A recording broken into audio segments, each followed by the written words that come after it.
Morning. How are you doing today? I hope you've woken up well and you're here. Thank you so much for dialing in.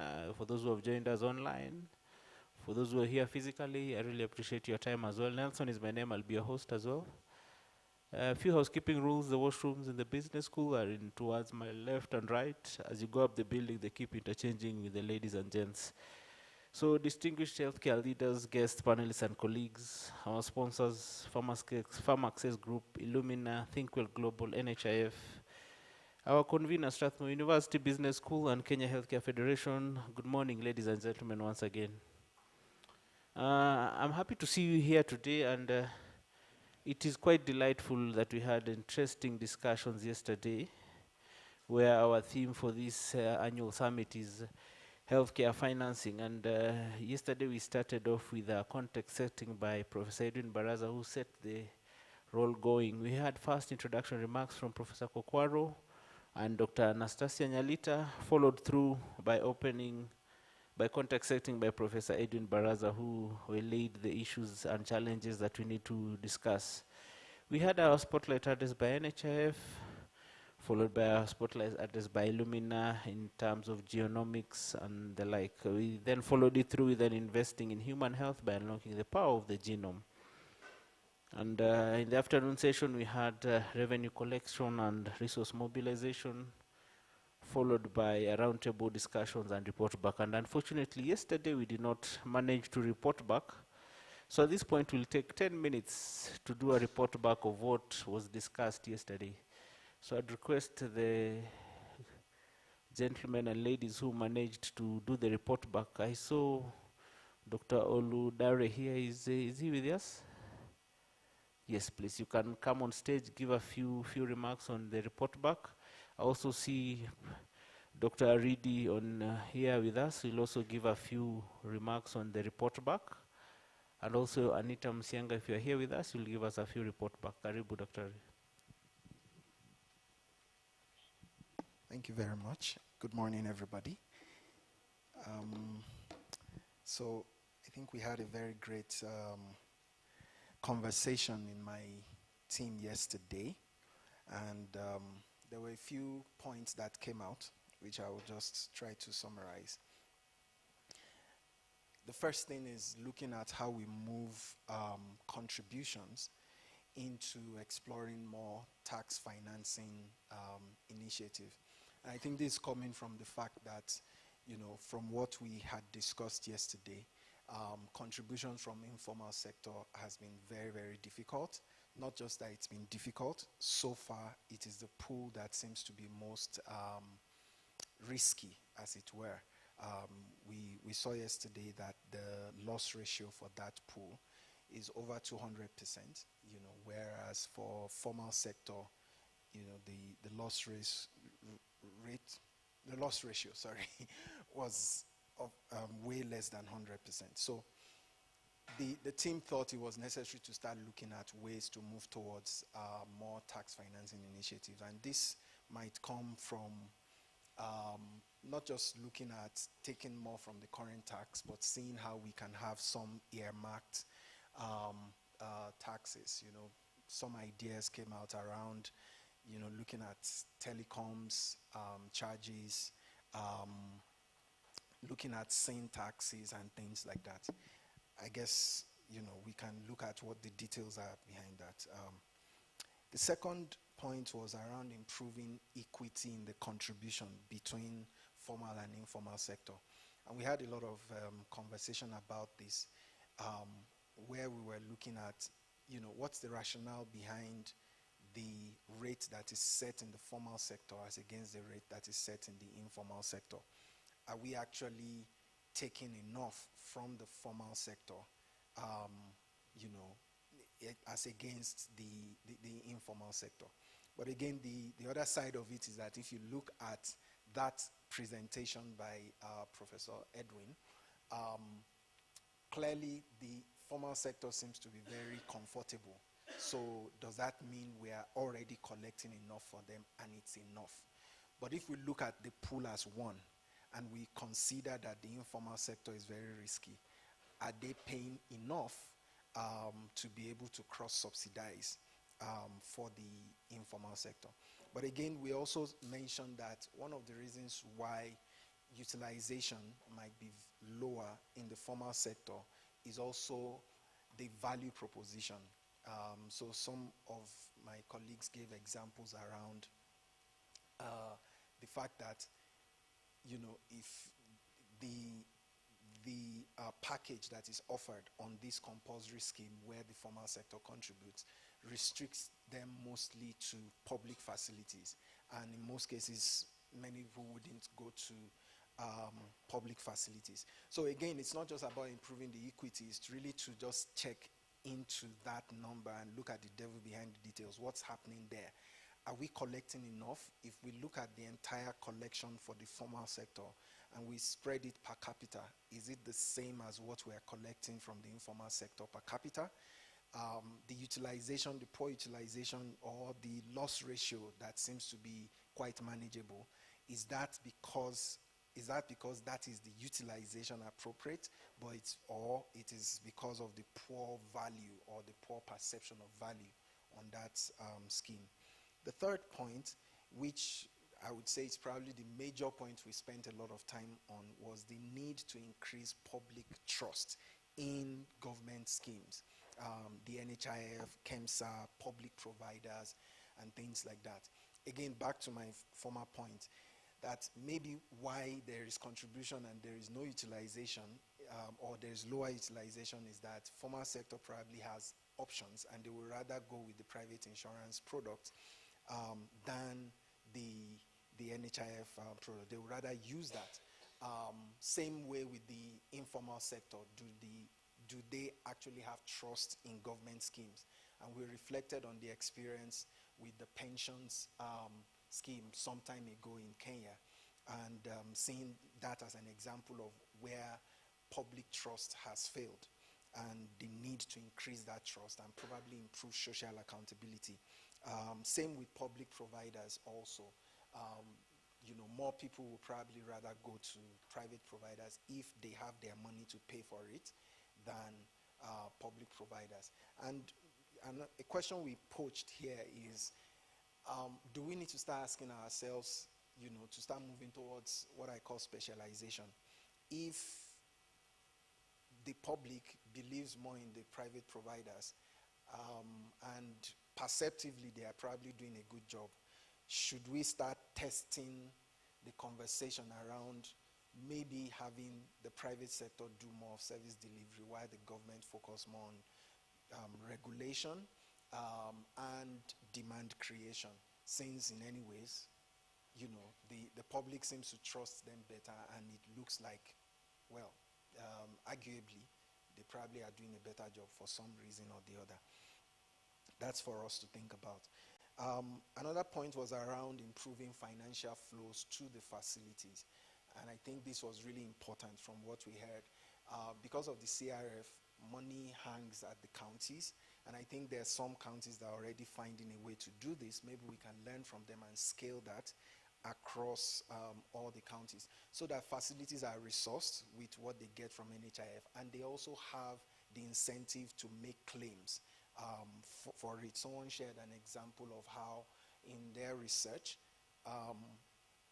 they discovered that there were a lot of unclaimed reimbursements, particularly with the public sector.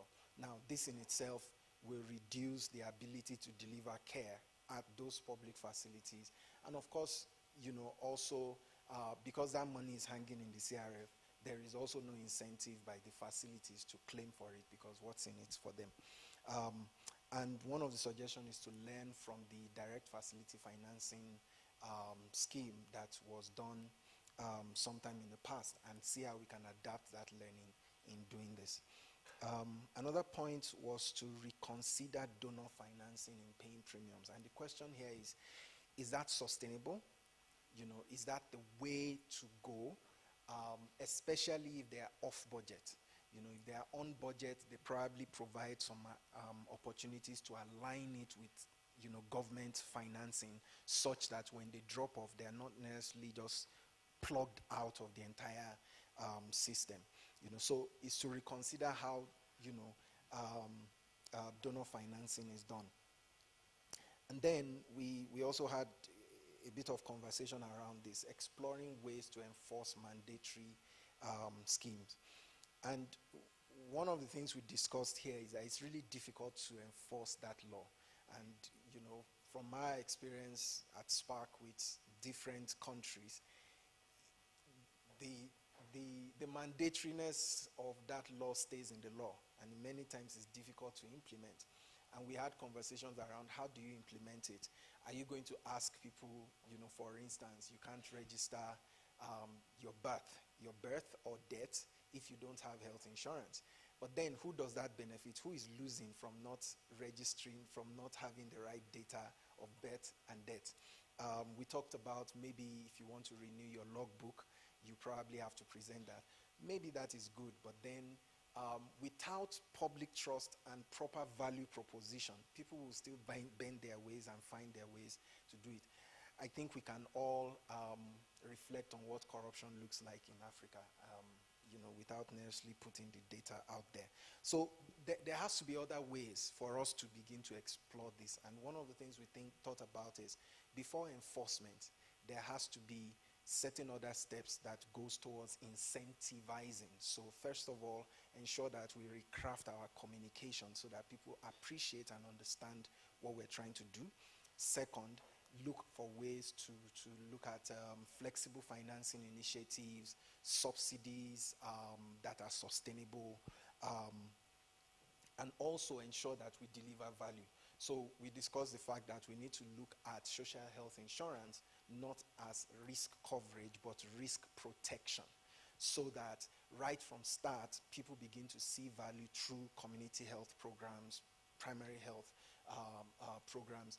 And because of that, they begin to see that this is working even before they need curatives, as it were. And that value provision, you know, increases the trust and might increase the contribution. Someone mentioned in our group that there are actually people in the informal sector who can pay way more than the premium, but they won't do it because they don't see the value.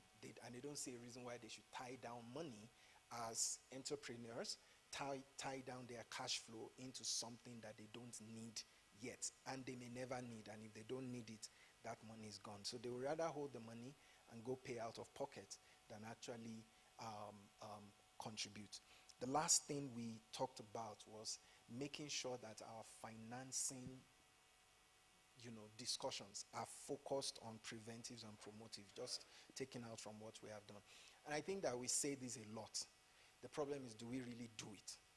Do we really put our monies where our mouth is? We all say, oh, preventive and promotive. After COVID, we said it's the ground zero. UHC is ground zero, and the way to start is primary health care and all of that. But quick test: how many primary health care level 1, level 2 is functional right now, compared to the investment we've made in level 5, level 6, maybe level 4? It's clear. We don't need to argue, you know, ourselves. The evidence is there. If they are not available, if they are not workable, then we are not financing it enough. And I know I reached a consensus by a vote in my team yesterday that this is the position of my team. Thank you so much.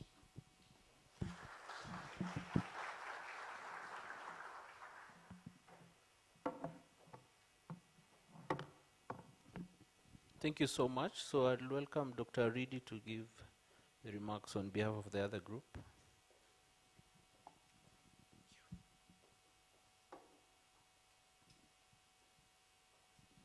Good morning, ladies and gentlemen. So our group covered revenue collection and resource mobilization. The first thing that came up was the issue of the value of the healthcare that is being provided. We talked about the emphasis on the quality of care, and group members said that if we're looking at the resources that are being put, we emphasize more on the volume of healthcare provided, and we should look at the quality of care rather than the available resources. People wanted to see that the care that is provided can be valued, and they wanted more of measurement of quality of care. and a shift from the volume. Secondly, there's the issue of the proper use of utilization of the available resources. Many people spoke about what they heard about NHIF having a surplus and not being able to cover some of the services. So they said that the available resources should be utilized efficiently, and then there'll be adequate resources instead of having a debate about additional resources constantly. This was also tied to fixing the inefficiencies within the spending of resources, and our team members spoke about spending of resources at the national level and at the county level. One of our team members gave a very detailed discussion on how the county governments do not get their money in time. The national government doesn't send money for healthcare in time, and so how do you work in this context of inefficiency? And so that should be a priority first of all. Then we had a long discussion on taxation. We saw NHIF as being part of taxation, but one of our team members argued that taxation cannot be compared to universal health coverage, in opposition to some of the debates that had gone on earlier. And he mentioned that because taxation is broad and some of the goals of taxation do not match up with the universal health coverage goals such as equity. So he talked about taxation being based on 4 principles: fairness, certainty, efficiency, and convenience. And so the argument was that if NHIF is a social protection mechanism with goals such as equity, and taxation from people's salaries works very differently, we need to look at how we are proposing money be taken from people's accounts and follow the principles so that it can be done easier and everybody understands that if I'm taxed, then these are the obligations that I have and these are the benefits that I get. Then there was the issue of incentivization, like my colleague has mentioned here. People felt that NHIF should encourage consistent contributors who don't use up their benefit package to get a sort of rebate or a savings account. If you're 24, you're healthy, and you don't use all the benefits that come with it, why don't you not get a rebate? You know, at the end of the year, can you get free checkups or something that will incentivize you to keep on paying? Then also there's a feeling that the discretionary penalties for non-contributors and the fraudulent people should be considerate. We reflected upon the numbers that Professor Barasa gave, and we say that the people are poor. There's a high proportion of poor people and indigent people, and so when they try and be fraudulent in a matter of life and death, such as health, it shouldn't be punishable through imprisonment, and there should be alternative ways of resolving this. So examples are given like mediation, arbitration, because you're dealing with somebody who's very desperate. So there's a call for NHIF to look at that punishment, the penalty scheme. Then again, I think there was a call for NHIF to borrow ideas from other industries, such as the telecom industry, where they have a universal service fund, where network providers are reimbursed for providing services jointly. So how can they take models where people work together to provide a service where there's no access, and coming together and doing public-private partnership? So there's a call for innovation in the way NHIF looks at things. Then again, we spoke on NHIF's need to address organizational inefficiencies. There was a feeling that there are a lot of political interests that conflict with the interests of the NHIF beneficiaries, and so that leads to gross inefficiencies. Then again, there's the lack of community sensitization. There's a feeling that the community did not understand the benefits, and that's affecting uptake. Again, there was no motivation for the clinicians to encourage patients to take up NHIF. We had people who are clinicians in the group, and they talked about them as providers not understanding the benefits well, and the delays that come about with reimbursement. And so it wasn't their business to tell the patients that they see to encourage them to take up NHIF. Again, there were things that are not well understood, such as the basis for categorization of indigent persons. That was not clear to both patients and providers. And then again, there's a discussion about universal health coverage and the idea that it should not only focus on NHIF. There are other players, the public-private partnerships. There were issues like insurance, private insurance, and other people. I think there was MTBA. People were talking about other players who can bring in innovative ideas on how to deliver healthcare services more efficiently. Lastly, there's a question on why there's a disconnect between NHIF and the Ministry of Health, and people were asking why aren't they working in concert. I don't know if my team members are in alignment with what I've said, if anyone in the crowd can add. Thank you.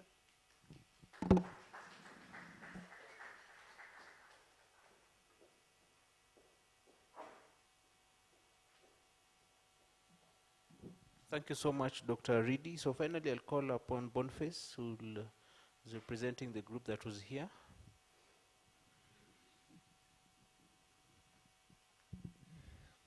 Thank you. And I'll just make a brief presentation about the group that discussed about pooling. And we noted that, from the onset, since independence, we have made some progress. We certainly can do still some more. And we need to be able to ensure that our efforts go in line to ensure that our different pools can be able to ensure that they take care of especially those who are very poor in our society. Sometimes we have been in situations whereby we have a big disconnect. We have the money and we are not able to track the poor that we want to be served in those pools. And then also we looked at, the state of our public facilities. We need to keep building their capacity so that they are then able to draw from the different pools, both in terms of knowledge on public finance, in terms of just having good knowledge about the different pools and what they can do to be able to access them. We also talked about that there is need to be able to build trust across board, because many times, the owners of the pools, the providers, and other stakeholders, seem to mistrust each other. And because of that, there is scanty information of what the benefits that can be accrued from the different pools. And because of that, then the intended beneficiaries end up, missing out. When we zeroed down on NHIF, we looked through at there's a big need for advocacy. There are pools that are within NHIF that even the public is still not fully aware about, and there's need to ensure that communities can be well educated about this, these different pools, what they can do, and how they can be able to access, the benefits thereof. Then there is the interlinkage between the different pools. One of the key things that came out from our discussion is that all the different pools seem to be, operating independent of one another, and because of that, you find duplication, you find, inefficient mechanisms of either identifying the poor or, accruing, benefits thereof. You find that we sometimes double give benefits, to different sections within our communities, and we need to be able to just ensure that we can be able to leverage on technology, and other support systems that would be able to help us identify and ensure that we are a bit, more accurate. We should ensure that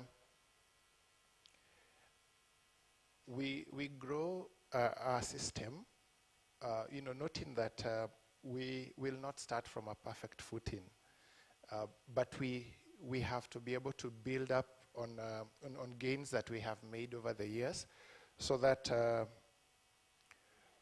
because many times we get paralyzed by the fact that we want everything to be just perfect before we start. And we noted that even more sophisticated countries are still suffering from different shades of how they use their pools. And also sometimes we get caught up in wanting to make sure everything is perfect before we start, but we need to start, but ensure that we can be able to keep focus. The other thing is to be able to align our different pools to different our specific health national health goals, so that we are not just putting together pools for the sake of it, but we are putting together pools so that they can be able to help us achieve our national health goals, and ensure that the different pools are contributing different aspects of our national health goals.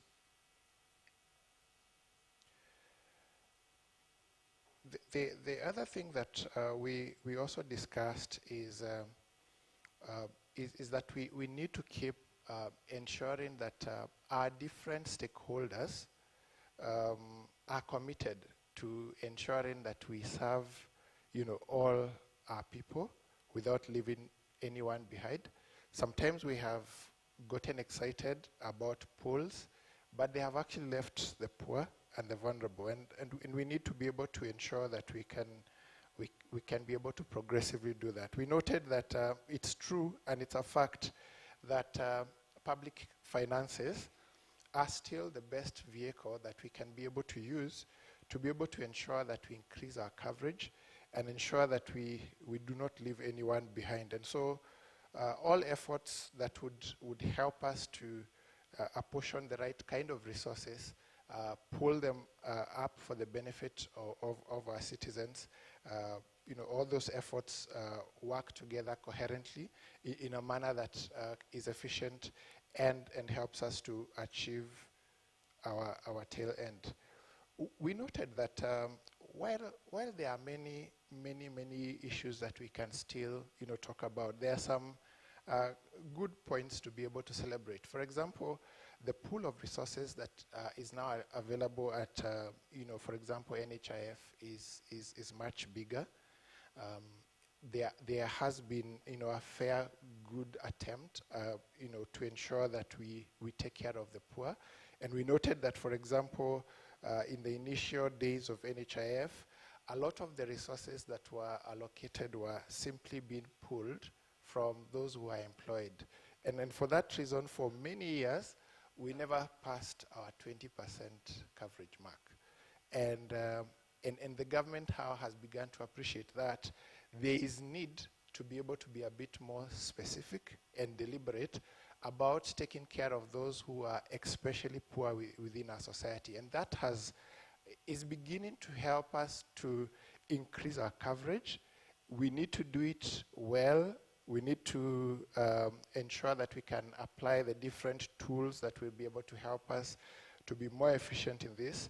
And then this will then help us ultimately to achieve better goals of better, bigger pools.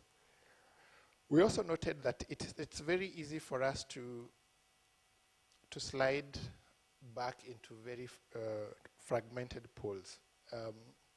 Noting that we have 47 county governments.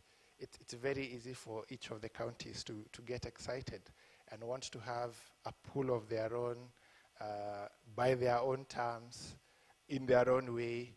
And sometimes what we actually need to ask ourselves is, how can we draw from this pool but deal with the political and the technical issues that can help us to still build a bigger pool that is national, but that meets all our needs, across the country. Then we noted that sometimes we also have failed in terms of how to regulate, the different pools. Does that mean that if you hold the pool, you have the final word? Are there mechanisms of ensuring that there's a bit of order in those who, hold the different pools, so that they can be called back to order to ensure that they can set their right priorities, they can align to the national health goals, they can be efficient in the processes that these resources are pulled together, and how they are focused to the different goals. And then, of course, we said that all these things are also hinged on our entire government system, putting its acts together, and so that how well we accumulate resources for health and pool them, it's a function of a well-functioning government. And we all must be able to continue championing for good governance, so that our different pools can be governed properly. The constitution of those who govern then can be selected carefully and more intentionally, and that will then help us to be able to align our different pools to our national goals. Thank you very much. Thank you so much, Boniface. And finally, with the online group that was having deliberations at Oak Room, and also those who are online, I'll call upon Anita Musianga to wrap up on this particular session.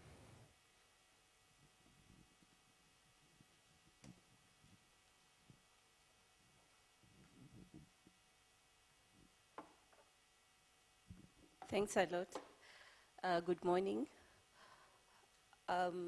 So sad that I was moderating and I also have to stand before you to give feedback. Hopefully next time someone else can do it. So our group online and those who are in Oak Room, what are we doing? Is this the best we could do? What are we doing? We are fragmenting our resources. We are not collecting enough. We are not utilizing data. Is this the best we can do? No, that is not the best we can do. What have others done that we can learn from them? Indonesia, they were able to insure there's something else that we are doing. We are not utilizing funds properly. We are wasting resources. We are misappropriating funds. What have others done that we can learn from? Indonesia, they were able to insure 230 million people. I need to fact check that. And then also locally, they said we can also learn from Nakuru, Nakuru County, which was able to enhance health service provision. There was a general agreement that something is happening. Another thing that NHIF was said to be doing well is the civil servants cover, but that needs to be rolled out to all. So that is what we can learn from. What can we do better? We can collect more money.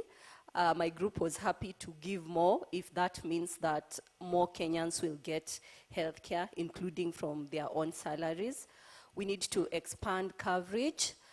There was consensus that we need to cover chronic illnesses such as cancer comprehensively.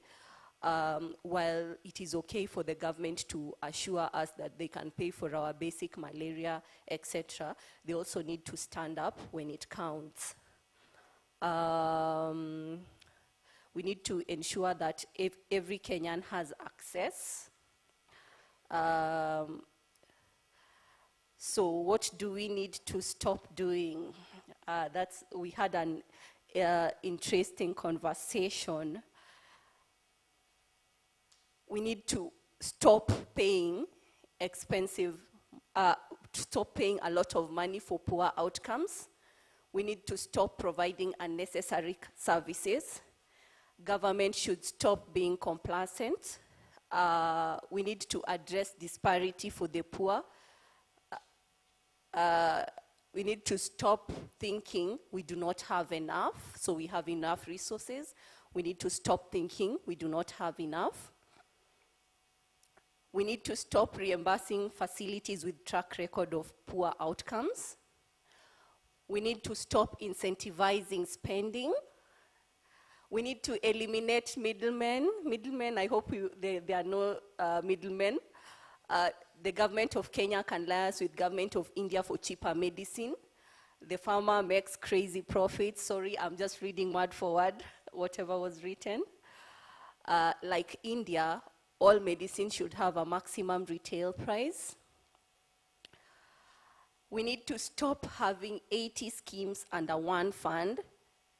If NHIF worked, if government worked, we don't need Linda Mama, we don't need Edu Afya, we need one government that works. Finally, we need to stop the meetings and act. Thank you.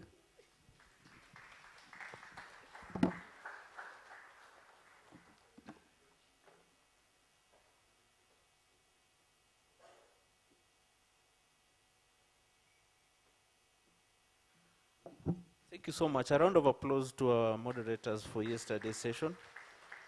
So at least we've gotten clear of what we discussed yesterday, and now we are going straight ahead to what we are doing today, that is purchasing. And it's a follow-up to what we were doing yesterday. And at this particular point, I'd like to welcome on stage a lady who is a health system researcher with over 15 years experience. She currently serves as academic faculty at the Institute of Healthcare Management at the Strathmore University Business School. She's an academic scholar who is widely published in the subject area of health systems, health economics, specifically quality of care, with respect to maternal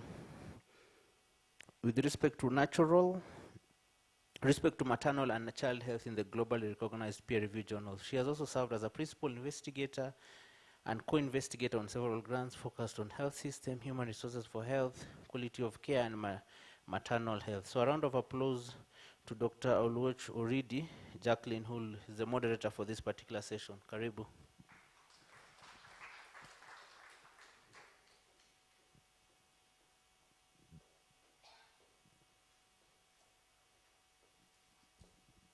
Thank you. So this is the session on purchasing. We have three gentlemen who are very accomplished. I'll call upon Mr. Boniface Mbuthia, a technical advisor at ThinkWell. Mr. Boniface Mbuthia is a healthcare financing specialist with vast experience in the public and private health sectors.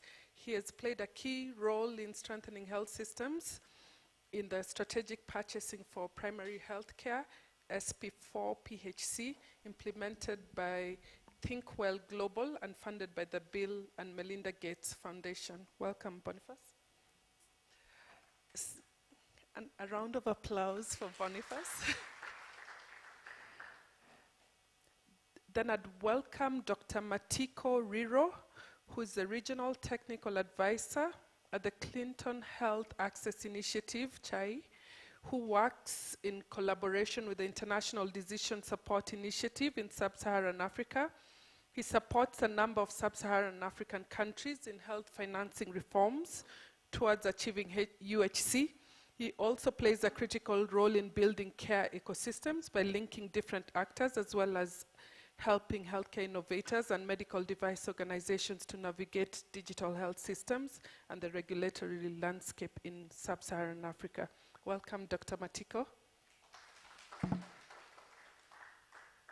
Then lastly, we have Dr. Samson Kuhora, who's the head of benefits and claims for NHIF. He is on his way. He should be a few minutes in. So as we go into the session of purchasing, I want to just give a brief recap. We had Professor Kokwaro mentioned the key point on the health system is that the function should inform the structures. So I think we should keep that at the back of our mind as we have this discussion. And Professor Edwin Barasa also spoke on purchasing. And we've had lots of speakers here mention that purchasing is fragmented with several pools, several purchasers, and multiple benefit packages that are not harmonized. And these benefit packages are biased to higher levels of care, and they're also open-ended provider payment systems. And we also had that health facilities lack financial and operational autonomies to make decisions on purchasing. Lastly, we've had again and again the issue of trust and governance of the institutions that are managing our healthcare. Okay, thanks. So I've been asked to sit, so I'll sit. So I'll start with you, Boniface Mbuthia. In your perspective, why is purchasing an important consideration for healthcare financing within the context of UHC? Okay. Thank you very much. I would like to start this from this point. It's good to remember that purchasing is related with resource mobilization and pooling. Because if we just look at purchasing by itself alone, then we'd miss the point, or rather would miss the value that resource mobilization and pooling contributes for us to be able to then make purchasing decisions. And then I would then go and add that we have two types of purchasing mechanisms. And one of it is passive, and the other one is strategic. Passive, just like the word, is not active.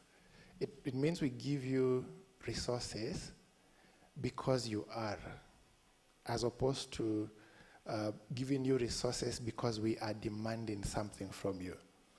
And so there's little emphasis about performance on the resources that will then be allocated to health facilities. It's good to note that when we talk about purchasing, we are basically saying, how do pooled resources get allocated to health facilities? And so when it is passive, it means that we rely on previous budgets. Whether you perform or not, we continue pumping more resources, even though it is clear that you are not giving us the resources we need, or rather the results that we need. But when you talk about purchasing, we're talking about infusing a bit of more intentionality in ensuring that the resources that we are then allocating to providers are informed by data, the need for quality improvement, the need for better health outcomes. And so there is a bit of more rigorous follow-up to ensure that providers can then be incentivized to produce the desired behavior. And so it's not just giving them resources, but it is demanding of them to change their behavior so that they can be able to produce the desired health outcomes. Thank you, Boniface, for that explanation. Maybe we can hear from Dr. Matiko. My question to you is, how do we transition to make the purchasing more strategic and intentional, as Boniface has mentioned, by all the three main purchasers, so the county government, the national government, and NHIF? Good, thanks. I think I'll pick up from where Boniface left, and the point is mobilizing resources and pooling them. The last point is they should result into the patient accessing care. And purchasing is all about, the decisions making about purchasing is how then are we being very intentional in terms of how the patients actually access care. So when you're talking about patient accessing care, there are a couple of things that we have to keep in mind, that there are certain goals, and I think have been outlined by the WHO, that all of us should be geared towards. One is however much we mobilize resources, and pool them, it must result in improved health outcomes. And so if we're going to talk about any sort of goals that all these other players, especially when we're talking about the county government, the national government, NHIF, and even the private sector, because they are part of the whole pool that we're talking about. And the reason why we should not even leave them in any sort of sentence is because they have a significant amount of resources that they do have within the system. If you look at what NHIF collects, it amounts to about maybe 50 billion. The private sector, private insurance collects almost the same amount. So at every point when you're giving sweeping statements around the role, I think the two of them should be included. But how can we then move towards strategic purchasing? And maybe to help us understand, the certain principles around strategic purchasing, there are three questions.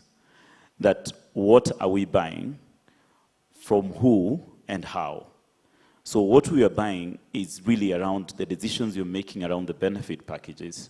So the benefit packages, and I think we talked about how fragmented in the feedback that the session had, that different teams have different benefit packages that they do have, and decisions around how some of those interventions and services are being put as benefit package still remains very unclear around how the methodology and the engagement that go into deciding what is the benefit package. And so how we move in depends on how we, first of all, be intentional around what is actually purchased by the county governments, and we make that decision. The national government, what does it purchase? We make that decision. NHIF and the private insurers, what sort of decisions are we making towards that? But even still on the benefit package, on that question of what we are purchasing, if you look at NHIF itself, and I want to give a quick example because I mentioned that the most important bit after mobilizing resources, we make sure that it results in access to the service. I want us to imagine a pregnant Kenyan woman is covered under, all these other players. So by default, is covered by Linda Mama. So he's supposed to access Linda Mama. But also is in the formal sector, so by default pays the national scheme, which is the 1700. But happened to be that the husband is a civil servant, so has a civil servant scheme, right? And probably for her, she works in a private institution, so has a cover from a private insurer. So we're talking about a lady with 4 covers. So how do we make a decision around which one to engage? But let's stick to the 3 from NHIF. Is how do we make a decision on which one to engage? And again, why are there differential reimbursements for the same service, and how the decisions being made? So that becomes an important consideration that we should have on that question, and happy to talk about that more. The second part is, from whom are we purchasing? So from whom, it could be around levels, so primary care level, or secondary care, tertiary care. And of course, there are decisions around which services to be purchased at what level, and how do we keep gatekeeping mechanism to make sure that we don't have a lot of people going high up, because then it becomes more expensive. So that's one level in terms of whom. And the second part that we have to think about on that conversation around from whom is private or public. And for us to, and that even includes a not-for-profit mission hospitals. And for us to make that decision, then it's about who gives us the most at the lowest cost. And at that point, we're talking about quality of care, we're talking about health outcomes, and a couple of other elements that we have to think about. And happy to talk about that, because it's a whole broad area that we have to make conversations around how are we strategic in that decision of a purchaser standing up on a podium and announcing and saying, I want to buy services from A because of 1, 2, 3. And the last question that we have to ask is how. How are we buying the service? And by how, it means the decisions we make around paying providers. So, how you pay providers defined how they behave. And if you're going to use a fee for service, as in most cases, and I know NHIF uses that most of the time, or line budgets as it's used by the county governments and national governments, then providers are going to behave in accordance. So if you're going to use a fee for service, I'll provide as much as I can to get the most out of it. And I know NHF has tried, and it will be interesting to hear from Dr. Kuhora around the experiences in using capitation. But again, even as you use capitation, there are other issues around how do you set the capitation rates, how often do you reimburse, and how timely are the reimbursements that enables the patients to access care. So there are all these conversations that we've got to talk about. And so we're happy to talk about all this, but in terms of how the many players in the system, those are the key questions that we have to continuously think about. And even as those of us in this room, how do we help the different players make decisions in answering those three questions? Thank you. Thank you, Dr. Matiko, on that very elaborate explanation.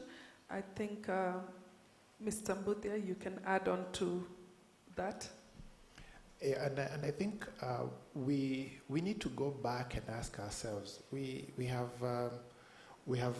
mobilized resources, and from yesterday's conversation, we have close to about 400 billion that's available, for us in different ways. And so the question is, when we think about purchasing, the focus is shifting now to the health providers, noting that the health facility is the factory that we expect to produce health services. So the real question is, how well prepared are the facilities to be able to respond to incentives that are provided by the purchasers? So for example, if the purchasers will then set goals on specific outcomes, how well positioned are the facilities to be able to respond to those requests from purchasers? And that's why we talk about the need for better governance of our health facilities, the need to have laws and regulations that would allow the facility managers to make the appropriate decisions so that they can now then be in charge or responsible for the behavior that the facility exhibits towards the provider in producing those specific outcomes that are needed by the different purchasers. The other thing that is also very important is for purchasers to remember that they hold the resources that they have in trust of the larger population. And so the emphasis is not on how much money did we pull together, but the emphasis is on how well did we use the pools that we had to ensure that we can purchase the outcomes that we need. And so that means that both purchasers and providers need regular capacity building to ensure that they can both respond to their roles. Allow me to say this, that from the main groups of purchasers that we have, there is also need for a separation between the purchaser and the provider, so that when the provider, when the purchaser is setting up the goals, he is able to separate themselves from, like for example, majority of government facilities are owned by government, and so government needs to step back and allow providers to be, and that's where autonomy comes in, so that they can operate a bit independently. And so when the government releases funds to them, they are able to say, we need the following production done. Because many times when the provider-purchaser split does not happen, there is an excuse given as to why the provider cannot meet a certain requirement. And so there are a number of things that we need to be able to ensure that we can continuously improve to ensure that we are purchasing right and strategically. Thank you for that explanation. I'd like to take this opportunity to welcome Dr. Samson Kuhora, who's the head of benefits and claims at NHIF. We welcome you to the forum, Samson. And immediately we'll just jump into you so that you can give us your perspective on why purchasing is an important consideration for healthcare financing. Okay, thank you. At least I've got my breath. First of all, apologies. I had to rush through another meeting, but I'm glad to be here to give the perspective as far as the national insurer is concerned. Now, when it comes to purchasing, we are looking at it from what my colleague has mentioned, how to make it a lot more active and how to make it strategic. And when you are purchasing the end product in mind, we are looking at what is the clinical outcome out of a particular expenditure. So if we are going to be spending, I'll give you an example, last financial year we spent about 3.8 billion in financing cancer management in the country. The question is, what percentage increase in terms of the quality of life was achieved out of such an expenditure? How many lives were saved out of that expenditure? So that at the end of the day, we're talking about the value that we get out of how much has been spent. So that's how we are looking at purchasing. And to be able to do that, we have a framework which has 4 pillars. The first thing is to look at what are we purchasing. Now, if you are to make a comparison, if it's a choice between product A and product B, why do you finance A and not B? What value do you get over and above product A over product B? So we have cases where we've done return on investment cases, where we look at how much we are spending, what is the out-of-pocket expenditure. If we were to finance the product or we were to finance the medical benefit comprehensively, what would be the additional cost that the fund will take? And in that process, what is the productivity benefit? Because an example will be something like diabetes. The average duration of admission is about 6.7 days. So if this person was active during those days of admission, how much would they generate for the economy? And then once we have that return on investment, then we can be able to decide that it's actually more valuable to spend this much in product A versus spending it in product B. The other bit is, where do we buy it from? We've looked at several perspectives, and we've actually done 7-year data trails, and we looked at how much are we spending on particular products. When it comes to specialized, why specialized services are a bit expensive in the country is because of how they are procured. So when you look at a service, you'll realize that a facility is operating at 10 to 20% capacity, and there are 10 of them. So we are looking at, is it possible to have 2 or 3 facilities operating at 90% capacity, so that those operational costs or the overheads that are required to run that service are actually distributed over a bigger population. So instead of having maybe spending 60, 70 million shillings putting up a radiology center in a particular facility, and then it is doing 7, 8 images a week, is it possible to have it run at 50 to 60 images at its 60, or rather at its 80% capacity, so that those admin costs can be separated, or rather can be distributed over a larger population, so that we can be able to achieve some sort of cost saving. The other bit is how much do we have to be able to reimburse that? How much are we paying for each service, and which model of payment are we using? That is the provider payment mechanism. And then finally, what are we monitoring? In terms of outcomes, what are we monitoring? Is it the quality of life? Is it the deaths that have been averted? Is it the average duration of admission of compared to the other. At which we are looking at healthcare, procurement of healthcare services in the country. Thank you. Thank you, Dr. Kuhora. I think you, who we've been waiting for, especially with regard to NHIF. And just to continue the conversation, I think a lot of people here are interested in some of the reforms that the NHIF has been putting into place. I think I want to shift our discussion to that, and I'll allow you to start, and then the other panelists can comment on that.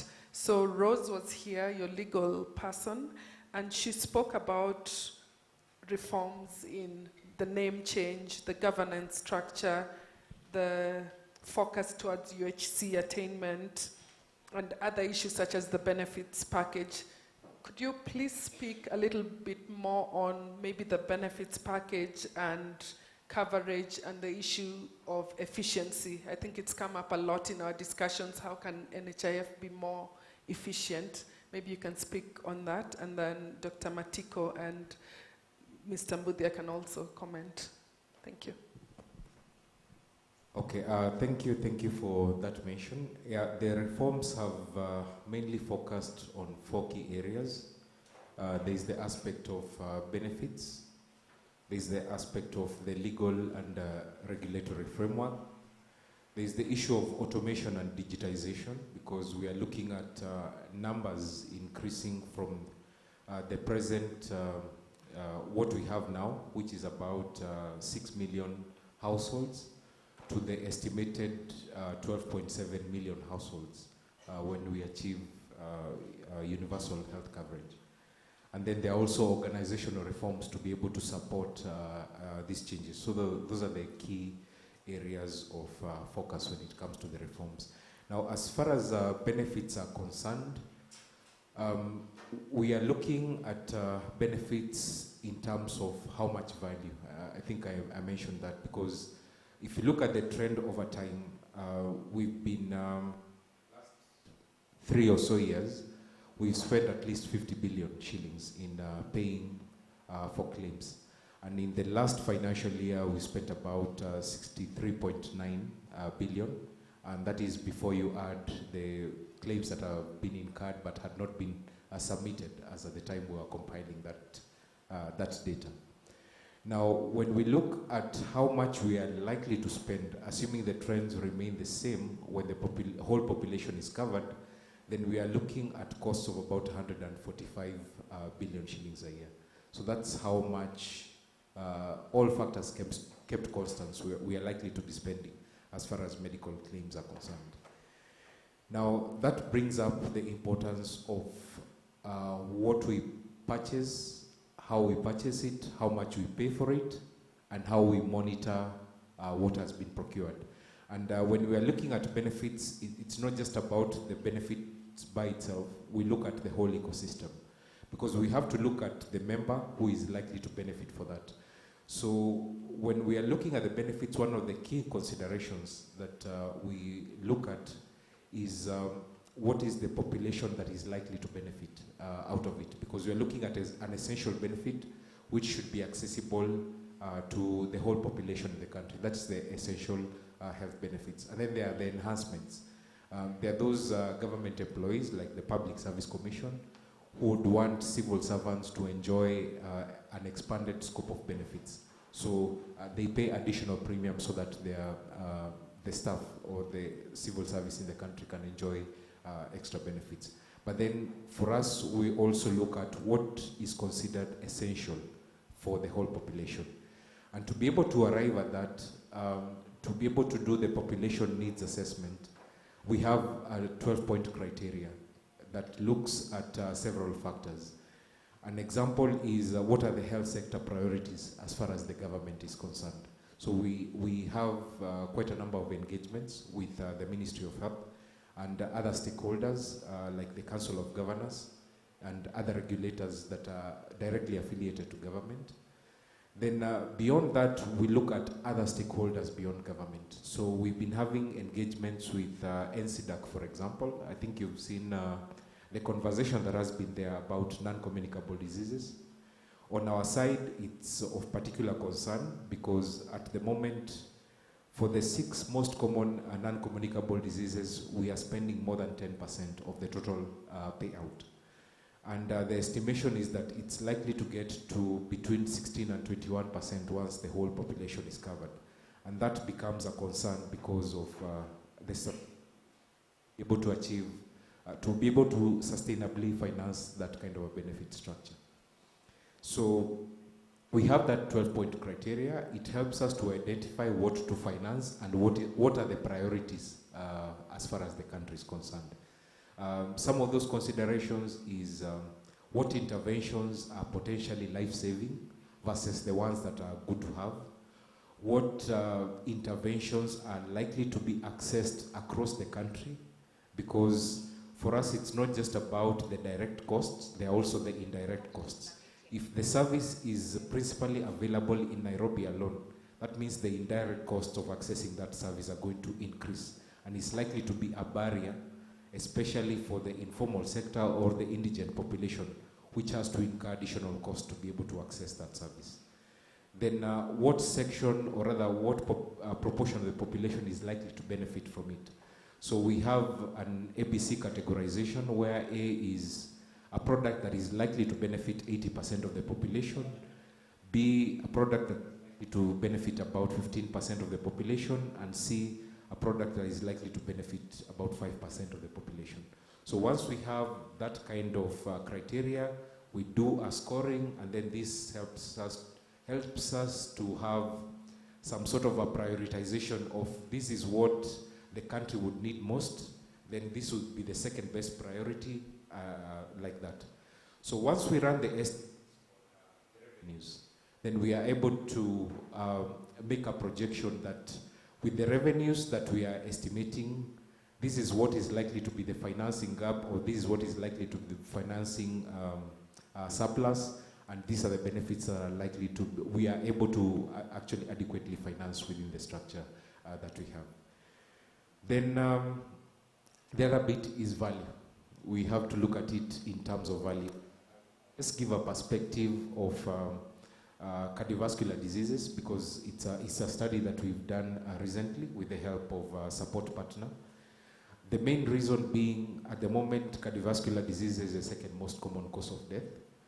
And then when we look at the cost implications within the fund, we spent about, for a track of about 10 diseases that are classified as cardiovascular diseases, we spent about 1.4 billion shillings in clinical management alone.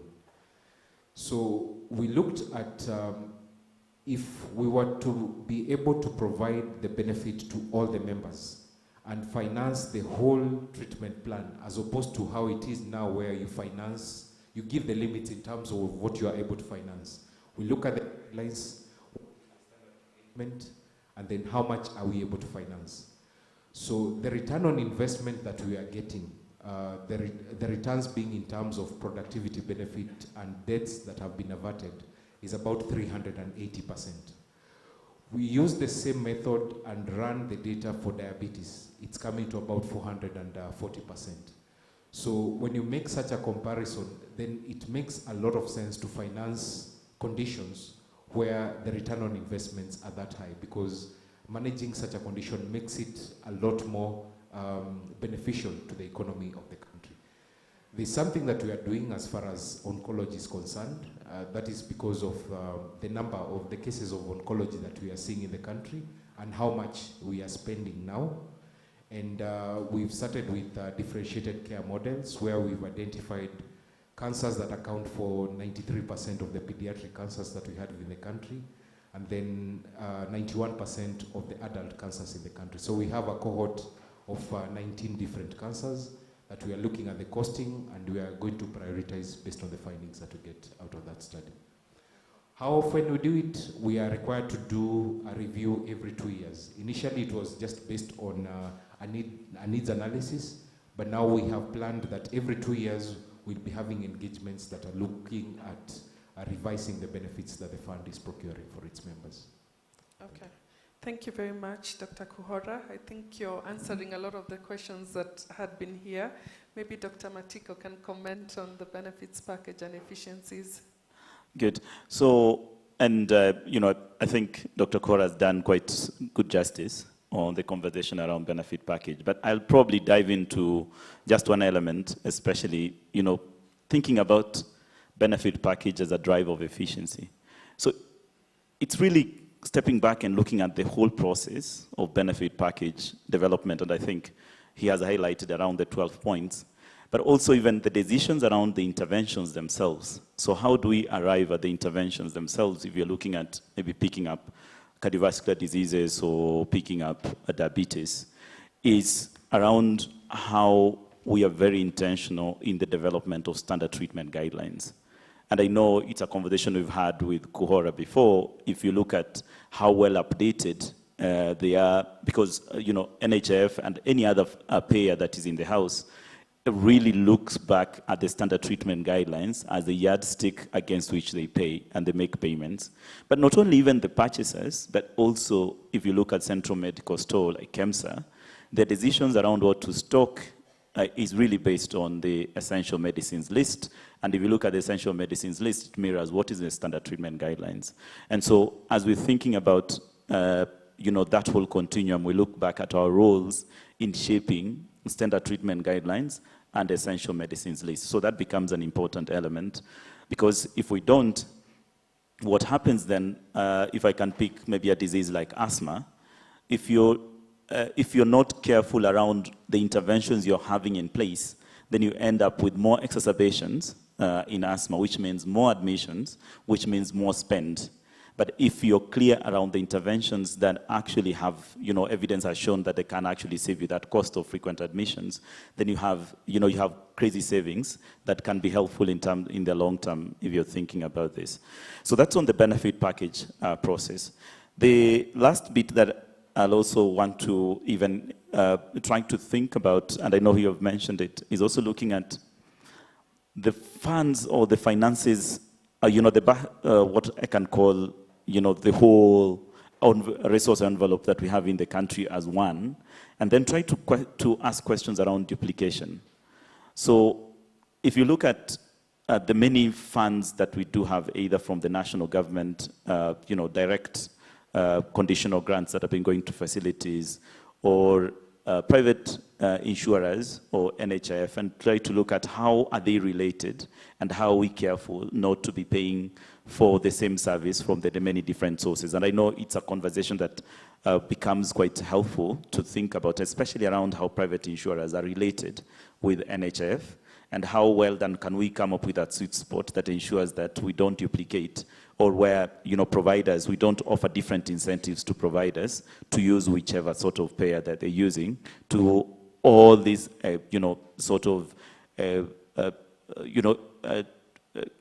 use over all the resources available to provide care. So that becomes a helpful thing to think about as well. Thank you. Thank you, Dr. Matiko. Mr. Mbuthia? I think I just want to pivot into, there's a lot of information that is not available to the public that would be very useful to help see how different purchasers make purchasing decisions. And I would like to encourage NHIF to open up the information available so that we can have more regular information to the public. Because many times we are likely to throw barbs at NHIF, and they probably are doing the right thing. But the information is only available on their end. And that's not only for NHIF, for the Ministry of Health, for the county government. There's need for information to be available. The truth is, government does consider a lot of data in making various decisions. However, sometimes the process, the intentions are not well spoken about. So I'll give you a very good example. For the longest time, we, as a country, were losing 6,000 women delivering per year. allow us to just reflect about that as a team together. How many buses is 6,000? How many buses of 60? That's 100 buses, right? And the truth is, for the longest time, the government would consume that data, but would not put investment to avert maternal death. However, from 2013, the government made a very intentional decision based on that data and said, we need to be able to put money into free maternity service. However, how well is that information available to us as public? So when we talk about strategic purchasing, we are saying it's important to make information available, even for purposes of accountability, so that when somebody is questioning you, they will be like, yeah, you used this data to make this decision. Maybe you would have considered this decision. You know, a bit of that openness in terms of information is very important on the part of purchasers. The second thing that is also important on the part of purchasers is to ensure that the inefficiencies that prevent funds from flowing to health facilities are also dealt with. So for example, when a purchaser retains resources that are meant to go to the health facility for 6 months, what does that mean to the health facility?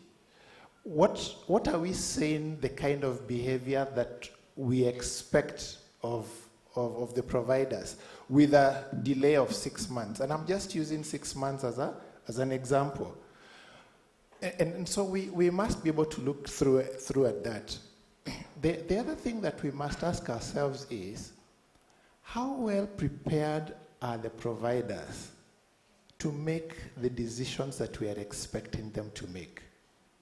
Because strategic purchasing is not just a mechanical process. It's a very interactive, iterative process that allows us to keep considering different aspects of information as they come, and we make decisions that are appropriate to ensure that we can be able to promote value for money, improved quality, improved health outcomes.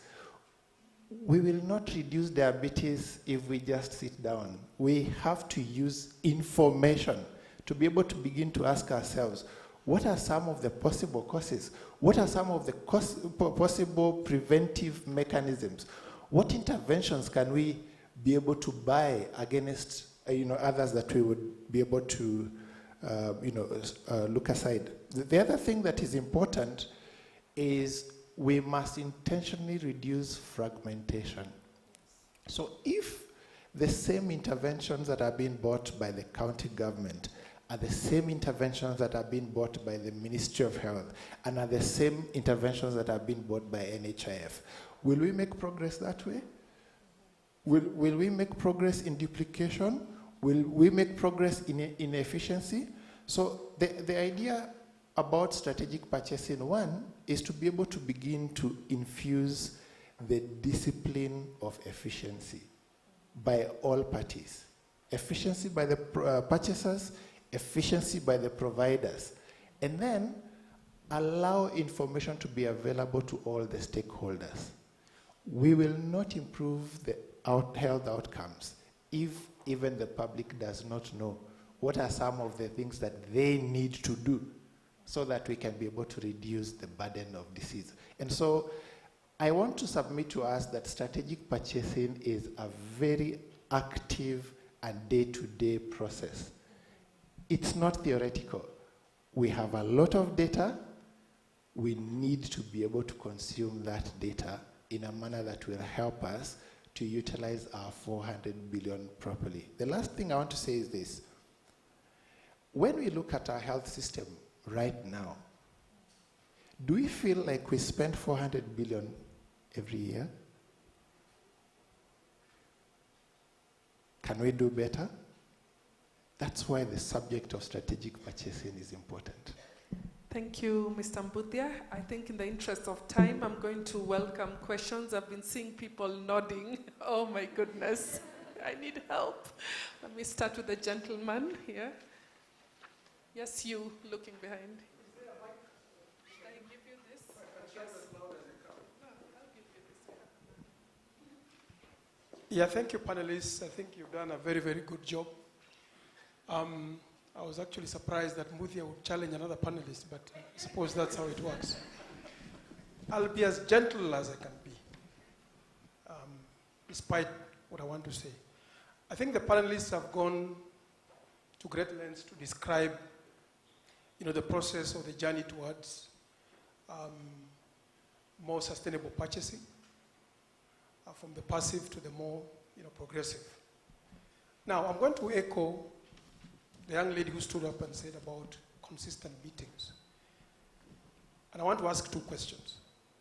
One, is there an overarching roadmap in terms of the journey towards, strategic purchasing from passive purchasing? Now, I say that because I suspect, obviously, there are various purchasers, obviously, and they have got different responsibilities and roles. But is there an overarching, guideline as to how we move from passive to strategic? That's the easier one. The tougher one, and I think the elephant in the room, is NHIF. Now, if the Act says that reviewing the package is every 2 years, and since the pilot started in 2017, you have been reviewing. It is now 2022. It is 5 years. So how often is this package going to be released to the general public? I think Muthia mentioned it. But truth be told, a good number of stakeholders, including myself and others who are in the health sector, have not seen this package. I think that's the question that has been asked for a while now. You are here. Hopefully you'll give us an answer. If not, then we know where we stand. Thank you. Thank you very much for the question. I'll have to take control of the mic in the interest of equity. Okay, thank you very much. That was quite an important session.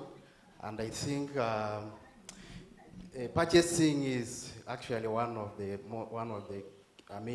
kind of the end of this journey, because after now you have collected, you've pulled, then you use it. So I think the whole discussion that we've been having around efficiency, inefficiency, actually mostly revolve around then the question of purchasing. How do you utilize? So, okay, my questions, maybe just to be very direct. I work for a Ministry of Health, county government, but I'm also a doctorate healthcare management student in this very good university. So I want to go to the side of government a bit. Now, we've been talking about, and actually this was discussed yesterday, about financial autonomy by public health hospitals and all that. Even there was a question of, why should funds go to, county revenue fund and all that. But if you look at this, like the Treasury, or rather the Ministry of Finance at county governments, is actually the purchaser. Then how do we then talk the question of financial autonomy? And yet probably my very left side panelist talked of they need to separate. Then I just want to understand that discussion. How do you separate? But at the same time, we are saying we need autonomy for them to function properly. The second question is about bringing the financiers and people probably who purchase in the discussion of, let's say, clinical guidelines and all that, and that has been addressed. But I just want to point out that that's where actually cost, or rather the drivers of cost, and I can assure you today, when ministry or clinical experts meet to develop guidelines, maybe for asthma, that was probably, which has different approaches in management, financials probably may not be there. People who will pay, may not be there. And even doctors today, when they practice, they have probably, they say, probably the cost may not be their business. So how do we then bring these people when these guidelines are developed? Because that is where the cost, the cost starts. And then very finally, the issue of this contracting and all that. How is it, this decision of purchasing, how is it helping us to control the cost? Because it has been, it has been mentioned issues of 450 billion and all that, But I can assure you it will never be enough. So then, how then are we controlling this cost? Because I can assure, like NHIF today, some of the, like the method they have, like, let's say like, some of the contracts they have that tries to control cost, actually those ones are not favorable to anybody. They go for the other ways of, which they can, make more money. So then, with that aspect, we will never control costs, and the cost will continue to go high, and higher. So that is my question. Thank you very much. Thank you. I'll take one question from this row. I'm looking for a lady in the interest of equity. And then I'll take one from this row. Yeah, thank you very much. My name is Helen Kamau, and I work for PAD as Market Dynamics Officer. My question is to Dr. Kuhora on NHIF. One is in regards to revenue collection. And my question is, even though 19% of Kenyans are formally employed, that does not mean that the ones who are in informal sector, like the borders, riders, the farmers, the people who buy plots and develop properties, they're not poor. And so do we have innovative way of inciting these people to pay their health premiums? My second question is on capitation. As we have heard, sometimes a fee for service encourages doctors to order more services. It's not uncommon for a doctor to ask you which insurance do you have, and based on that, they will order a series of labs. The next question is on cancer. We have heard that you spend billions of funds to manage cancer, and my question is on what are we consuming? This is in regards to the food we take, in regards to the Ministry of Agriculture. Some of the European countries that have very good health outcomes, they control the pesticides they use in their food, and it's not uncommon for Kenyan agricultural products not to be accepted in Europe because of the pesticides. And some of the pesticides, even on the label, they say they are carcinogenic. So are we working in collaboration with the Ministry of Agriculture, in collaboration with policymakers to ensure that these pesticides are not allowed into the food system? The fourth question is on advertisement of NHIF. I'm very passionate about NHIF, and it's not uncommon for me to even encourage my family members, I will pay for your NHIF even for 1 year, but I cannot afford to send you huge amounts of money to seek a treatment for cancer. Some of these go into the millions, and there are so many WhatsApp groups. But I encourage them. It's easier to pay health premium, even for a private insurance, even though it's 100,000 a year, because that will save you. Yesterday we heard that 1 million Kenyans go into poverty every year from catastrophic health expenditure. So my question is, are we advertising NHIF? When people are watching evening news, do they know about the benefits of NHIF? Do they know that if you pay 6,000, that can save your family from selling land, it can save your family from all these expenditures, all these WhatsApp groups. We can borrow from Safaricom. Safaricom are very good at advertising their products. If they have, you can spend 10 shillings, get gigabytes, maybe 10 GBs. They're very active. But is NHIF doing that? I think we can learn we can go to Safaricom for benchmarking. For example, when you say NHIF, Afya Yetu, Bima Yetu, I understand the Afya Yetu, but honestly, and I'm a Kenyan, I don't understand. I don't know the Bima part of it. And so can we have a simpler message out there that NHIF can save you a lot of money? You invest a little, but the return is very high. Thank you. Thank you.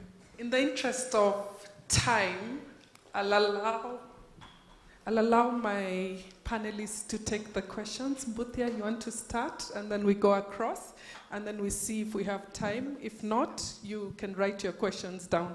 Thank you. Great. I think those are very important questions that have been asked. Allow me to answer the following. There was a question about an overarching roadmap.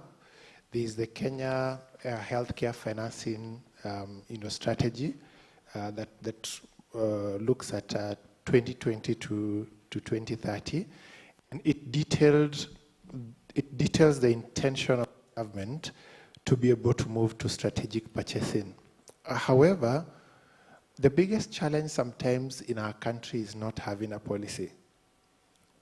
It's how well we will begin to implement it and how well we will continuously track it. So many of the times we have been very good at publishing documents. And I think the challenge on all of us is to be able to help bring back that process of accountability, that if we say we have a policy, then how well do we track it? In addition, we also have the universal health coverage policy that is also available, and every 5 years the government does break down the Vision 2030 to have a health investment framework, and it details the intentionality for us to be able to move to strategic purchasing. The key thing is we must move to strategic purchasing, because what we have previously done is to pump money without any expectations. Even at an individual level, if you are supporting somebody and you did not see an effort, would you continue doing so? Even at an individual level? And so that means that we have to be able to pull in some levers that will demand some level of performance so that we can be able to move towards strategic purchasing. About financial autonomy, one of the key things about our constitution is the fact that it does recognize that we have two levels of government. But even with those two levels of government, there is a desire to be able to further decentralize. So like, for example, the government of Bomet was not supposed to end at Bomet town. It's supposed to be further decentralized. And the use of FIF and the use of mechanisms that would help to separate the purchaser from the provider are ways of further decentralizing and allowing smaller units within the government to be able to participate in making decisions that will contribute to the larger county goal and national goal. And so the separation can be in policy, it can be in law, and we have already done that. For example, Kenyatta National Hospital is still owned by government, but it operates autonomously. They have their own CEO, they have their own board, they control their own resources, they control their own programs. While we may not just move to all the facilities, our 14,000 of them, we can begin to make steps beginning with the level 4 and 5, and then we go to the health centers like that. But the key thing is, the separation is to be able to allow them some free space to be able to make decisions using the risk being allocated to them. Then there was a question about contracting, And I just wanted to say that contracting is now a way of formalizing some of these engagements between the provider and the payer. Because if we just say that they are separate and there are no formal exchanges, contracts help to make those exchanges a bit formal. It defines the role of the purchaser and defines the role of the provider and determines where they meet as they continue to work together. There's an interesting piece that we have done on changing the game about the engagements of providers and purchasers that would also be of interest to all of us to be able to look at. Then, in terms of public health, I think the key thing is to remember that while we talk about the resources that are available to the health sector, it's good for us to note that the other resources that still belong to government can be used to advance causes that would be beneficial to health. And so we must engage with other stakeholders to be able to get that. The last part that I wanted to contribute on was on the fact that we must continuously ensure that our pools are large enough to be able to allow the principle of cross-subsidization.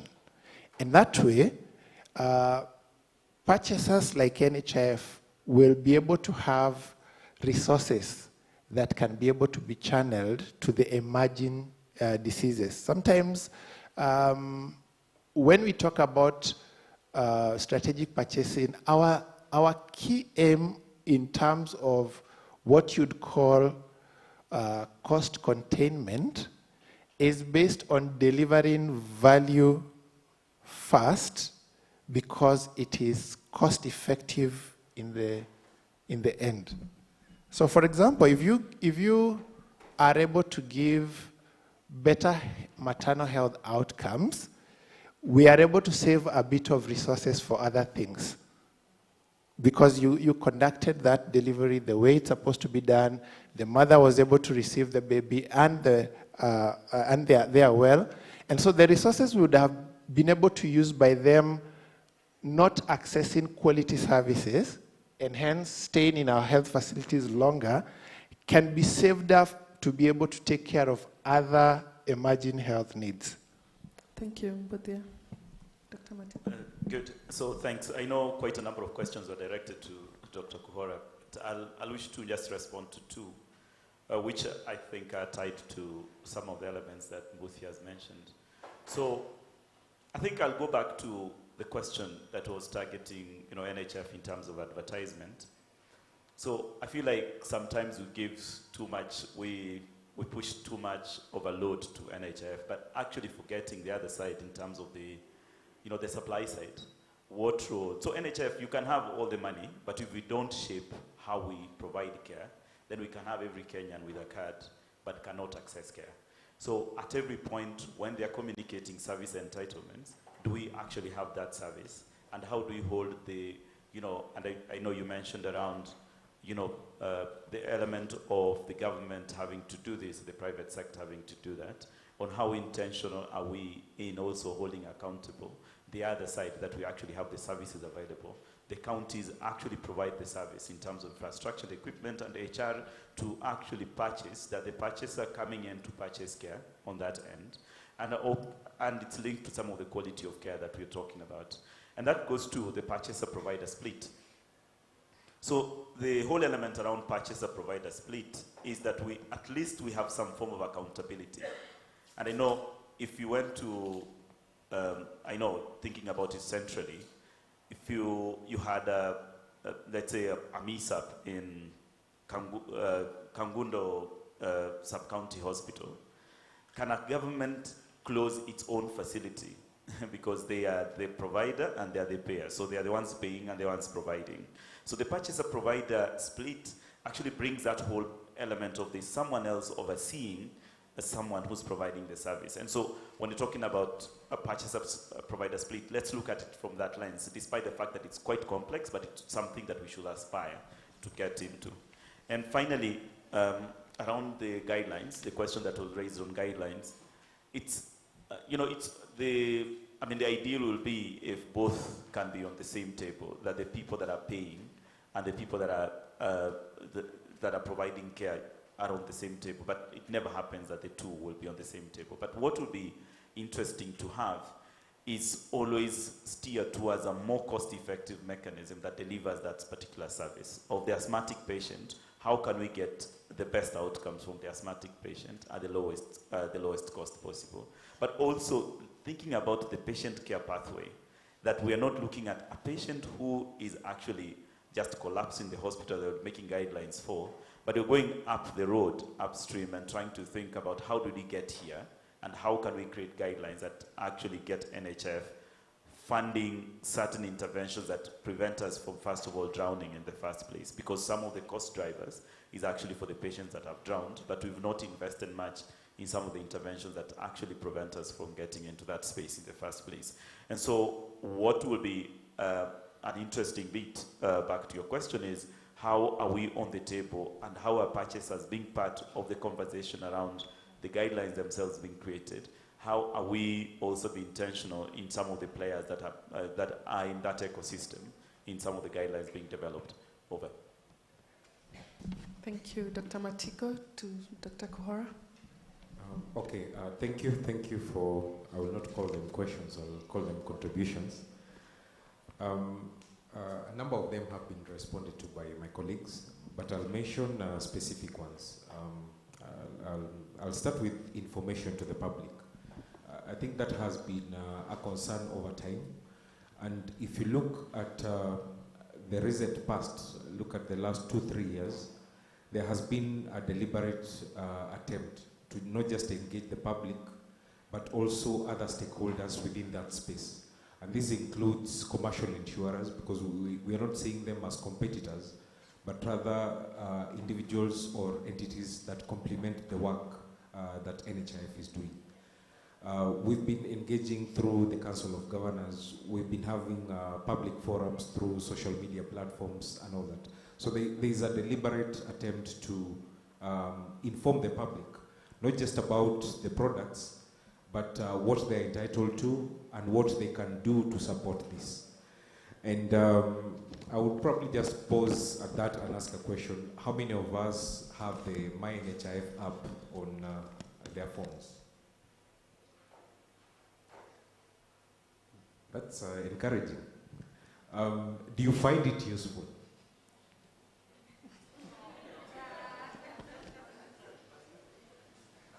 So is that a yes, no, maybe? So yes, we have deliberately made an attempt to engage different platforms, not just the kawaida, what has been done historically in terms of road shows and all that, but also use other platforms that are available to have the engagement.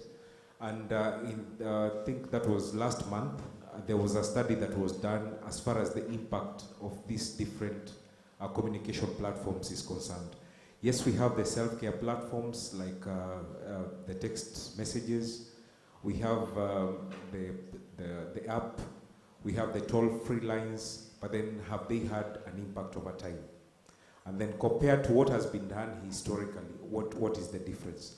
So some of the findings that are there in the study is that we need to further compartmentalize the population or segment the population and then deliver targeted messaging. Because what I might say here is different from what somebody else in a different setting would want to know about the fund. And then what we are considering to be information that should be available to the whole public. And most of this is available within the website.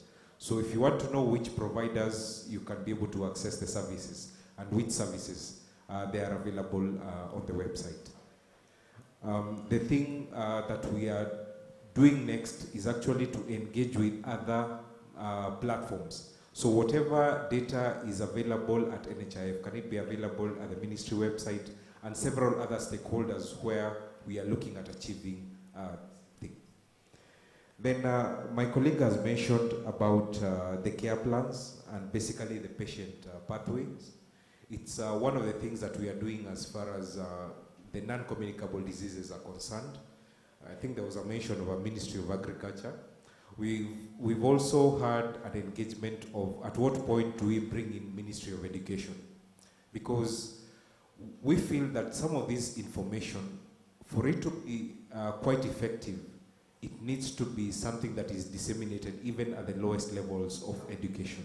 And a good reference point would be the curriculum or the information that is passed on to children in Rwanda, if we are looking at our setting, to children in Japan, because it ends up influencing the kind of culture that you will get out of that population. And we felt the engagement with the Ministry of Education or other stakeholders in the education segment is going to drive some of the messaging that we are looking at. The other bit is technology.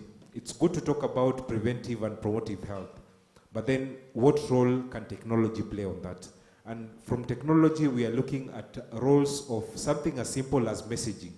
If you are to have a message about, I would give an example of breast cancer.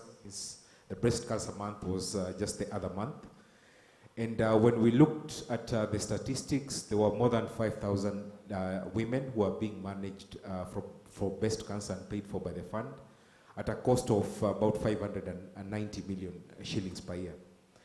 Now, the question is, if the issue of just self-breast examination can be done as a text message, when you get that M-Pesa message and you are looking at your balances and all that, just have a rider at the bottom that says something about self-breast examination. Is it going to make a difference as far as the early diagnosis is concerned? So that is the basics as far as technology is concerned, but there are other ways of looking at it. One of them is when you look at the rural areas or the urban areas but informal settlements, one of the ways in which the households are reached is through the community health volunteers or the community health workers. But most of the time, they focus on malaria or TB or follow-up of a patient who's maybe defaulted HIV treatment or something like that. But is it possible to come up with a comprehensive community health package, for example, so that you equip this community health volunteer with something as simple as glucose strips, and then give them so that when they visit a household, they don't just talk about malaria, TB, HIV. They also do some very basic tests, like weight, look at the weight, look at the blood sugars, look at the blood pressures, feed it into a gadget, and then that gadget goes maybe to the primary hospital, which is closest to where the patient is. And if there are indicators that there is a warning indicator, maybe this patient is likely to be pre-diabetic because of what you are seeing there, can a prompt message be sent to that patient or to that Kenyan so that they can actually seek further guidance from a facility? So there's that concept which has been developed, and we're having a support partner. I think one of the engagements has been with MTRH, because they are doing that for ANCs. ANC is the antenatal care, and the reason is because even from our data, if you compare the number of hospital visits before the delivery and after the delivery, they are significantly low compared to the deliveries. So it means that there is something that is preventing that mother, that potential mother, or after delivery, that mother, from actually going to the hospital to seek care. So they would only go there for the sake of the delivery, but then after that, they don't see the point of maintaining the hospital visits, despite the value that we know as far as the healthcare of the mother and the infant is concerned. So probably that might explain why the issue of infant and maternal mortality still remains a challenge, with the kind of investment that has been made. And then finally, I'll talk about revenue collection, especially in the informal sector. Yes, it has been a challenge, and from the data that we have, it is the population with the lowest retention. Retention meaning that this person will actually come in, make a minimum contribution, access a service, and exit. And when we look at the data that we have, it's 36-month time series data. The people who contribute for 4 months and exit the service, they only maintain an active contribution for 4 months. 30% of them access a delivery service. So somebody would actually come in month 4 or 5 of pregnancy, activate a card, access the delivery, maybe have a cesarean section financed, and then exit. I'm not so sure SportPesa is that generous, but that's basically what we are seeing in our situation. So what do we do about this informal sector? There are several measures that have been put in place. One of them is engagement through organized groups like SACCOs, or now when you look at chamas or something like that, that kind of an organized group is a lot better compared to specific individuals when it comes to retention. There is also the role of what can agency banking do. The same way you can Fuliza and get some amount, is it possible to Fuliza and have it your premiums and then have that so that when the money is available, you can actually reimburse that financier who has paid your premiums for you. And then the third bit is how do we modify the product so that that product is not just about the healthcare service, but you use the product platform to be able to retain membership. And one of the things that we are studying at the moment is a maternity income protection product as a way of enhancing the maternity benefit. We are spending at the moment, last financial year, about 5.7 billion as far as the maternity benefit is concerned. And then of course there is the Linda Mama, the free maternity program that is directly sponsored by the government, where we are spending additional funds. But then the outcomes are not as good as we expect. So if you do a maternity income protection as a value addition to the product itself, does it have value in terms of not just the service, but also maintaining the membership? So those are the approaches that we are using as far as the informal sector is concerned. Thank you, Dr. Kuhora. Thank you to our fantastic panelists. I think we should give them a round of applause. So thank you so much. In light of not forgetting our colleagues who are online, so this I'd request Dr. Kuhoro to be quite specific and to the point in these two last questions. From online, that's Joy Kihuha. He has asked, I'm curious as to how NHIF came up with what to pay for who. There's a lot of discrepancy in the approved bills. And secondly, I have a question for Dr. Kuhoro on the care package. What are the plans to expand the same to include eye health coverage and assistive devices for persons with disabilities, including rehabilitative services? So if you could take a minute to answer the two questions, then we close it up. Okay, thank you. What are the products, how are they arrived at, and the cost? Historically, it's been more passive, and I think that's been the challenge that we've faced over time. But from 2019, we've made a deliberate attempt to make it more active. So I mentioned about a 12-point criteria. And even after we have that 12-point criteria, we go further to analyze. And I will give an example of eye health, because we directly engage the ministry as far as the cover for eye health is concerned. We looked at what are the priorities as far as eye health is concerned in the country. And from the engagements, visual loss was one of the biggest challenges that we were facing as a country. So the next question is, what are the most common causes of visual loss? Cataracts, glaucoma, eye injury. If you look at the benefits that have been rolled out from July this year, it is deliberately responding to that for the whole population. So that's how we've come up with the products, especially the ones which have been contracted since July this year, because we have a cycle from July this year to June 2024. The costs were mainly done through provider engagement, and that's because we didn't have a country-level engagement as far as the costing of healthcare services is concerned. But I would like to report that in the recent past, October last year, we've come up with a costing protocol for healthcare services in the country. The ministry is directly involved, and at the moment what we are planning is a pilot study of tracer conditions in the country. So we'll be able to get the actual costs of providing these services to different segments of the population. Then devices and eye health. Disappointing message is that we are not able to cover everything. So we have to look not just about the resources that are available, but also who are able to access it and where the services can be able to be accessed.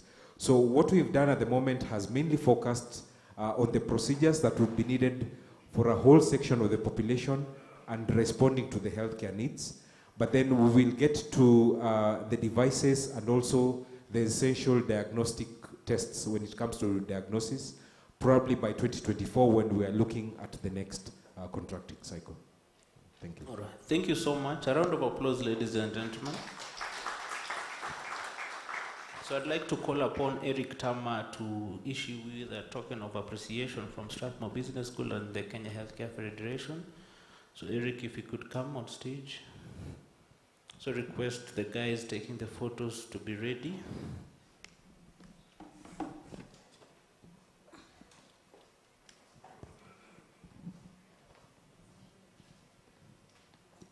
So we'll start at the far end from Dr. Kuhora.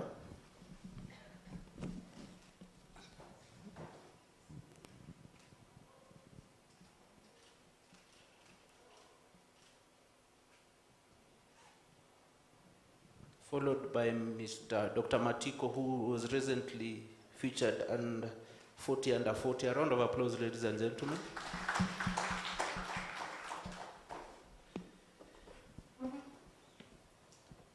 We also have Boniface as well.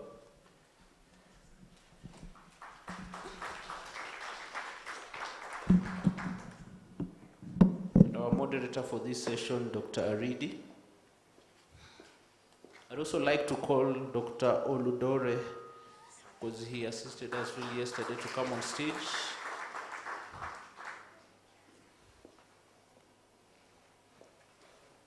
So thank you so much.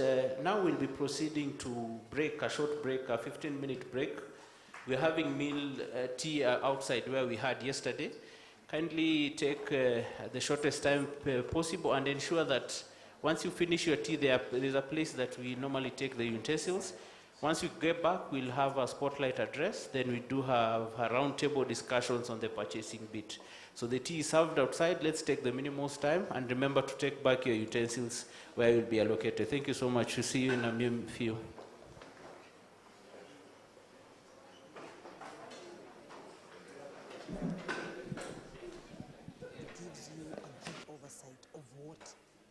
The ideal situation should be. It will probably bust a lot of myths that people have thought about boards. It will also challenge you to really ask yourself, am I being the best that I can be on that board? It's one of those that challenges your effectiveness on a board.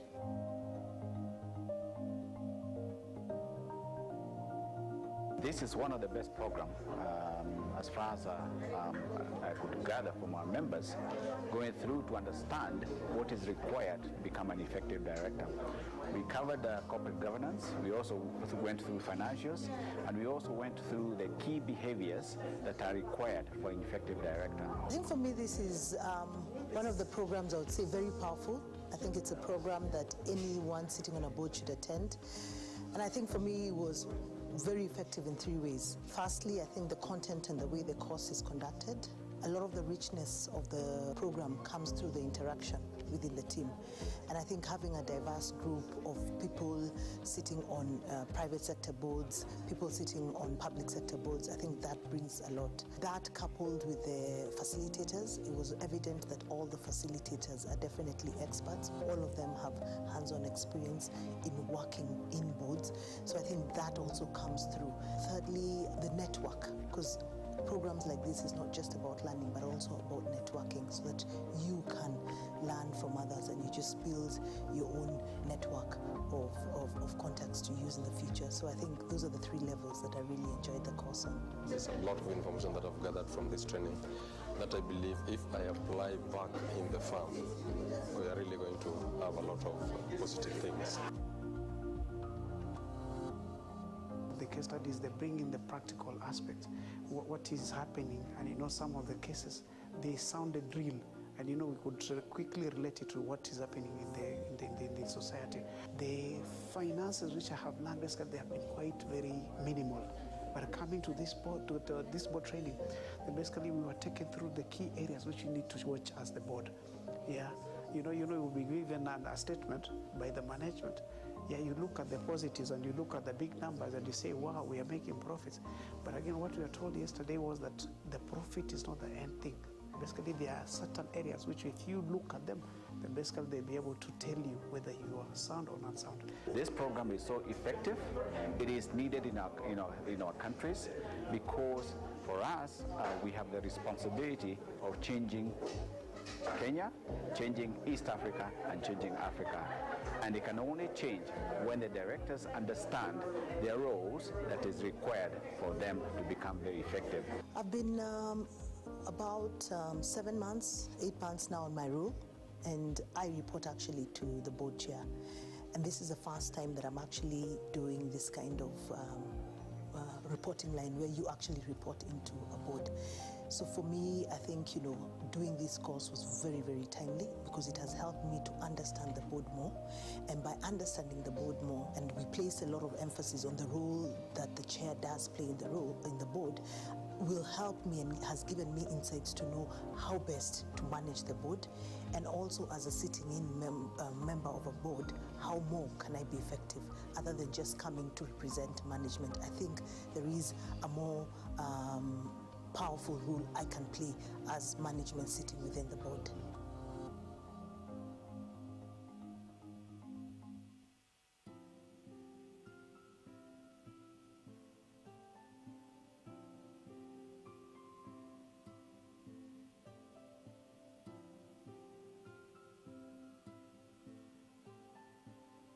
One of the key plans that we have in the business is to improve our overall governance system.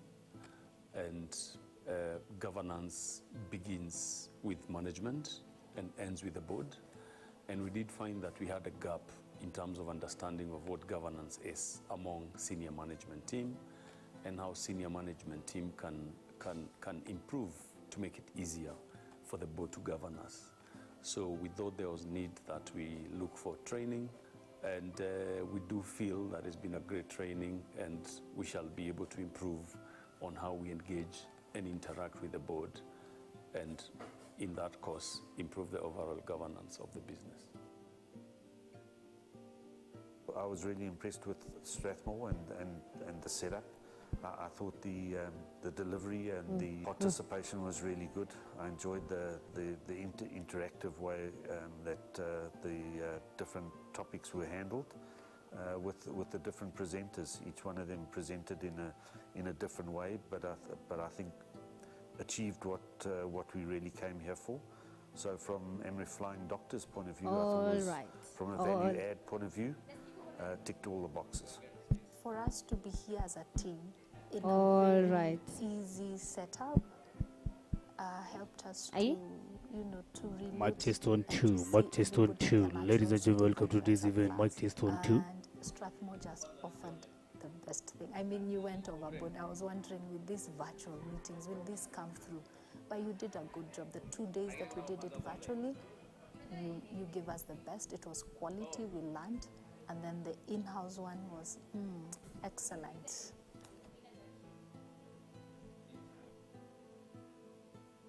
In as much as the board usually has an oversight role, management has a very great role to play. So preparing for board papers, preparing, you know, board etiquette, those are some of the subjects we learned in the second module. But even before that, you know, just getting to understand who I am. I remember we did Clarity 4D profile, and you know, those color presentations of who I am really just made me understand who I am. You know, just understand more about myself, and most importantly about the team that I work in. So that synergy, and you know, you understand that you have different personalities. The way we lead, the way we manage is very different, but you know, there's a way we can meet halfway. There's a lot of mystery behind board and board leadership. It demystified that.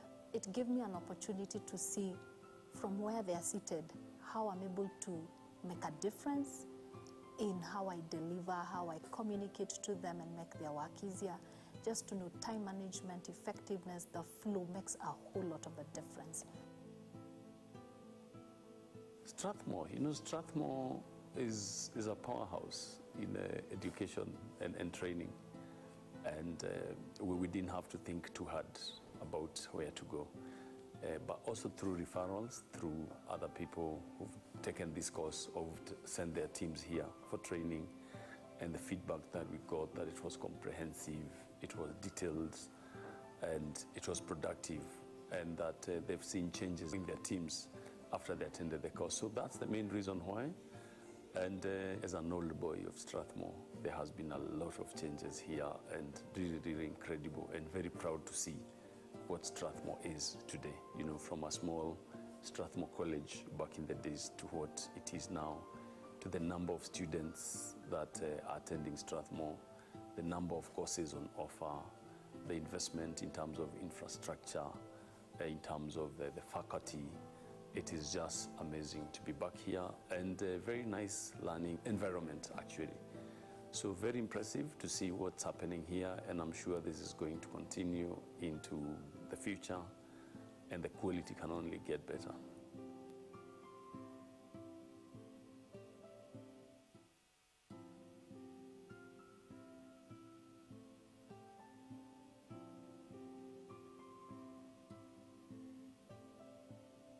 The program was very insightful. For speaking personally, someone who was looking to develop himself, improve himself, and learn more about the entire board and governance aspect of business growth, it was very, very instrumental in just gaining that knowledge and shedding light on a topic that you know, I personally did not understand too well. Remember, boards, their mandate is just, you know, oversight, governance. They're not involved in day-to-day. But you find in many organizations where people clash between what's the role of management and what's the role of the board. So these programs actually brings it out clearly.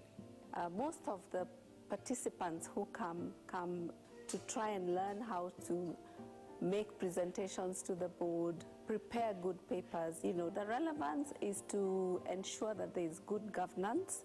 And for you to have good governance, it means that the board members have to have the right papers, the right information, not too much, not too little, but very strategic information that they can then use to make those strategic decisions.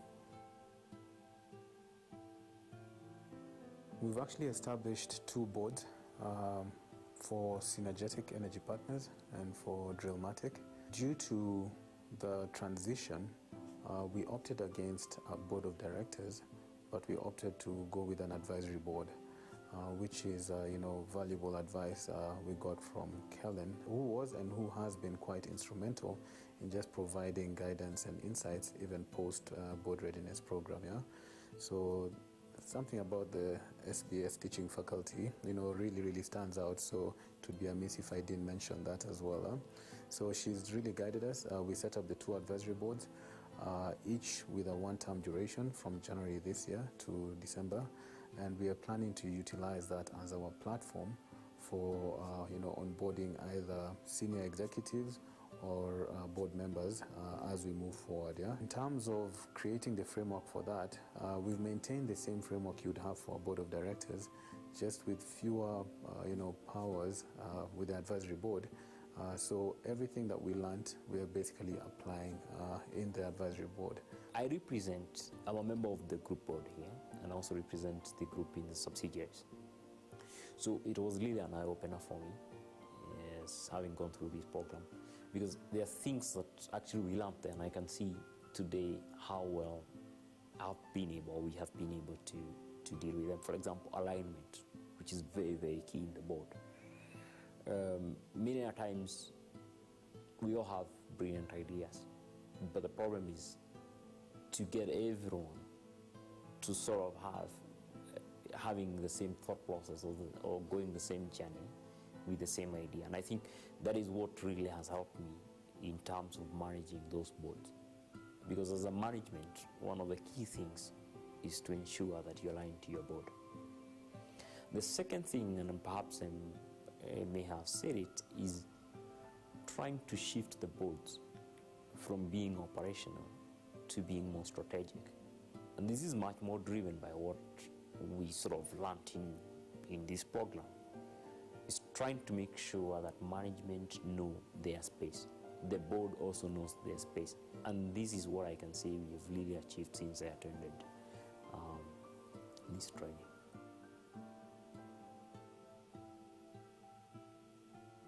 It's a fantastic program. We even have a board simulation session that's proved to be a good highlight, because when we do that, people can practice what it is to be in the boardroom, how to make presentations, the kind of questions to ask, the kind of board papers to expect, and they're able to critically look at those papers or even request for the relevant information.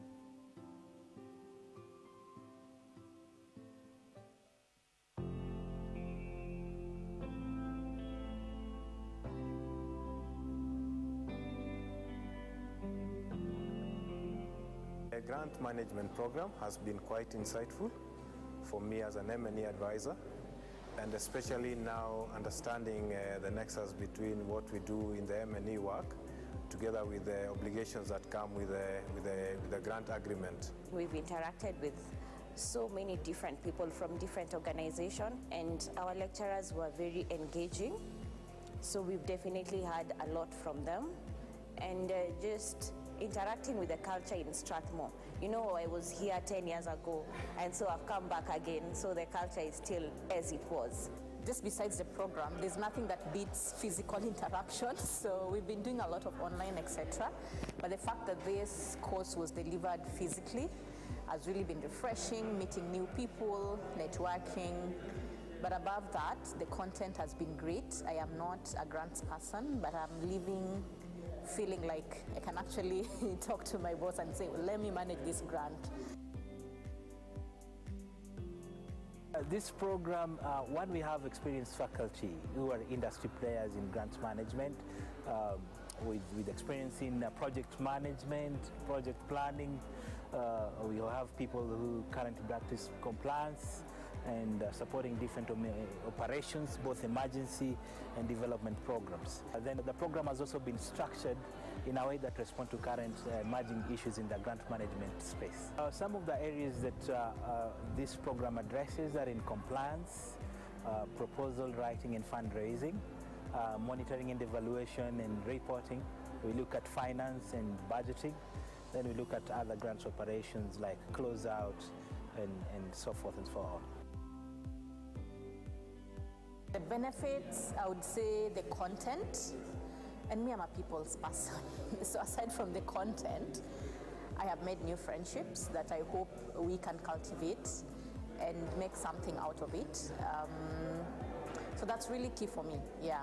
The composition of the attendance to the training is very essential, because you have an opportunity to share experiences from different backgrounds and organizations in the discussion.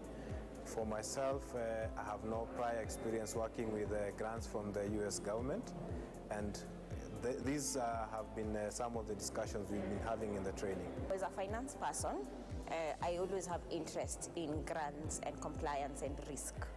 And so this program has just widened my knowledge on grant management, on the compliance aspect, and also on the risk aspect. Because once we receive these grants, we sub-grant them to other partnership organizations. And so just ensuring that the donors get their value for money, and that we are able to report well to the donors. Something else that I gained from the 1 week experience is just making financial reports easy for program people.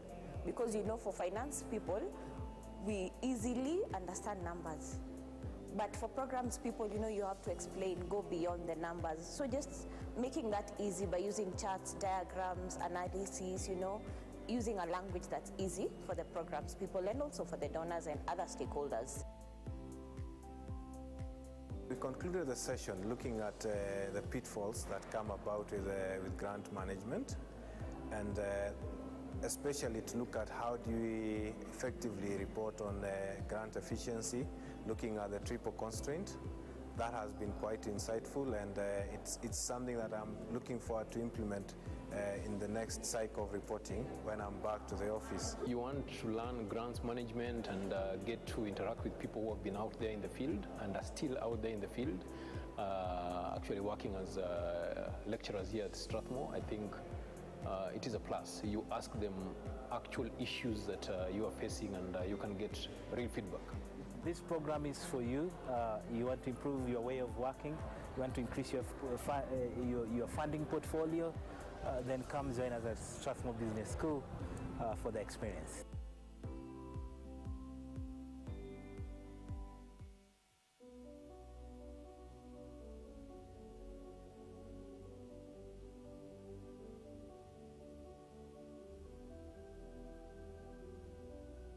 Hi, my name is Anissa Rashid. I'm a mental health advocate and the founder and executive director of Nivishe Foundation, and I'm also a student. Nivishe comes from a Kiswahili word which means to clothe you.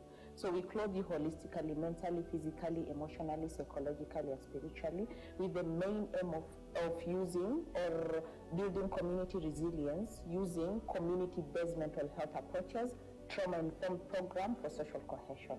So our headquarters, as you've seen, we are in Kibra because we tend to focus mental health at the community level, because most of the time we tend to forget the people at the grassroots levels who go through a lot of challenges and yet they don't have the resources or information or knowledge about mental health. So that is why we are here. So one of the main programs that we do is community radio talk show.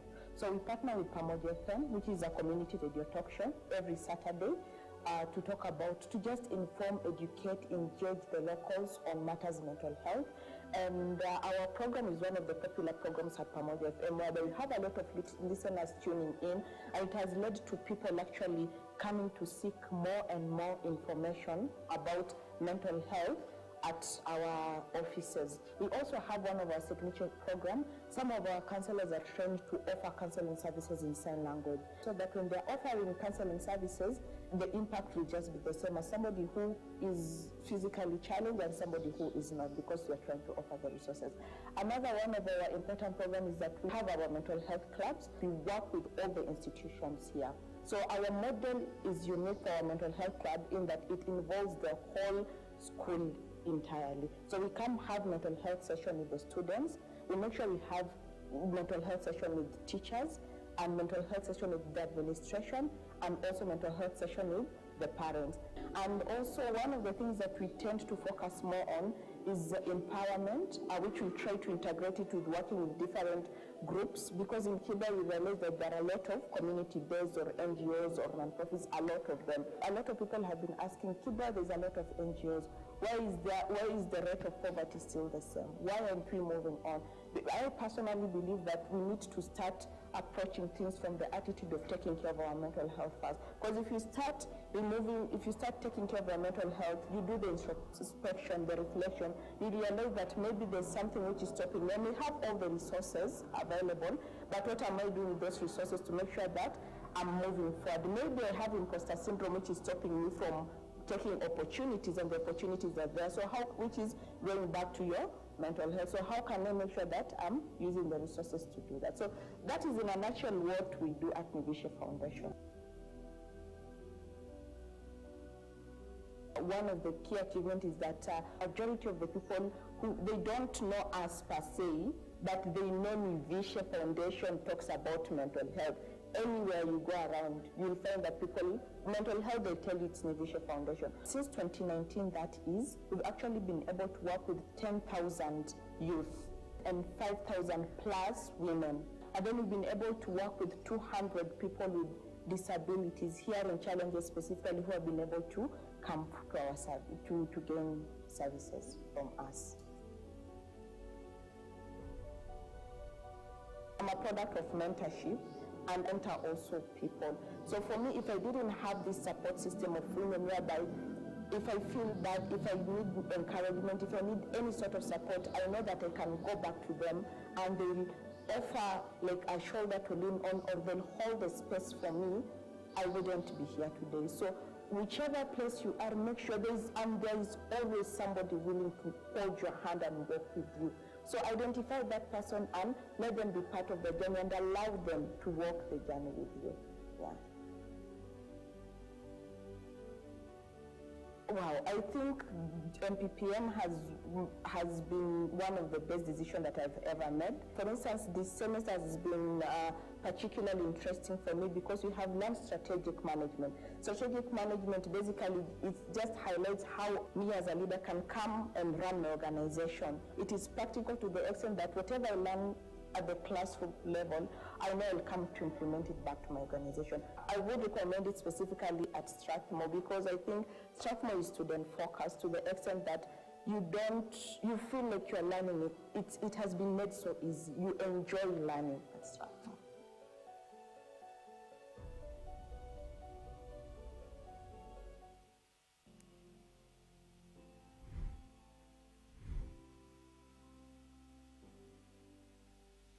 My name is Caroline Mwangi. I am the HR Director for Schneider Electric East Africa.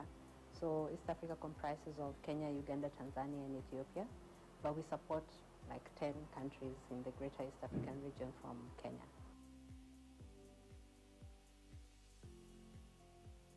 It's been an interesting one.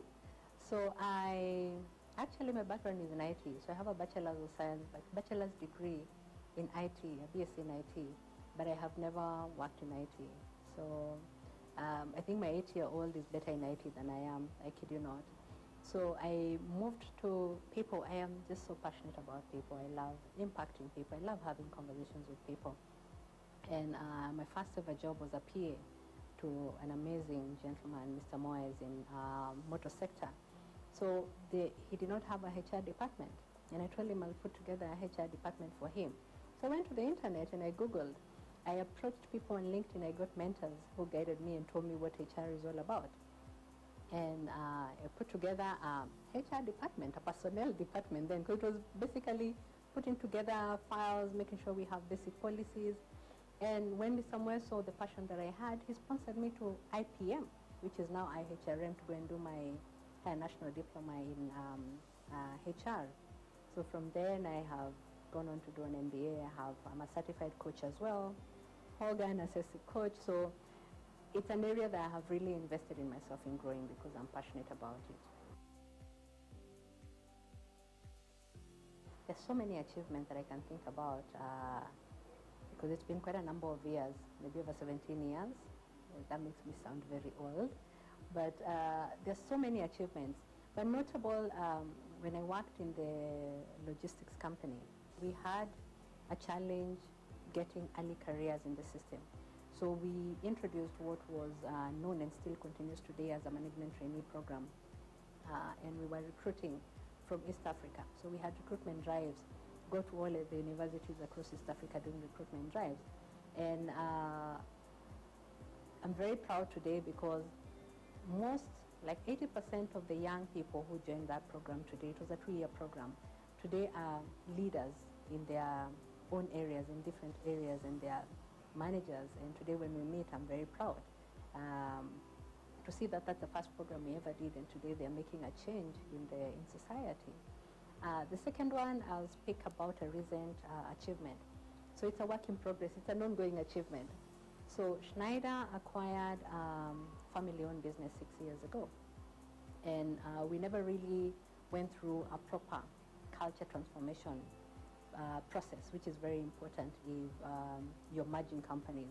So we embarked on a culture transformation journey, and I can tell you in terms of engagement, in terms of collaboration, in terms of even employer branding, we have moved so much in the last maybe 12 months.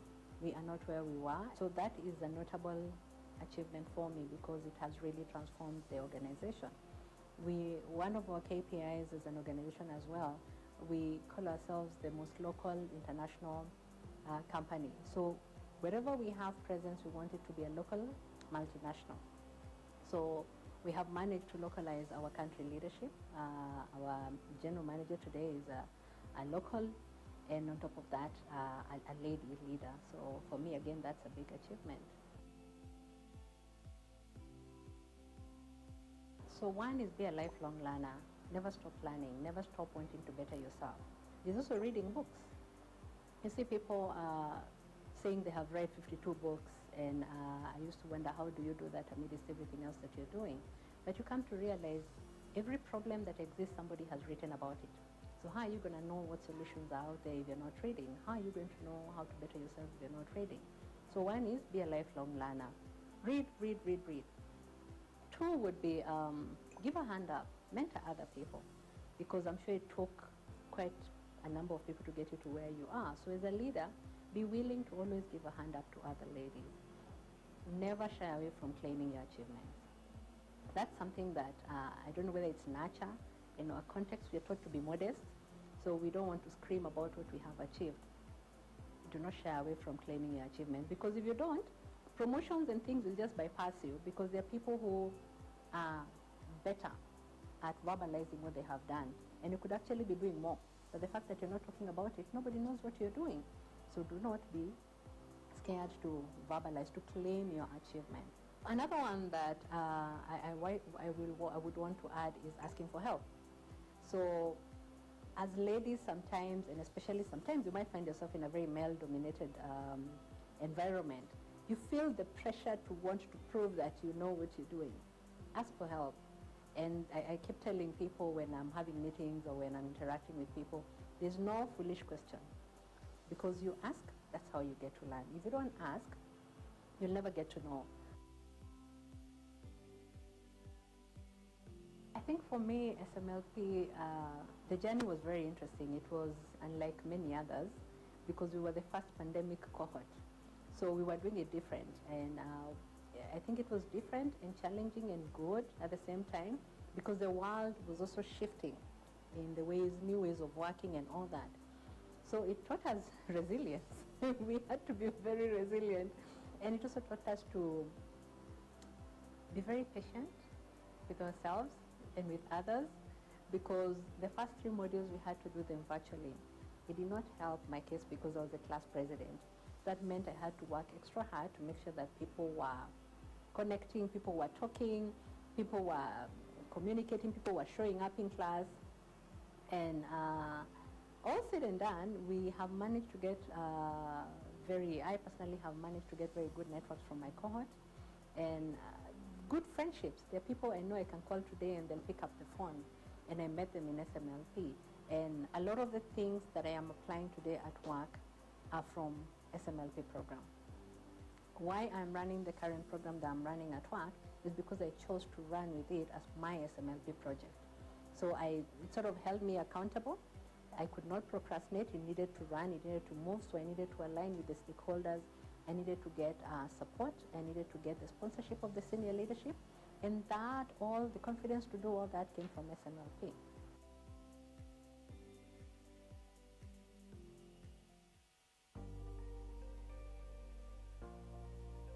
Frank Mola is my name. I've been with MasterCard for the last 5 years now. I enjoy dancing, so I'm a dancer. I'm a Rumba dance instructor. But outside of that, Frank is a certified negotiator by Strathmore Business School and by Harvard. There's one thing that I've always believed in, right? And that is going to tie into my journey and mainly why Strathmore became one of the pillars and anchors of a business school, which I felt is going to be part of my career growth and my professional path, is 10-10-10. So 10-10-10 is whereby I believe I need to sit back and ask myself, whatever I do in the next, for example, what I do now, what is the impact in the next 10 seconds, in the next 10 minutes, in the next 10 hours, in the next 10 days, in the next 10 weeks, in the next 10 months, in the next 10 years. So by the time I was coming to do the master negotiator with Strathmore, I did my 10-10-10, and I told myself, in the next, the 10-10-10s that I've mentioned, where will I be? So when I work backwards, because I can see the future and I'm bringing it now, then it gives me the motivation to be able to say, let me enroll, let me get, if it's a loan or whatever it is, so that I can do this, because I've seen where this is going to take me. And in everything I've done henceforth, from the time I discovered 10-10-10 rule, it's always made a lot of things easier for me. In our day-to-day lives, you can apply 10-10-10 in any action you want to do. You want to be a CEO? Do your 10-10-10 now and ask yourself, what is it that you need to do in the next 10 years for you to become that CEO? So you have to start practicing it now. The Senior Management Leadership Program was 2 years ago, and the reason I enrolled for Senior Management Leadership Program is because while at MasterCard, I was among the few individuals who were selected to join a program called Future Leadership Program. And I started learning a lot about leadership. I started learning a lot of people. I started appreciating that there is something called servant leadership, right? And I said, hey, this is not enough. The Future Leadership Program is not enough. That's when I also came back and I checked Strathmore and asked myself, is there anything linked to the Future Leadership Program? And then I saw the SMLP program, which was running for a whole year. And the moment I completed the course, I could see myself performing way better, because the beauty is the fact that you're doing the course and you're applying it instantly. So I could apply all the different leadership styles. I remember doing something called a mirror exercise, my friends. Oh, that was an eye-opener. That was an eye-opener. You know, the way you see yourself is not the way somebody else sees you. Singapore was really nice. I really enjoyed Singapore because it brought the unit together. You know, when you start the program. Hello. Good afternoon. It's still morning, so I hope you've enjoyed the short breakfast that we've had, and we are moving on to our spotlight address. And at this point, I'd like to welcome a lady whose universal health coverage sums up her vision for health.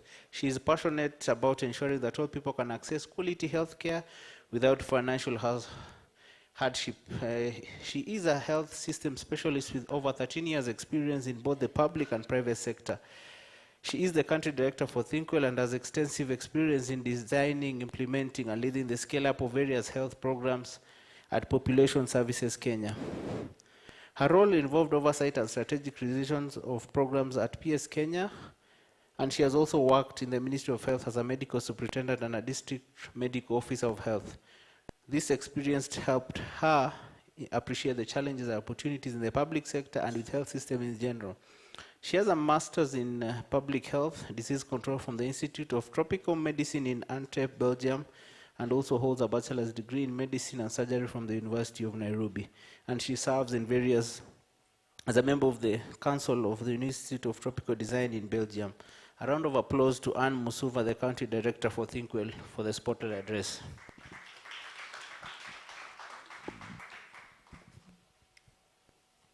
Thank you very much. Thank you very much. I don't know where he got that bio from. So I'm just waiting for my slides to come up. But as he said, I currently work at ThinkWell as the country director. And we are very pleased to be here in this very first inaugural Health Financing Summit. I think it's a really brilliant initiative of Kenya Healthcare Federation and Strathmore Business School that we are very proud to support as ThinkWell. Next, please. So this is going to be the brief outline of my presentation. I'll tell you a little bit about ThinkWell for those who may not have interacted with ThinkWell before. And the focus on my presentation will really be about financing primary healthcare with a focus on how funds flow to frontline providers. And I'll draw a lot on our insights with the work that we've done at ThinkWell, working with various counties. Next, please. So ThinkWell is a health systems development organization that provides bold and creative practical solutions to support countries in their journey towards universal health coverage. Supporting healthcare financing reforms is really at the center of what we do. And we employ a whole of systems approach. We focus on a number of practice areas that intersect with healthcare financing in one way or another. So for example, public finance management, human resources for health, governance reforms, and also engagement with the private sector, which is a critical component of the health system, especially here in Kenya. And in Kenya, we currently have a footprint in 14 counties. So our work is focused on a number of strategies or work packages, if you may. The first is around supporting strategic purchasing for primary healthcare at county level, and I think this is what we are largely known for. So for example, we've been supporting a number of counties to strengthen financial autonomy arrangements to ensure that funds are flowing to frontline providers. We've also done quite a bit of work in encouraging and improving the participation in NHIF schemes of various public facilities. And now we're actually looking to moving to, okay, so facilities have autonomy, but what does this mean, for example, for HRH performance? What does this mean for supplies? Do we have more drugs on the shelves because facilities have autonomy? So moving forward, these are some of the questions that we are working on with various counties. The other area that we're also looking at is around sustainable domestic financing, and this is with financing from Global Fund, where we are working on a sustainable domestic financing strategy for the country, focused on AIDS, TB, and malaria, which are the areas that Global Fund supports. We're also supporting a number of counties to improve their budgeting and planning processes.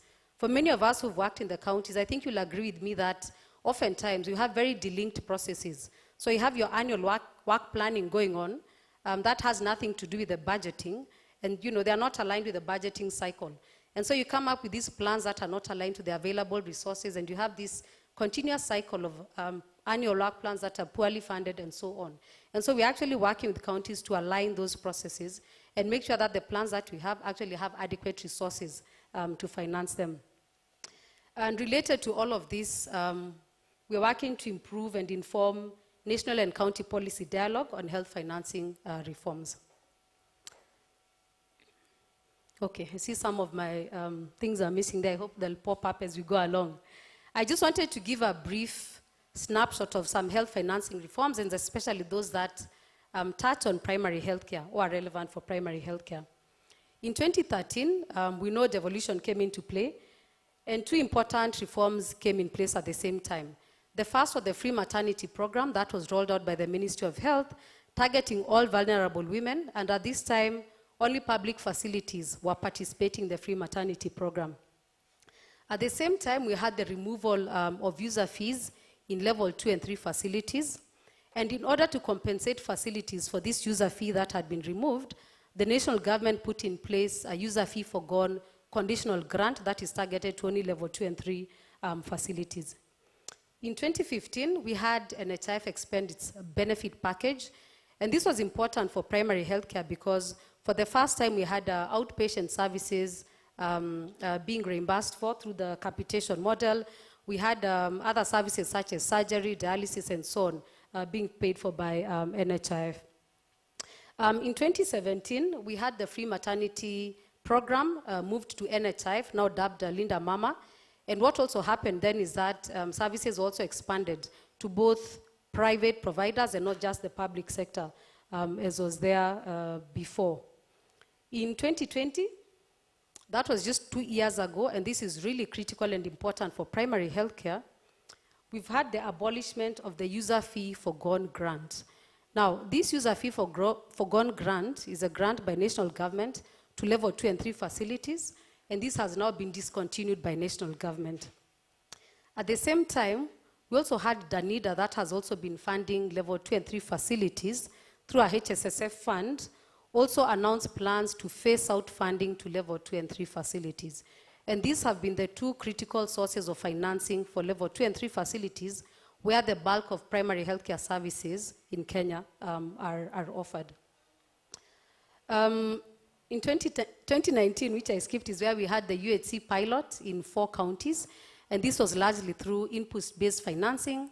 So the counties got drugs, human resources, and so on, and user fees were also removed from level 4 and 5 facilities as part of the UHC pilot. In 2021, now we have the scale-up of the UHC program. The national government is providing subsidies for 1 million poor households as part of the Afya Care UHC program. So these are just some of the health system reforms that touch on primary healthcare and how we are financing primary healthcare. Next. Apologies for the missing pieces that are coming on as we are moving on. Okay. Yeah. So we talked about this yesterday, and I don't want to belabor the fact that despite all the challenges we are facing as a country, I think it's great to note that the amount of funds coming to the health sector has been increasing over the years. But I think what is critical is that if you see the share between the national government and the county government, increasingly counties are spending much more on healthcare compared to the national government. So counties are now the primary purchasers of primary and secondary care services. Next. So since we are talking about primary healthcare, which is financed largely by counties, where are counties getting these resources from? So counties are relying heavily on the equitable share. So this is the funding that comes from the national government to counties. It's largely tax funding that is channeled to the counties. And there have been discussions, as you may know, between national and county government about increasing this equitable share so that counties are getting a bigger pot of this equitable share. But as it stands now, counties are getting about 64 or 65% of their total budget is from the equitable share. We have only about 11% from own source revenue. So this own source revenue is funds from, for example, user fees collected in health facilities, NHIF reimbursements, levies, for public health departments that inspect hotels and butcheries and so on. That's the own source revenue. And that's only 11%. And I think that's really important because when you're talking about sustainable domestic financing, especially at county level, we can see that we only have about 11% of their revenue coming from own source revenue. And then we have the other conditional grants that I had talked about. So the Kenya Healthcare Financing Strategy outlines increased domestic financing as a key lever to finance healthcare in Kenya. And so at county level, I think we can see that the fiscal space is quite constrained to raise additional revenue from own source revenue. The graph on the right shows two counties, Nakuru and Makueni. Nakuru has been talked about quite a bit in this summit as one of the counties that have really done a lot of work to optimize own source revenue, especially through user fees and NHIF collections, largely because the county has autonomy. And even in these two counties, we can still see that own source revenue still contributes less than 18% of the total county health budget. Next, please. So of this total budget that the counties have, we can see increasingly over the years, counties are increasingly allocating more and more to healthcare, with most counties now allocating more than a quarter of their budget to the health department or to healthcare. And a number of counties are actually allocating even more than 30%. Makueni County, for example, is allocating 37% of the total county budget to healthcare. So increasingly at county level, we have quite a bit of resources going to healthcare. And what is this money being spent on in the health department?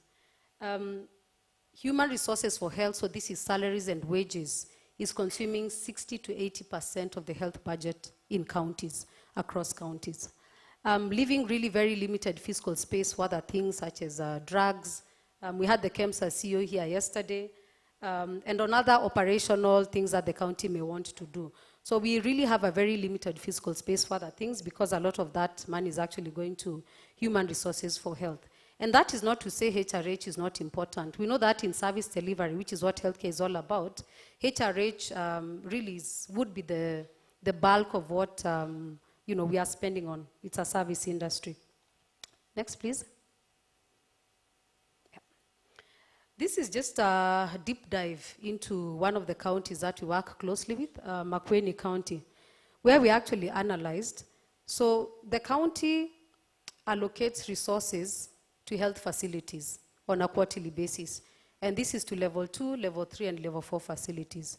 And we actually looked at, across all these facilities, how much are you allocating to your primary facilities? So these are dispensaries and health centers, level 2s and 3s. And how much is then going to your level 4 and 5 facilities?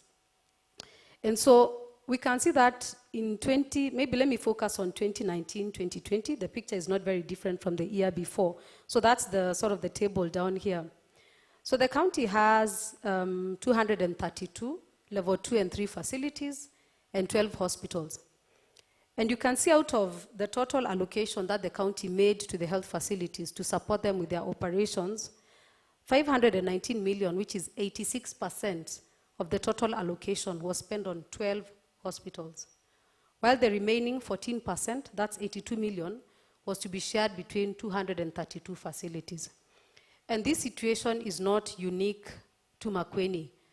We are seeing this across all the other counties that we are working in, where we're increasingly prioritizing curative services offered at level 4 and 5 facilities, and really allocating very few resources to level 2 and 3 facilities, which is where the bulk of primary healthcare services are offered. And so it really begs the question, when we talk about UHC and the fact that primary healthcare is a backbone of universal health coverage, are we really putting our resources where our mouth is, you know? If we are only allocating 14% to 232 facilities and 86% of our resources to only 12 facilities. So the proportions at the end just show the facility allocation as a proportion of the total county health budget. Next, please. Actually, even before I move here, we see the same picture across human resources for health, for example. When we look at how many HRH are in this level 2 and 3 facilities compared to how many in level 4 and 5 facilities and 6 as well. If you also look at, for example, the supplies that are being procured, commodities, how many are allocated to level 4 and 5 facilities compared to level 2 and 3 facilities, we see a very big disconnect, which is not really commensurate to the workload of the level 2 and 3 facilities. So where are these level 2 and 3 facilities getting their money from? Yeah? And this is really just focused on, I would say, the direct financing to the facility for the operations. So this does not include, for example, human resources for health, which is obviously the biggest cost driver, supplies, which are through inputs-based financing. So these are funds that directly hit the facility accounts to support them with their operations and plugging in human resource and supplies gaps. So, sorry, please go back. So level 2 and 3 facilities have had 4 main sources of funding. One is the county grant, and this is not in all counties.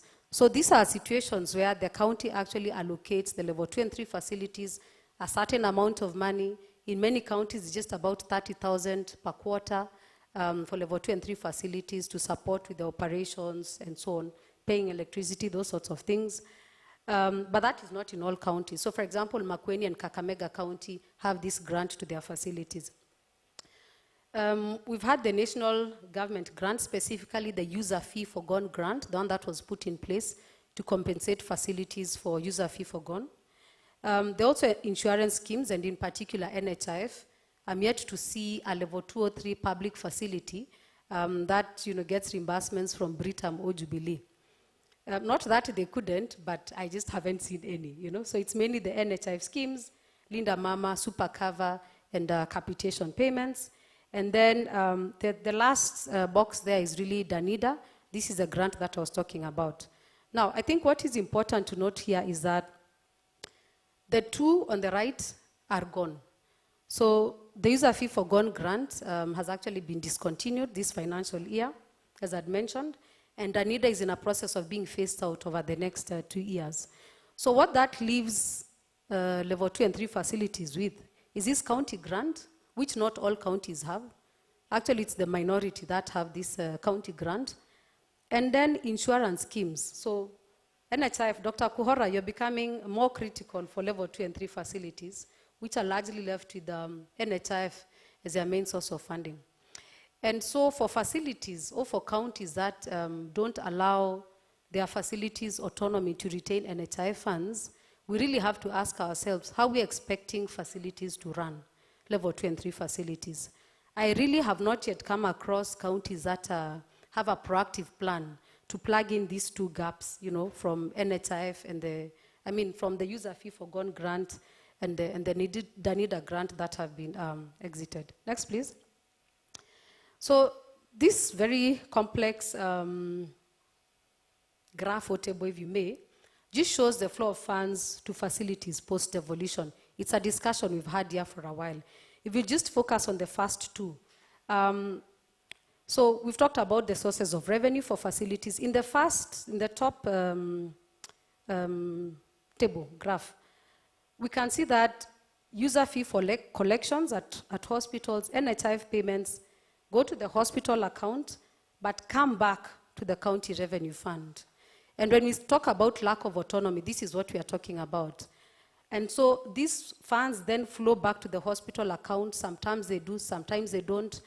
Sometimes they don't fully come back. You may have collected 100,000, only 20,000 comes back and so on. So these facilities don't really have autonomy over the resources that they are collecting. In the second scenario, we have user fee collections, NHIF payments going to this hospital account, and they are retained there. And this doesn't mean that there is no accountability. Facilities still have to seek AIE's authority to incur expenditure and account for the funds that they are collecting. So let's see, what does this autonomy actually mean for counties and facilities? Next, please. So these two graphs are two counties that we work with. I won't mention the blue one in case someone from that county is here. But at the onset of devolution in 2013, this blue graph is a county that insisted that all funds that are collected by all facilities have to go to the county revenue account. And these funds never flowed back to the facility. And you can actually see what has happened over the years. The collections have actually been decreasing because why would facilities have, there's no incentive to collect funds that you'll never see, that won't come back to help improve service delivery. On the right, I can talk about it. That is Nakuru County, that has been mentioned here previously. At the start of devolution, Nakuru was collecting just about 500 million and is now heading to about 1.5 billion Kenya shillings. And most of the level 4 and 5 facilities in Nakuru actually procure their own drugs with the funds that they collect. And we've looked at a number of, across counties. And facilities, especially those that have autonomy, are pretty well resourced and able to run the operations pretty well. Next, please. And this is another county in the Western region that I also won't mention, but we did some qualitative research just looking at how is lack of autonomy affecting these facilities. So in one of these facilities, this was a level 4 facility that had to shut down for 2 weeks because it did not have soap. This is not a joke, this is verbatim by the med soup of the facility. It didn't have soap because the soap is procured at county level. The facility had no funds to run, yet is collecting money. Every single day there are patients coming and they're collecting user fees, but they don't have the authority or autonomy to actually retain those resources and utilize them for service delivery. And it got to a point where there was actually no soap in the facility. Facility had been begging the county, procure this, procure that, because they have a centralized procurement system. And at some point, the MedSoup just made a call to close the facility. In this same county, you've seen facilities closed because electricity bills haven't been paid. So actually, the repercussions or the implication on service delivery are really significant. We've also seen casual workers who haven't been paid for months. And related to the previous graph, I remember I was actually at this level 2 facility myself, and the facility in charge actually told us that, so before the autonomy was stopped in this county, he was very keen on collecting funds. He'd actually employed some nurses who'd work. This was a level 2 facility, but was open 24 hours. So with these resources, he had nurses who were working at night and so on. And then the county stopped the facility, all the facilities from retaining these resources. And he said that was the last time he made any collections from NHIF. And obviously they had to let go, the nurse at night, and so there are no deliveries or no work happening at night. And this is obviously affecting service delivery. So this aspect or this issue about autonomy, I think we really need to look at it from the point of service delivery. What does this mean for our patients? We ultimately want to improve health and health outcomes. Next, please.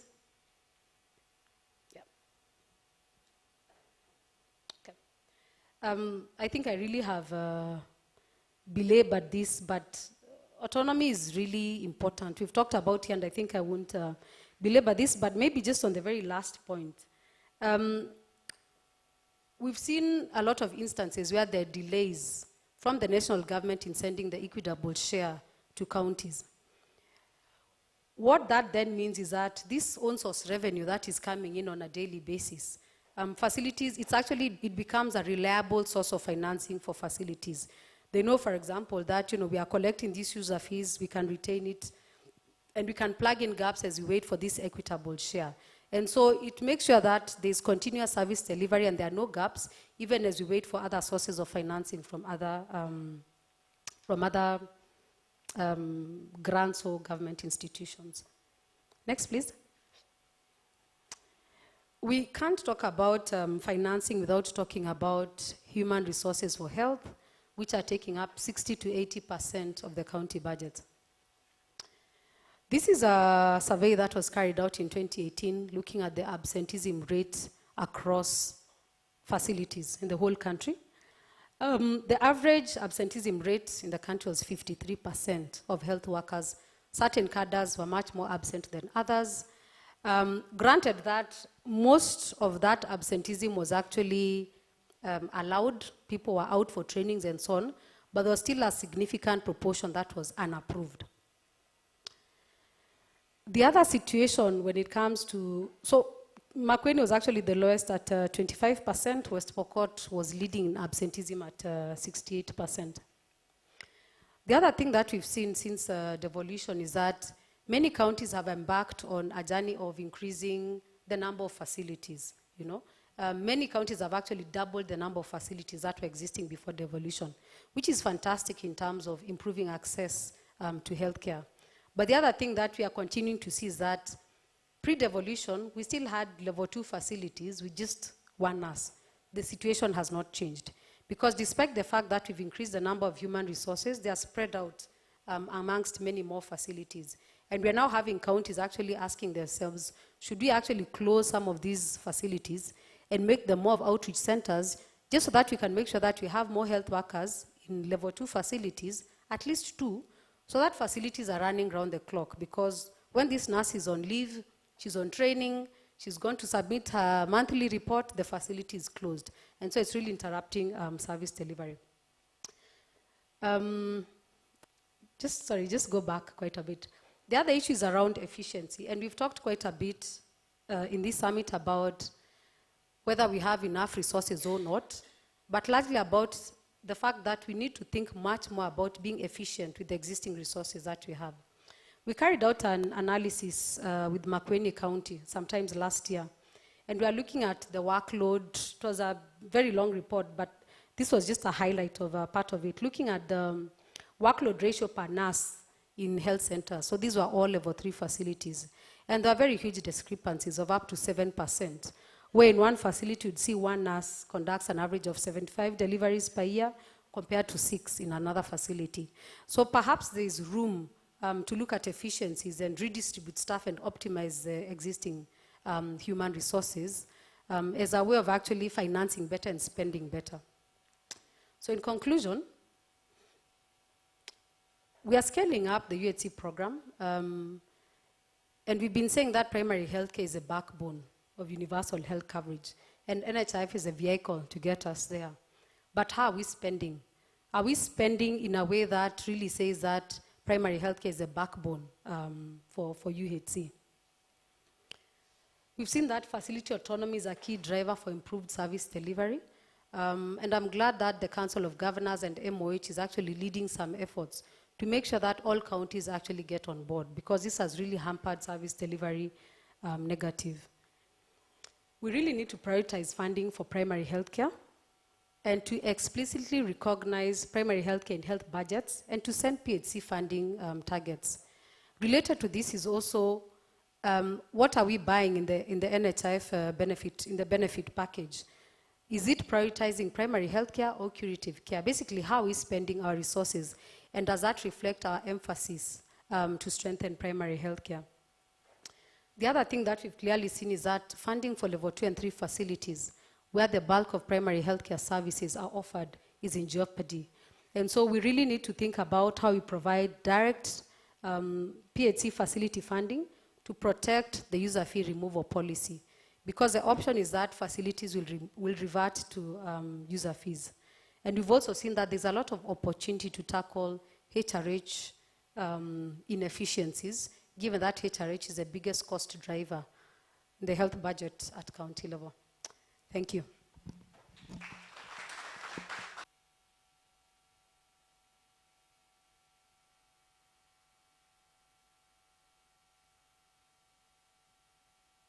So much for your wise, insightful words. I'd like to call upon Professor Kokwaro to issue with a token of appreciation.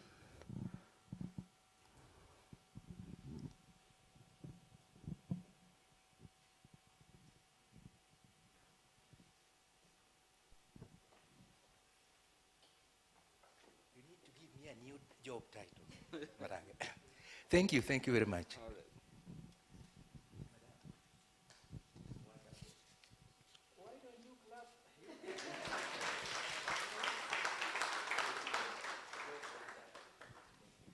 Thank you so much. And now we are going to the roundtable discussions on what we did in the morning in the purchasing. So I'd like to call upon Dr. Stephen Mulupi, if he's here with us.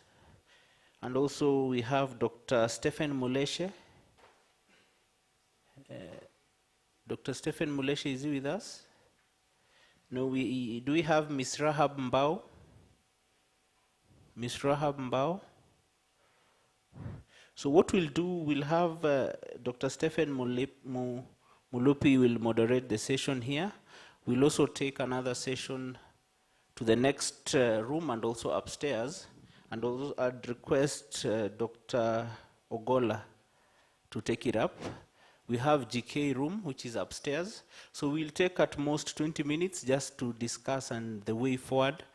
The other room the next room that is next to this auditorium, that's cooperative, I'll find a moderator for the session. How we'll do it, the guys who are here in this row, you'll go to GK, which is first floor.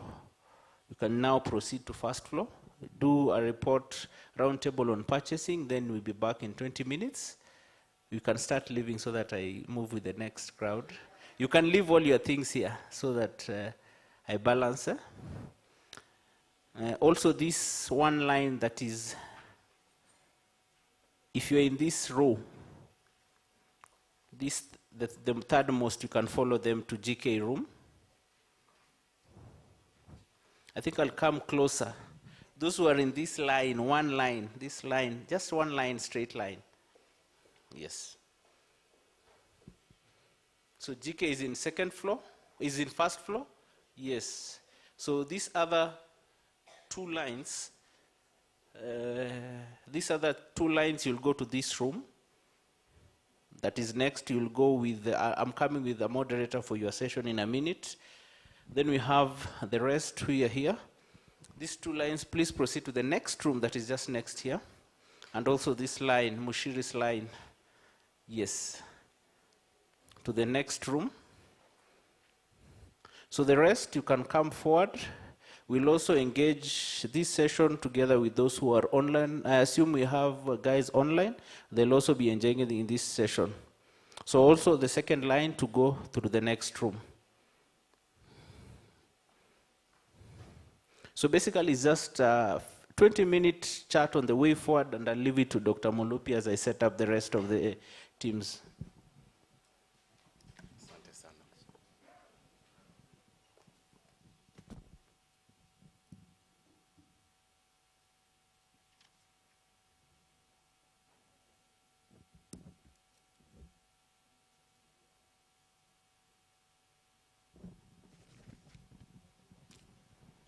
So good morning all.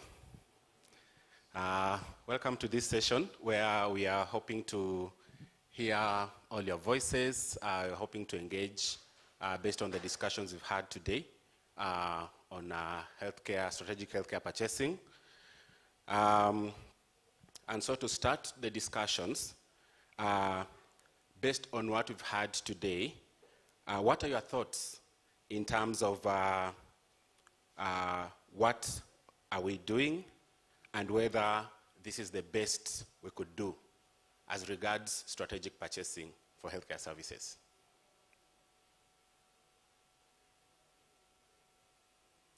Yes, please.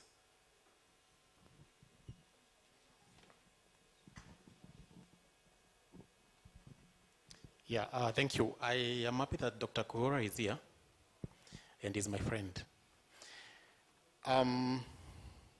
NHF spends about 4 billion on Linda Mama. And we know the volumes in terms of deliveries that have been paid for. But we don't know the outcomes. So we cannot link the investment you're making in the health sector to the outcomes. So we are simply not strategic. If you were strategic, we would be seeing out of 4 billion that we invested, we had these volumes of 700,000 deliveries paid for. Then we averted this number of deaths and so on and so forth. My question, and I think it's not a question really, it's a contribution. Where is the space at NHIF to include quality metrics in the provider payment mechanisms? And we have sufficient data. For example, KDHS gives us data we can rely on to make decisions on how to sanction providers who give us undesired outcomes.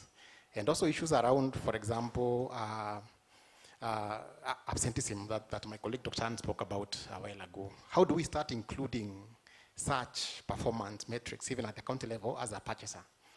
In any case, a MedSoup knows, or any other manager, they're going to receive their grant, for example, whether or not they're delivering services, whether or not they have the worst of outcomes in that sub-county. How do we also work with the counties to start having at least some semblance of resort focus or resort-based, performance-based reimbursement, even as you talk about direct financing for facilities? Thank you. Thank you. Thank you so much. He talks about linkage of the monies that are currently controlled by the purchasers. And we said purchasers are controlling money on behalf of a given population. And so how do we link this money to the outcomes? And maybe just important to emphasize that when you talk about strategic purchasing, it's actually a process of translating the resources that you already have to actual service delivery. So if that translation doesn't happen, it means that the point of pulling the money in the first place was lost. There's something he mentioned about quality metrics, and there's also an issue about sanction to providers. So when you talk about sanctions, probably on the side of penalties, isn't it? So this provider is not doing a good job. How do we put a penalty that will kind of shape the provider's behaviors towards the direction that we want, and that is good purchasing of service delivery to the people on whose behalf we're purchasing the monies. I wish to invite other reactions to this. Yes, please.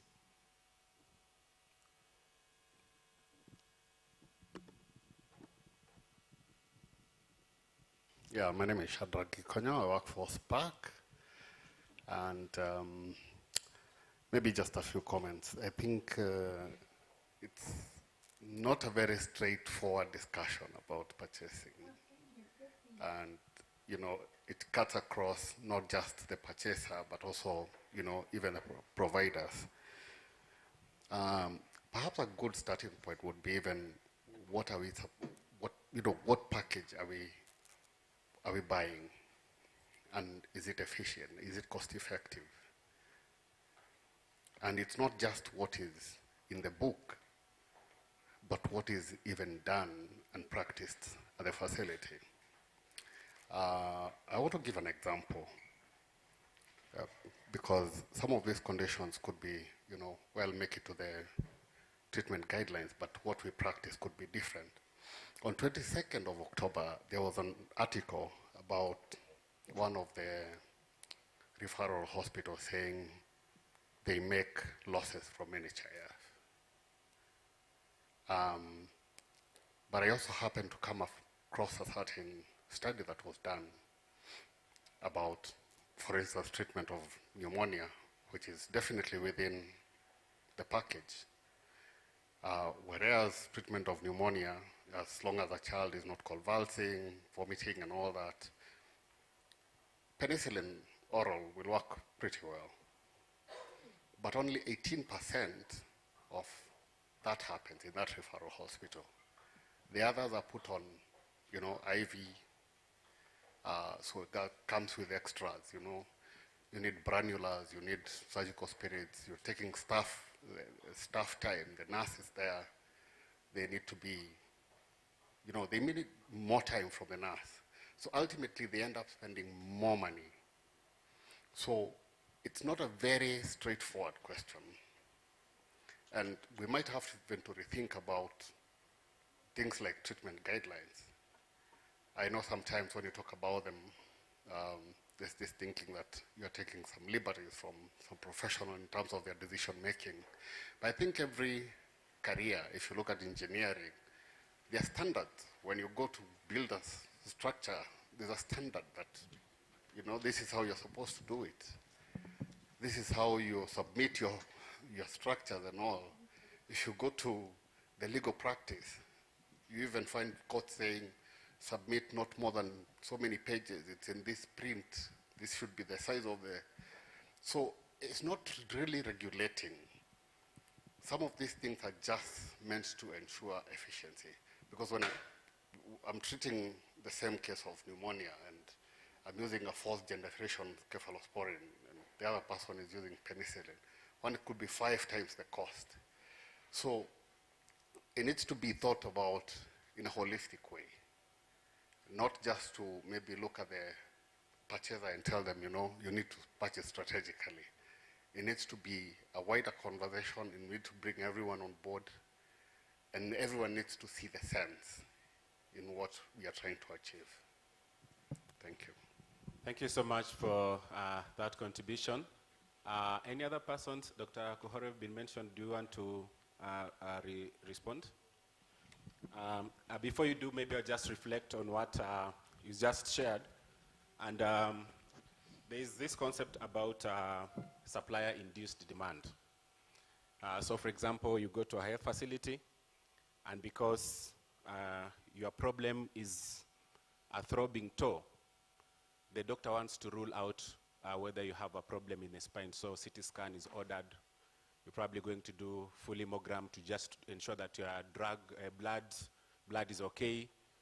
Probably a stool test here, probably something else. And all these are kind of driving towards higher claims or higher billings. So I think if I relate to what the gentleman has just shared, is how do we have a standard where you can link and logically say that this patient presented with this condition, and probably this was the expected treatment plan, and that's how we arrived at this cost. Thank you. Overproduction is one of the key challenges that we are facing as far as quality of care is concerned. And there's a way in which we are approaching it. One, we are looking at it in terms of clinical guidelines. What is the standard treatment? Before you go to meropenem, and I'll tell you that I don't know whether there is somebody from Northeastern. Basically, 40–50% of the patients being managed in such areas, they're indicating that the antibiotic that they're using is the fourth line antibiotic. So you wonder exactly what has driven that. So how we are approaching it, one is to what are the standard treatment guidelines? And if it goes beyond what the standard treatment guidelines recommend, then there is a review on the same. Then the second approach that has been suggested, it was actually presented to KHF about 2 months ago when we met at NHIF, and the issue is what is the role of peer reviews? Because at the end of the day, there is what you can control by contracts, by system checks, by how much you pay or what you pay for. There is a bit that is left for ethics. Ethical practice is more of either a societal norm that needs to be ingrained, so that it's not just about how much you are earning out of a particular procedure, but also what value are you getting out of it. if having an additional unnecessary lab test is what is going to make sure that it's not possible to finance a cesarean section that was actually an emergency intervention, then it should be upon this individual to see that it's not helping the healthcare system by having that kind of a model. So we are basically looking at those two approaches. One is the guidelines. Two is to ingrain peer reviews to be able to be checking on these practitioners. Then just an input in terms of what we need to do as far as strategic purchasing is concerned, and there was an issue about the metrics. I think one of the key deliverables that we have is the data, because we might have all the figures, but then is the data used to make decisions? Now, I'll say this because when we first looked at reviewing the oncology benefit, when the costs went beyond 3 billion shillings, the issue was, what exactly are we spending for? Is it really necessary to be spending that kind of cash? And when we were looking at data in Africa, it was actually global data. It's in Africa where the data that is available in cancer is not strong enough to support policy decisions. So the question is, what do you do about it? First thing was to come up with a country-level registry, so that we know that in this particular part of the country, about 5,000 people are expected to be on this kind of treatment. In this particular region of the country, this is the proportion. Now, the next thing is, why is it that we have so many cases of hypertension in the coastal strip, Nairobi, central part of Kenya, but that is not the same in the western part of Kenya? So that if we are engaging the Ministry of Agriculture, for example, as was suggested earlier, or we are engaging Interior Ministry because of social protection and other aspects, then there is a basis with which we want them to intervene. Is it an environmental issue? Is it an education issue? Is it the information that the public has there? Is it that the cultural practices there need to be relooked at? Because if we look at hospital deliveries, despite having Linda Mama running at NHIF for more than 5 years, the proportion of hospital deliveries in some parts of the country has really not changed. You would rather call that healthcare worker to go to that household, to go to that homestead, and observe the delivery, but don't tell the mother to go to the hospital, because they will not. So what do we do about those cultural aspects? Are you able to change them, or can you be able to change the perception of the communities around there? So data becomes very important. Then the next bit is value. If you are to get value, then you have to get performance indicators. We were just discussing outside about programs which are very clear performance indicators. One of them is the HIV program. When it comes to patients who've been initiated on ARVs, a viral load is required at 6 months after initiation. And it's actually mandatory for everybody. So you basically look at all the individuals who've been initiated, and 6 months later, how many of them have a viral load? Of those viral loads, how many of them are still detectable despite initiation of the ARVs? And of the ones which are detectable, how many of them have good adherence to their ARVs? So you see, there's a sequence with which that data is used to inform decisions. So what we are looking at is, how do we use that data to come up with a matrix, and then that matrix informs a decision? Because it's one thing having the data, but then does it inform the next decision? Then the other performance indicator that we have is in terms of clinical outcomes.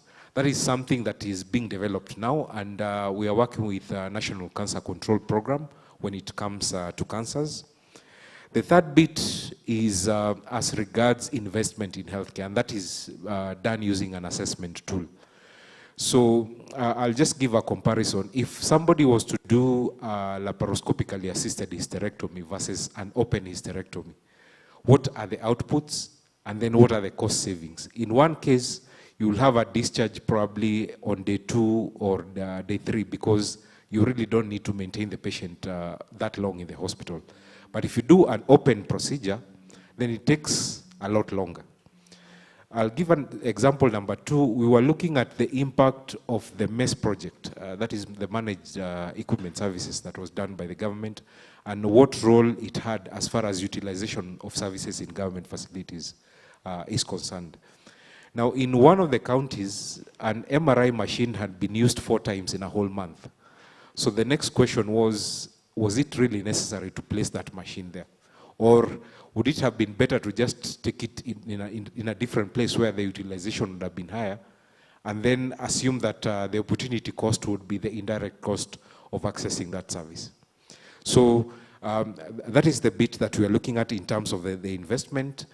And then one of the key issues that we have, I think there was a talk about inefficiency, is fraud.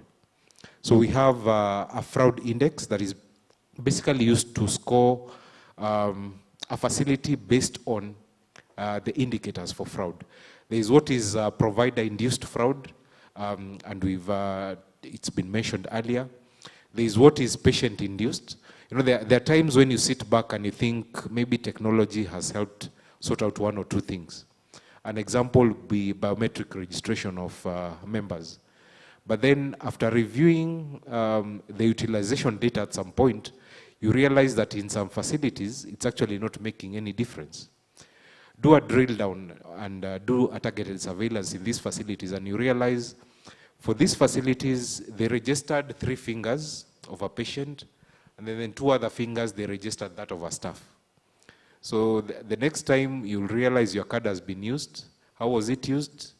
Well, walitumia the fingerprint of the staff who was registered in your name so that they can use your card. Yeah. So there is what we can do as far as monitoring, but then there is the ethical bit. So fraud being one of the key indicators that we are monitoring, it's one of the 4 performance indicators that we are having. Now, once we have those performance scores, then that's the point at which you can bring in payment for performance, so that you say, if the performance index is this much, then this is the much that we are reimbursing the facility. And I think one of the discussions has been about clinical outcomes, and this has been suggested to platforms with doctors. Now, if you are managing cases of cancer, for example, what would be, if you're looking at breast cancer, what would be the acceptable percentage of relapses after 2 years of treatment? What would be the acceptable percentages of patients who actually progress even after you initiate the treatment? So that's how we are looking at it in terms of the metrics and how to use the metrics to inform the payments. Thank you. Thank you so much, Dr. Kuhora, for that insightful response. Please, I see a comment here. And one thing we picked, I link with the previous conversation yesterday, and it's coming out, is about value, probably cultural shifts in terms of how we relate on issues of purchasing. Yesterday, so much about trust, and the discussion about biometrics, which you thought was going to kind of be the magic bullet. Somehow you find that other things kind of get around, and the system is again, somebody cheats the system. I want to give a comment on strategic purchasing, from the direction of the referral system. I think that we have a referral system where we have different levels, and I think using that for purposes of purchasing is very, very important, so that at the lower level, you know, the input on purchasing is lesser, and then at the higher level, it is higher. I think that's going to be very, very helpful. And then there was an issue to do with allocations that did not have any feedback, like money was allocated or money is allocated, and then and that's all. We don't know what the money was used for. I think that's really very dangerous, because there must be audits that follow these monies at every level where the money is going. Without establishing an audit system that's going to track the allocations and appropriations at every level, it's going to be very, very fragile to just give out the money. Also, we'll be encouraging a lot of fraud and misappropriations of funds when we don't audit the systems. I think that at every level there is it's very important to track how are things going. And so if that system is not in place, it's very important that it's put in place. There must be an audit system that tracks the use of funds, and there should be a feedback given to the central system so that, you know, if at all there will be any misappropriations, it will help minimize every time these audits are done. Thank you so much. Thank you very much. I see Boniface has an issue, and then we also need some gender balance, so we'll take after Boniface the lady. Any other ladies who want to respond? And as you are transitioning, you should also think about examples of what others have done that you can learn from, so examples of best practice. And let's not restrict our conversations to NHIF only. Remember, we have two main other purchasers, the county and the MOH as well. Thank you. I think the important conversation as we think about purchasing is to remember that the stage is set for us in terms of policy, and the alignment of purchasers to strategic purchasing is beginning to take shape. So unlike before, when we would say that we would want to move to strategic purchasing, but we do not have a policy. Now we do have a policy direction. And so that means that those are opportunities that we can begin to apply amongst all the different purchasers. So for example, when you look at NHIF, there has been the HEFREP report, there has been now the new law that has been set aside, and the conversation of aligning NHIF as a strategic purchaser is more than before, is more alive.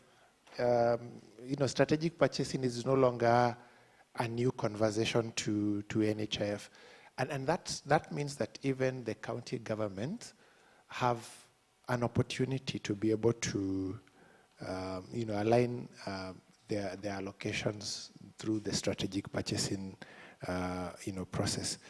The other thing that is important for us to remember is that over time we now have much more data available.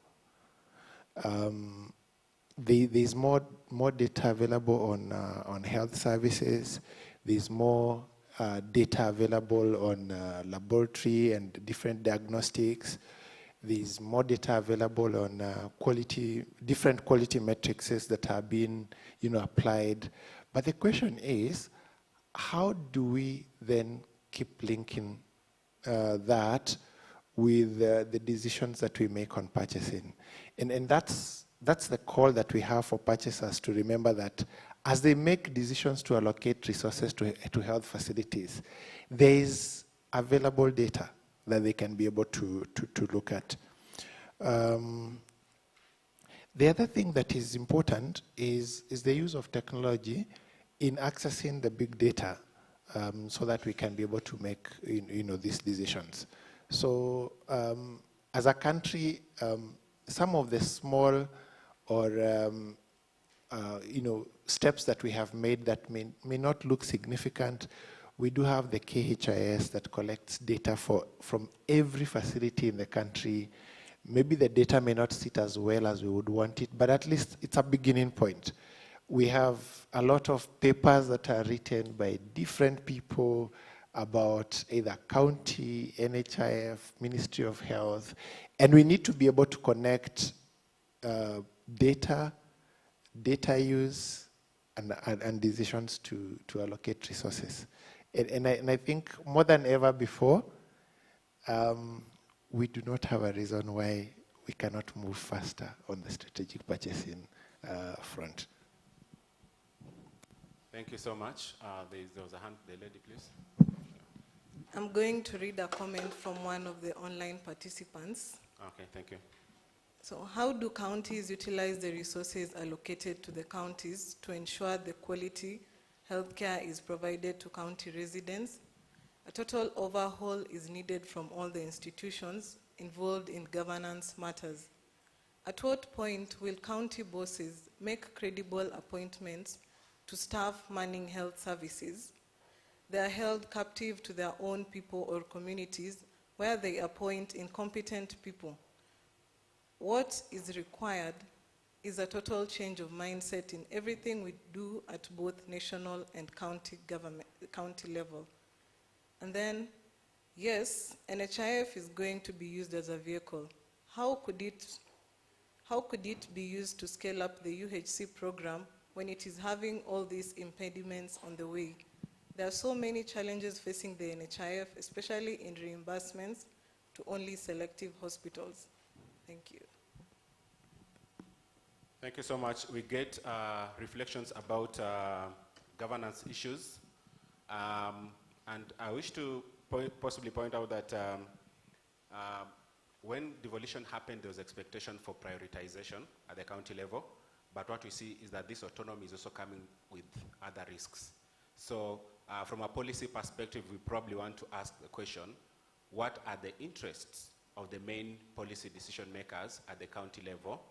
And what sort of institutional mechanisms, regulatory mechanisms can be put in place to kind of deter decisions or behaviors that are unwanted and strengthen the ones that we want to see.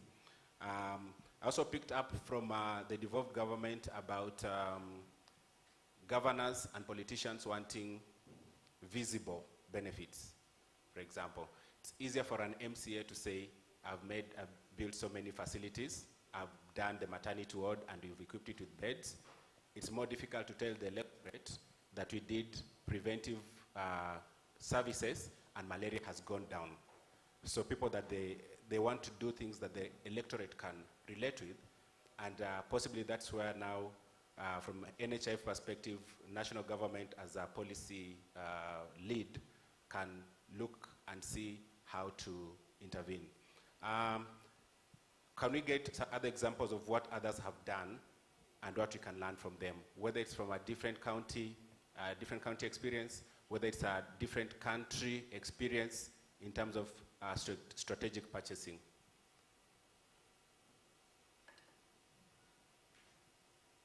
Ladies? Did I see a hand back there?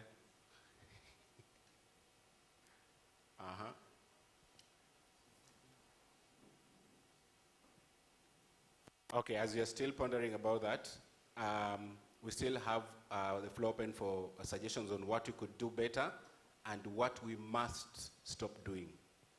What must we stop doing? Yes, please. There's a hand.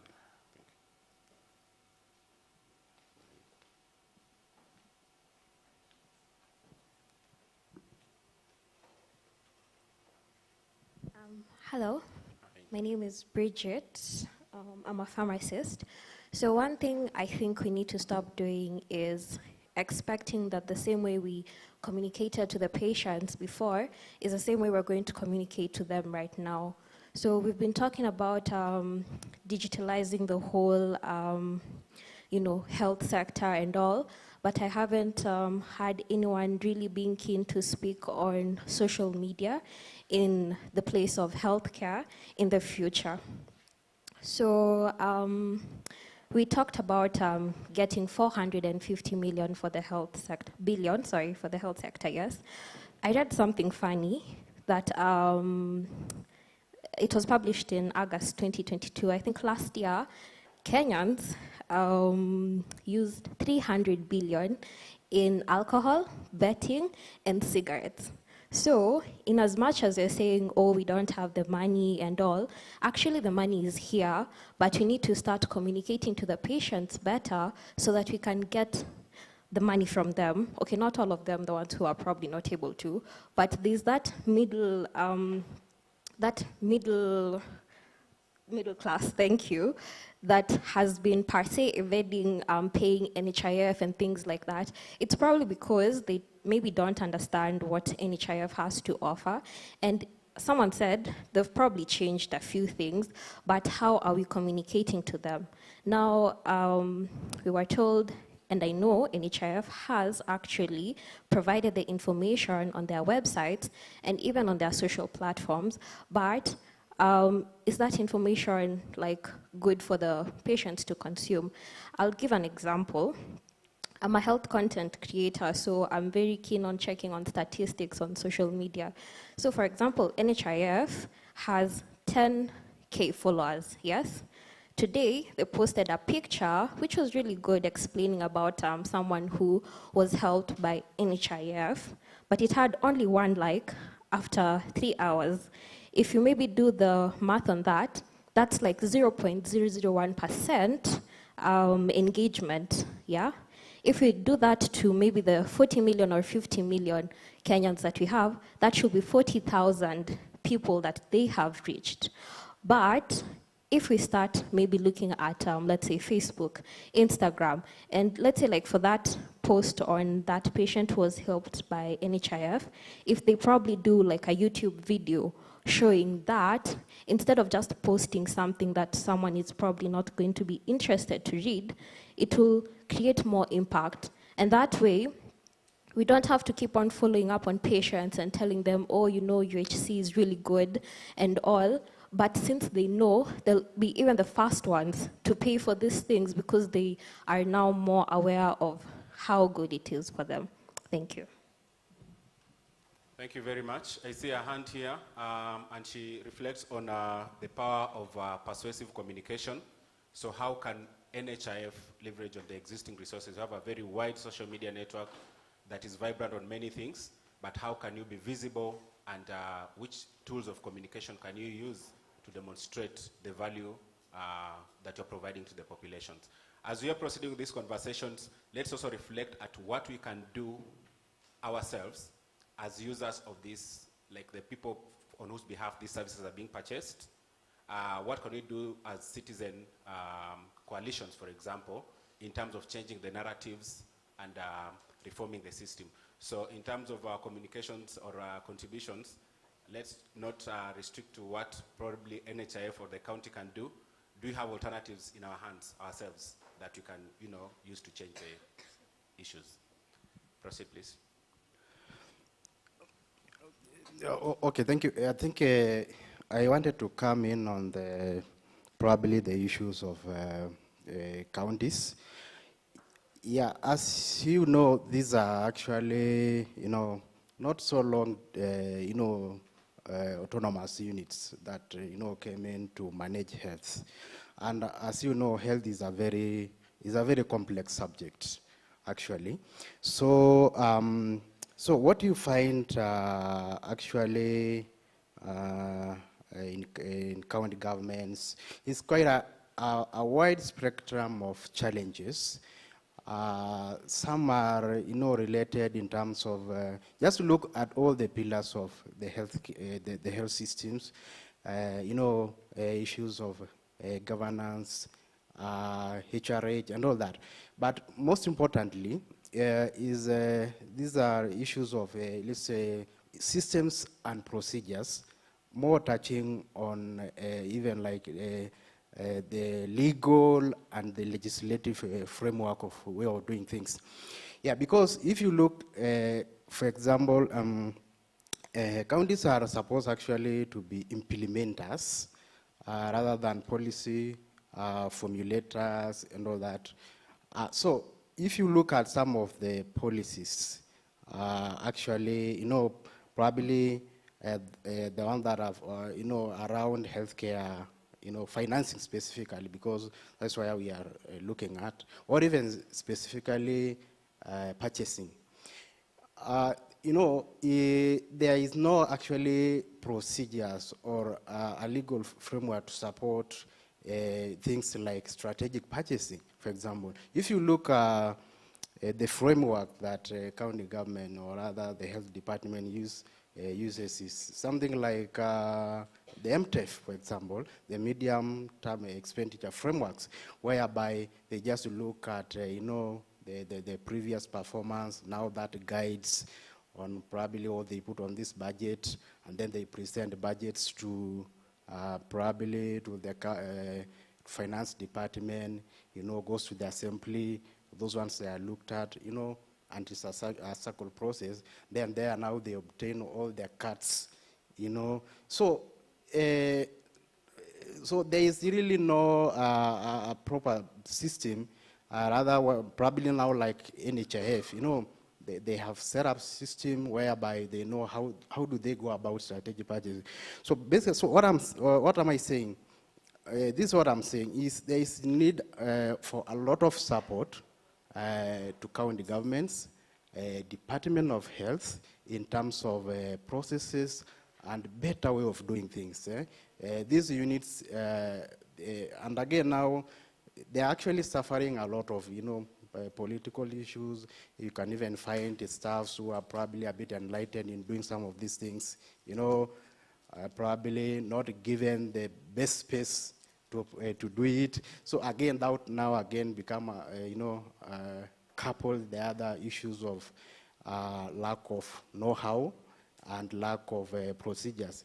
For example, even the county assemblies, which are now supposed to create some of these legal frameworks, some of these laws, there also need to be a lot of capacity building for these legislative units to create better regulations on how the whole entire of healthcare financing, specifically strategic purchasing, can be done at county level. So I think is a holding of need for support to county governments, specifically Department of Health. And I was happy to hear probably what partners like ThinkWell they are doing, and others like Farm Access.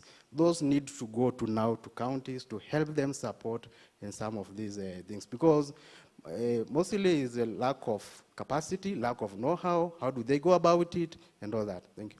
Thank you so much. We are running out of time, so I'll invite very quick reflections from the two gentlemen, and then we wrap up the session. Thank you, Dr. I'm Edwin Moses. Sorry, when you started, I was also attending to another meeting. These are my comments. Number one is that we already know the how, the who, and the what we want to purchase. I think we should now go back and start asking ourselves why. The question should start with why. Why do we need this particular machine? Why do you need this particular medication in our pharmacy? Why? So why will be more important. That's why I think in my comment, we are getting it wrong, because we just focus on the how and the what. Number two, I will say also in the area of capacity building is very, very critical. Why? Again, you go to the people who are managing the inventories. It's very unfortunate to hear that an essential medicine being destroyed in KEMSA. Very, very unfortunate, especially when you are looking at the area of antibiotics. And some of these antibiotics we know, like amoxiclav or penicillin and macrolides, are commonly used down there. So we need technocrats, or we need to train them in the area of inventory management, and we link this with the public finance management so that we are able to budget. And that budget, we should also capture the cost in it.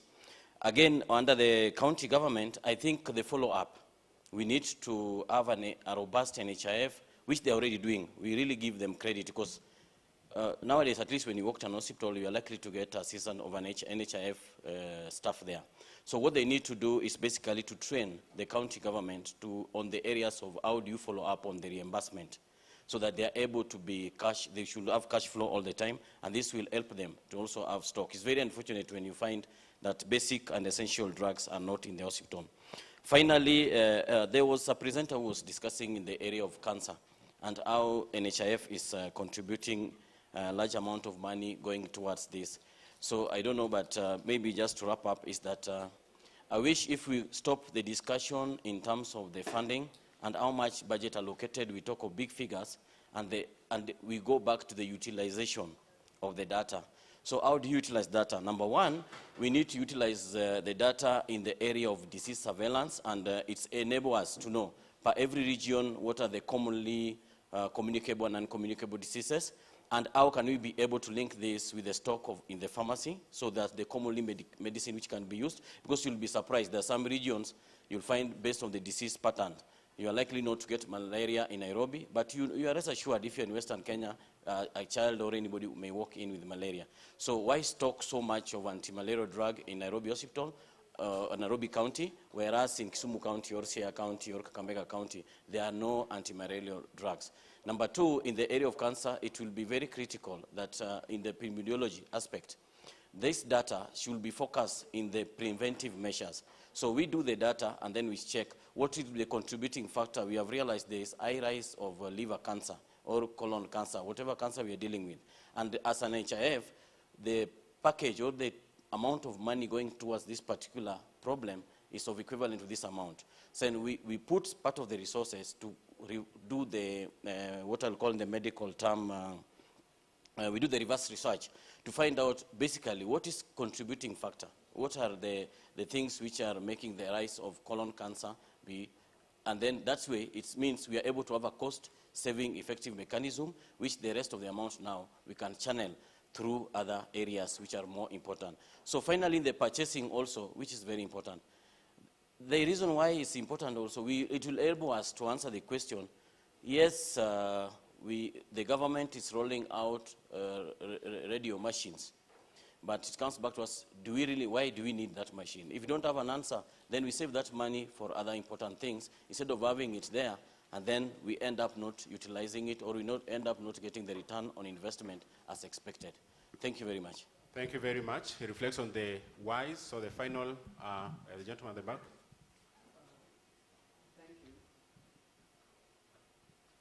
Thank you. I'm Karanja Ken, a medical doctor. I think I'll start from where he's just stopped. I think we also have a problem with the what. We are not yet done with the what. And the problem being, I think how we are doing it is so wrong that from a clinician's point of view, you just find it so hard to believe that this is happening in your face. Case in example, you walk into a facility right now, an orthopedic ward, patients are just there on traction for 3 months, taking food, on a bed, being managed by a nurse, a wound is being cleaned every day, a doctor is there, and yet we are not changing this to buy an implant instead and have an operation organized so quickly, and this is fixed in just a little time. And yet we just seated here and saying that maybe you have addressed the what. I also think the what in itself is a problem.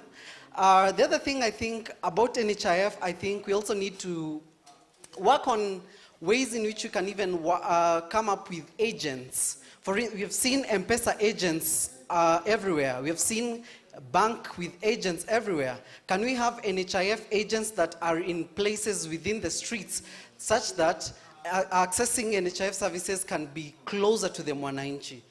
In the interest of time, let me end there. Thank you very much. I wish to thank you all for all the contributions you've made. I've had conversations about accountability, about changing the system values, about using data, about capacity building at the county level. I'm positive that this and many others reflections will continue within the next session as we join the other teams which are currently coming back from their discussions. Otherwise, I wish to thank you so much for the fruitful conversations. Santeni.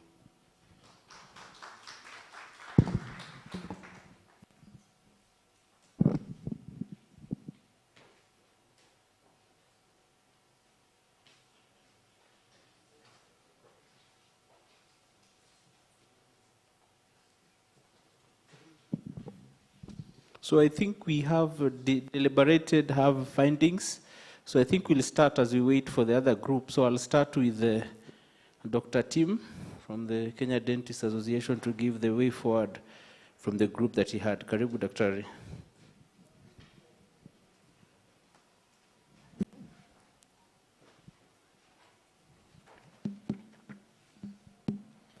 Good afternoon, everyone. My name is Dr. Tim Theuri. I work for the dentists as their president in the association. We were discussing or caucusing on purchasing of healthcare. It was heated, but we managed to come up with something that will be formally given by, where was our rapporteur? She's somewhere, she's going to give it formally. Yeah, she's at the back there. But what we were able to capture was on one, there's a lot of what is considered information asymmetry, where my good friend Samson Kuhora from NHIF, where it was said that NHIF and information seldom go in the same sentence. Those are the sentiments of the group, not mine.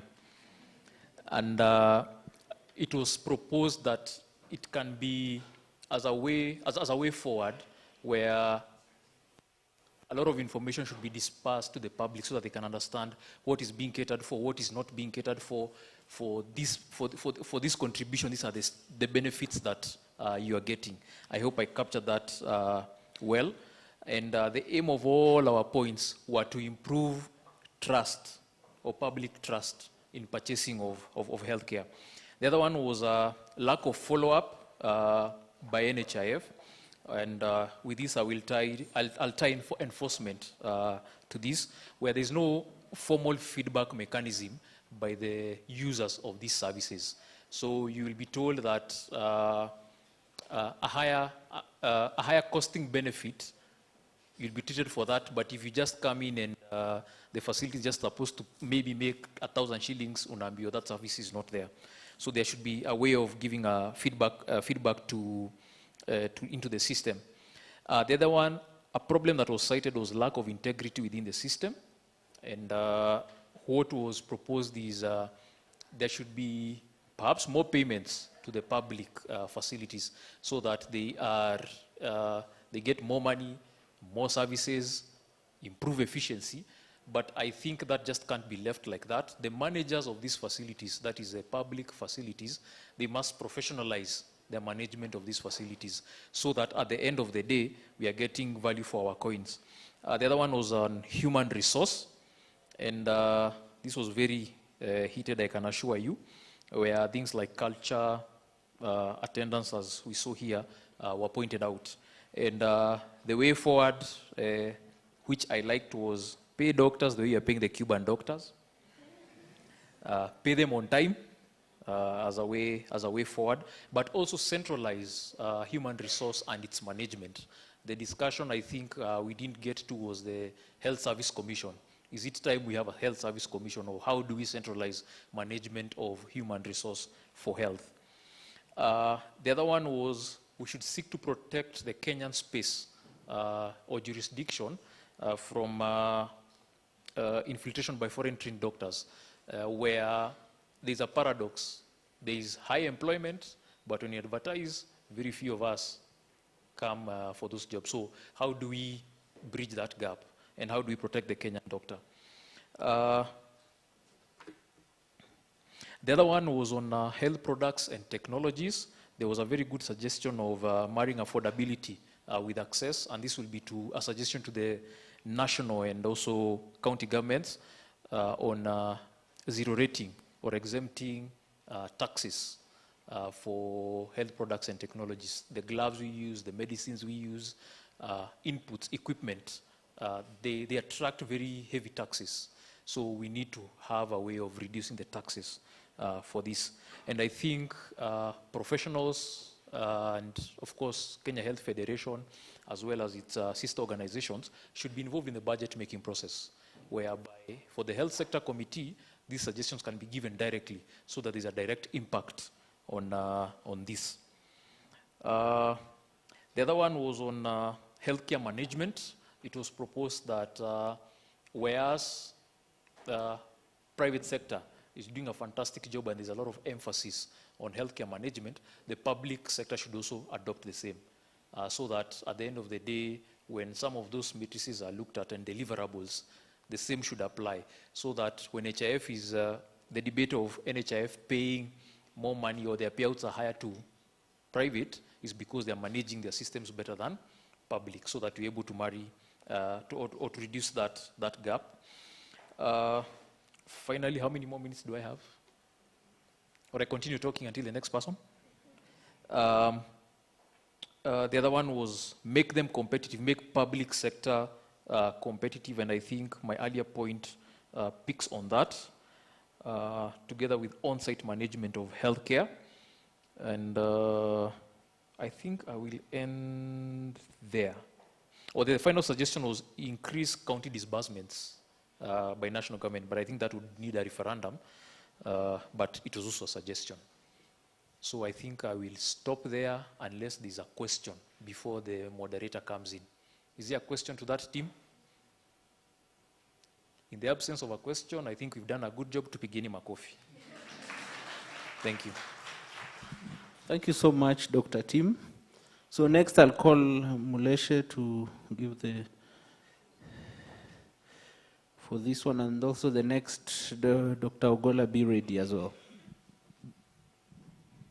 Thank you. My name is Steve Mulupi, and I'll present the deliberations for the team that stayed here and also the online team. So discussion started with the acknowledgement of this 400 billion that is located or used within the health sector, and that there is need to enhance linkage. That is the link between the money that you're holding to the outcomes. And one of the questions was that to NHIF was, how is NHIF using quality metrics to ascertain that there's value for the monies that they're paying to the providers? And what sort of sanctions can be put in place to shape the behavior? So for example, for the providers who are not performing well, what sort of sanctions exist to ensure that they shape the behavior towards the desired outcomes? There are issues about efficiency in terms of medical decisions, and whereas we acknowledge that medical decision making is complex, we would have different doctors, for example, doing things differently in terms of the diagnostic or treatment plan. But why is it that sometimes you have the most obvious procedure or the most obvious solution, but somehow the healthcare worker goes for the most expensive one? So an example is given of pneumonia and how penicillin can do wonders, but somehow people prefer more complex interventions, and that can in a way speak to the issue of supply-induced demand, where there's an incentive for the doctor to overproduce so that they can claim more monies than they should have in a such standard treatment process, which begged the question, how do you standardize processes at the point of delivering care? So in a way, reflecting back on the fact that the purchasing process is actually translation of the resources to service delivery. And in terms of questions of what others are doing differently, we got examples that, for example, among engineers, you have certain standards that have already been prescribed. If you want to do, for example, a structure or a road of a certain design, then there are certain things that you must put in place, which kind of relate to the final outcome. We have examples of legal practitioners who also have their own standards of how you can do things and even procedures. So can we kind of lift some of these learnings to healthcare purchasing? We were privileged to have Dr. Kuhora with us here, and he kind of shed a light in terms of what the NHIF is doing. So for example, we had conversations about the thinking, about the culture. Yesterday we had a lot of conversations on the culture issues about trust. And so there's also need to relook at the whole culture of healthcare system, purchasing and service delivery. What sort of cultural values, norms should we think about in terms of changing how people perceive their place in purchasing of healthcare services, both on the sides of decision makers, healthcare providers, and of course on our side as the people who are consuming the services. Some of the examples that were given for include peer review. So do we have a peer review mechanism to see these facilities has been having this certain level of outcomes, and what sort of things are they doing, what could they do differently in a way of trying to support getting better outcomes. And then there's also an issue about using performance indicators, and that NHIF is actually developing the indicators. So before you start performance indicator payment, performance-based payment, you must have an indicator in place. So for example, experiences with HIV, where they do viral testing, and then you can monitor and see how the patient is faring, maybe within certain intervals, and linking that to either good performance or poor performance. There was also a strong case for use of data within our facilities. And it was also pointed out that at a policy level, somehow we have some things put in place. So if you look at the conversation you're having now, strategic health purchasing somehow is a concept that some players within the system are aware about, and you can have a conversation moving forward. So that looks like a good window of opportunity to explore and consolidate the gains that we've managed. NHIF also, they talked about the fraud index that is used to kind of see why are we getting certain claims, for example. And in as much as NHIF has tried to kind of strengthen things, for example, use of technologies, we had an description of how people can defeat technologies, and which goes back to value system, whereby biometrics are given, or patients take biometrics, but somehow you find some of the healthcare workers maybe including their own biometrics in the process, such that 2 fingers for the patient, the 3rd finger is for the healthcare worker. And now the healthcare worker can actually access the patient's claim system using their own biometrics. So calling back to a rethink of what could go wrong with technology and how to change that.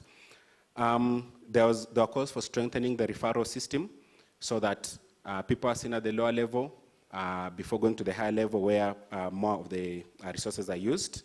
And there's also calls for system audit in terms of following through for feedback.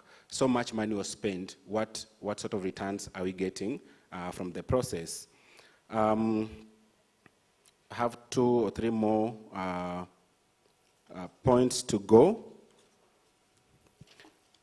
And from the point of data, we were made aware that, for example, we have the KHIS data that is used. So can the different actors optimize the use of data in terms of decision-making and research to policy translation efforts? In terms of the counties, there are questions about the counties' capacities and calls for even overhauling, although still debatable, because whereas counties we might have people making very powerful decisions, some of them do not have that capacity. It could be a genuine failure, but there could also be other interests driving this. So there's need to rethink and see what is the place of the national government as the steward of the public health system, the one that is developing policies. What sort of policies can be made to support strengthening of the county systems? In terms of what must we do differently, we had an example of what NHIF could do differently in terms of communicating. So for example, we have Twitter and Facebook, which have many followings. Are there other ways that NHIF can use to demonstrate their impact? So rather than a tweet, maybe could it be accompanied by a short video that can be shared on platforms like YouTube, because they tend to persuade people much better. So lastly, there's need for capacity building on the bit of engaging legislators to understand these issues. And before other teams came in, there was there are 2 very passionate conversation about the why. So in the previous discussions about strategic purchasing, we heard about the who and what and how, but the question is the why. So why is a certain machine, a certain technology preferred over the other? If you understand the why, you probably will understand the underlying incentives to get this machine in preference to the other, and why it's better value for money or it's not value for money. And lastly, it's about the ethics of service provision. So why should we have a patient staying maybe in an orthopedic ward for so long, and there are other solutions that could probably shorten the stay time in the facility and maybe ease pain and all the other health system costs that will be incurred in that kind of care. I welcome any other reflections that from the team that I might have missed out. Otherwise, thank you for your time. Thank you so much. A round of applause. So we'll have Dr. Ogolla now on the final bit.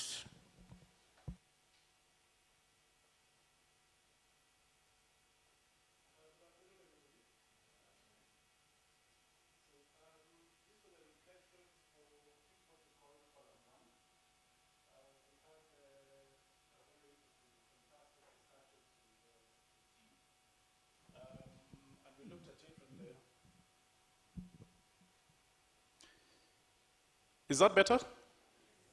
Yes, we looked at it from the perspectives of what we are doing, what we are not doing, and what we can do better. So as we go through this feedback, it will be around those three areas. And one of the things that came out in terms of what we are doing is that we are purchasing passively. So we are purchasing passively, we are with disregard for outcomes. We are purchasing passively without very actively looking at data of what is required, without actively looking at the patient needs.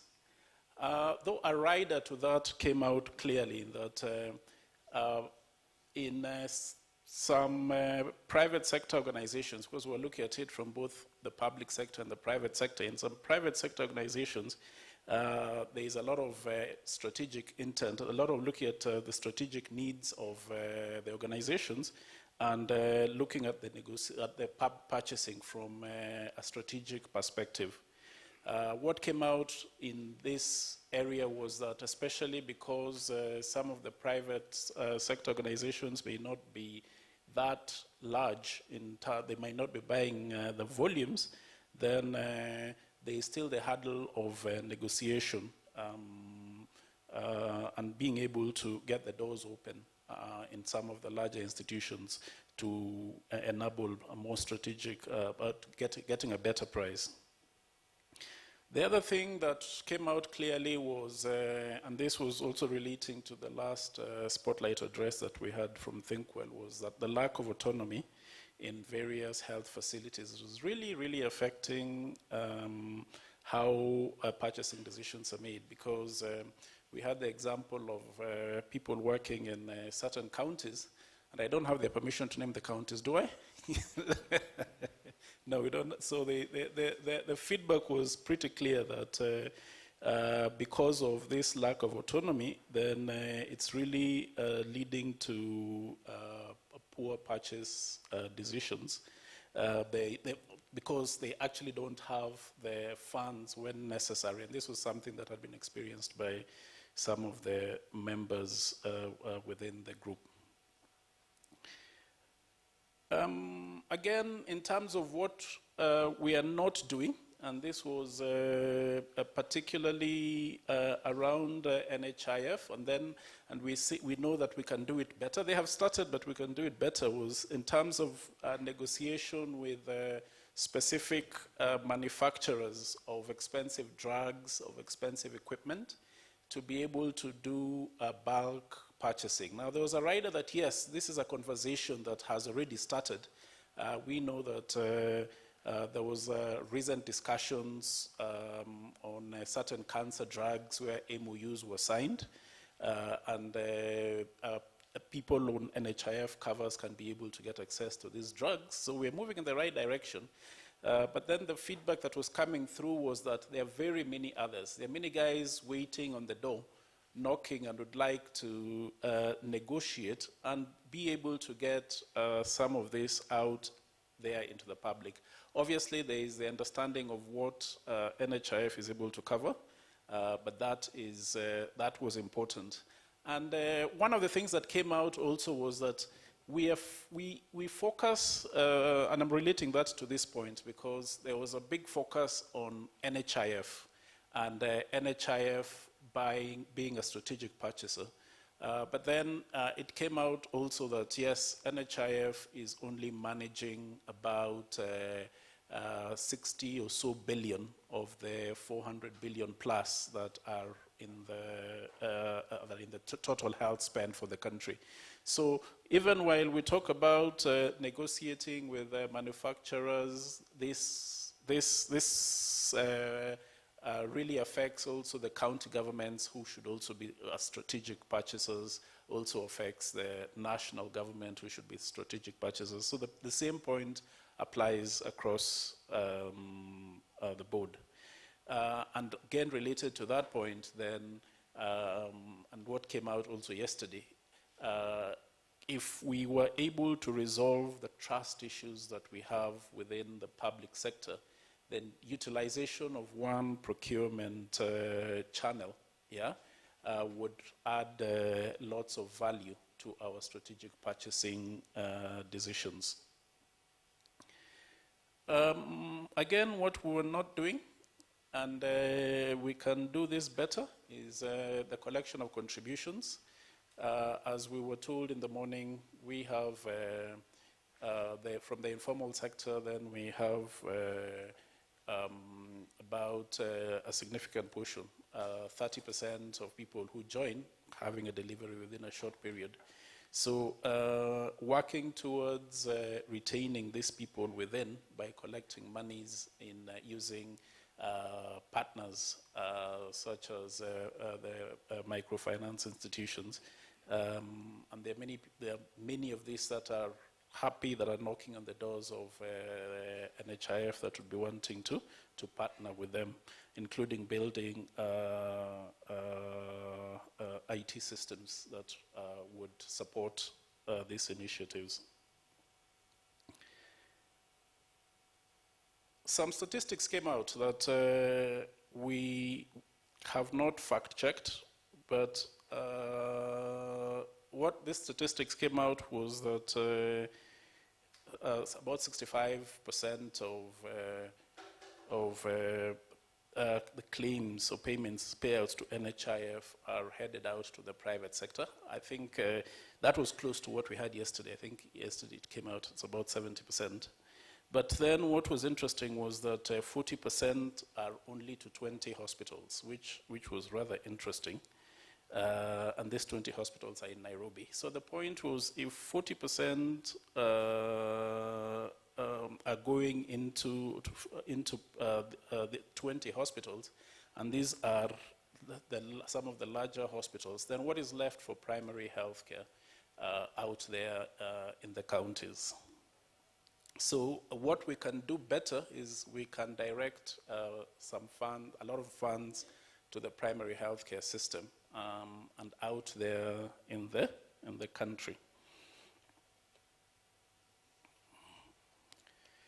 Yes, so the other point that was rather heated is the mechanism that we're using to reimburse the providers.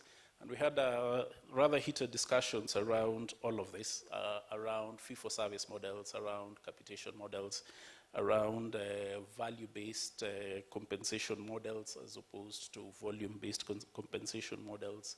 The thinking was that especially as we move more towards universal healthcare, then we should move more towards capitation-based payment mechanisms.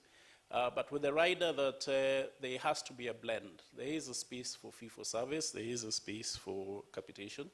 And a good example came out that when you're looking at compensating for preventive healthcare, then for example, vaccination for cervical cancer, then probably you are encouraging more people to be vaccinated, and a fee-for-service model could be there. And we can be creative about how we design these fee-for-service models is what we were discussing. And even as we were coming down, we continued these discussions, and it even came out that one of the suggestions as we were coming down, we didn't discuss this in detail in the group because of lack of time, but it came out that for some of the lower models, we're talking primary healthcare and we're not designing, the cost is not heavy. And if the cost is not heavy, then one of the options in the lower levels of care, then we can utilize fee-for-service models in those lower levels, and you can be able to get lots of volumes and numbers from that particular model, and look at other payment models out in the different levels, which are traditionally are more expensive, but would now make the providers become more creative in making sure that they provide care. Use of data, I think this has been mentioned. This was mentioned by one of my other colleagues. Use of data is something that we need to do a lot. We need to use a lot better in terms of establishing what our needs are. We need to use data to make better purchasing decisions. we need to monitor our quality outcomes, so that we can be able to design reimbursement mechanisms based on value. So we are saying that, fine, you're doing hip replacements in your hospital. What are the outcomes for each of these? Are we keeping those? Are we even monitoring the standard aspects such as readmission rates, repeat surgery rates, or hospital infection rates, as we should? So it was pretty clear that even as we go into some of these more creative reimbursement mechanisms, then number one, we need to have data. Then we need to also look at standardized mechanisms or methods of treatment. So we need to look at what are the inputs that are going in. And even as we look at the inputs, the quality is very important. In fact, examples were given of, because NHIF is pushing surgeries like hip replacement surgery or knee replacements at a rate that is quite low, then some providers are now going out and getting implants that are not, that may not be up to speed. But in a couple of years, the implants will run for a couple of years, and in a couple of years, they'll be going for more, for new surgeries. But these are some of the things that we need to tackle in terms of maintaining the quality, in terms of maintaining your data on some of the outcomes. So outcome monitoring is really key, and it's something that we can do a lot better. I think in the interest of time, maybe I will stop there. I think I've mentioned most of the points, unless any of the group members would like to add on. Okay, thank you so much.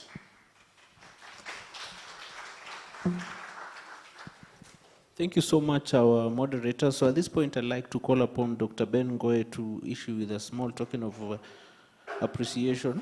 So Dr. Ben Ngoe. So I'd like to call upon Dr. Tim on stage, Dr. Ogola, and also Dr. Mulupi on stage to issue the token.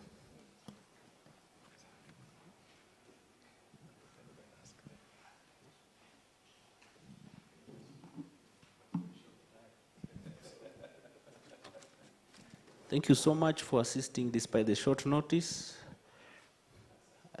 I hope they have delivered.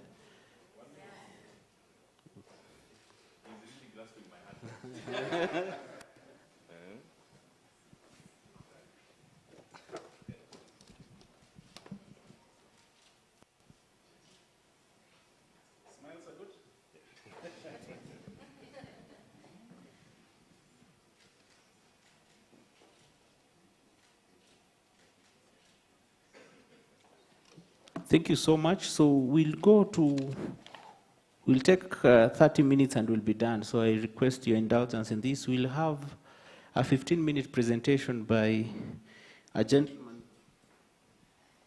who has been providing technical assistance in health financing in various countries in sub-Saharan Africa.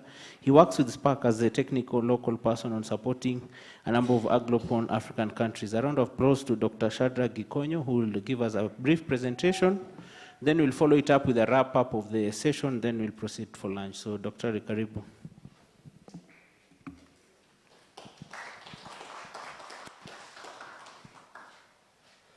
Thank you. Good afternoon, everyone. Yeah, so we've already done what healthcare financing does, mobilizing, pooling, purchasing. So mine will be a very brief presentation just to tie how this thing, this again ties up to service delivery. And it has to do with the engagement between the provider and the purchaser. When all this is done, you know, it has to end up with, you know, the purchaser paying the providers. And it's an important link in healthcare financing, as we'll see. So, yeah, let's see. Next slide, please. So it can be very simplistic, just looking at how that interaction looks like. But in reality, it can bring, it can make or break. It can really affect, the health system's objectives, the standards of care, the access. And I want to give you a very quick example so that after that I can roll. There was a program called OBA. Anyone has heard about it? I saw Mr. Nzoya somewhere. He must have heard about it. And the payer, the purchaser was, had been contracted to one of the major audit firms to bring in private sector efficiencies. And so health facilities were making their money and they were getting it. It was for maternal and child health. And so what had ended up happening was that because facilities were actually getting their resources, they ended up, for a mother who is coming in, she's given a basin, she's given soap, she's given petroleum jelly for delivery when she comes, and diapers. So quickly walk with me. When that lady leaves, what do you think she'll tell the other ladies who need the service? So, yeah, and if she's been given this that are even monetary, what about the treatment, the attitude of the healthcare workers towards those patients? So ultimately, you find the quality of care will go up, more mothers will come to the facility, so access to health services will also increase. Health outcomes become better. So can we imagine that the converse is also true? If you frustrate the healthcare providers, they'll be frustrated because ultimately you're not just dealing with hospitals. These are individuals. There's a health manager. He's imagining I'm providing all these services and then I can't even pay for electricity. It's being disconnected. The casual laborers are on my neck. They'll get frustrated.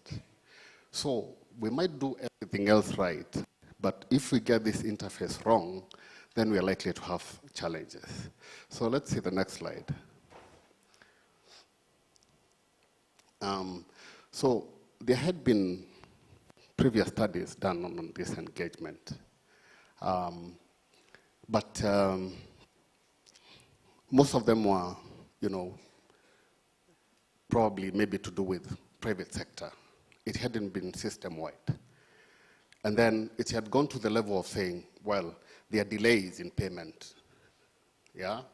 Or there are errors in the payments, in the claims. But it never got to where are these errors coming from? So it was thought by some of the partners, why don't we do a root cause analysis, follow some of these challenges and see where they emanate? And so this is some of the findings that came out. Let's go to the next slide. So, like I mentioned, moving towards UHC requires strategic health purchasing, and that interface is important. So, like I mentioned, I'll pass through some of these slides because I already laid a background. So let's go to the next slide.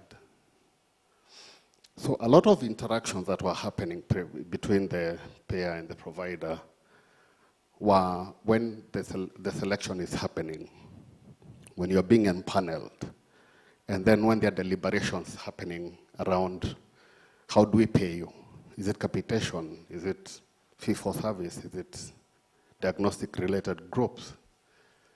But after that, there hasn't been very well-structured conversation.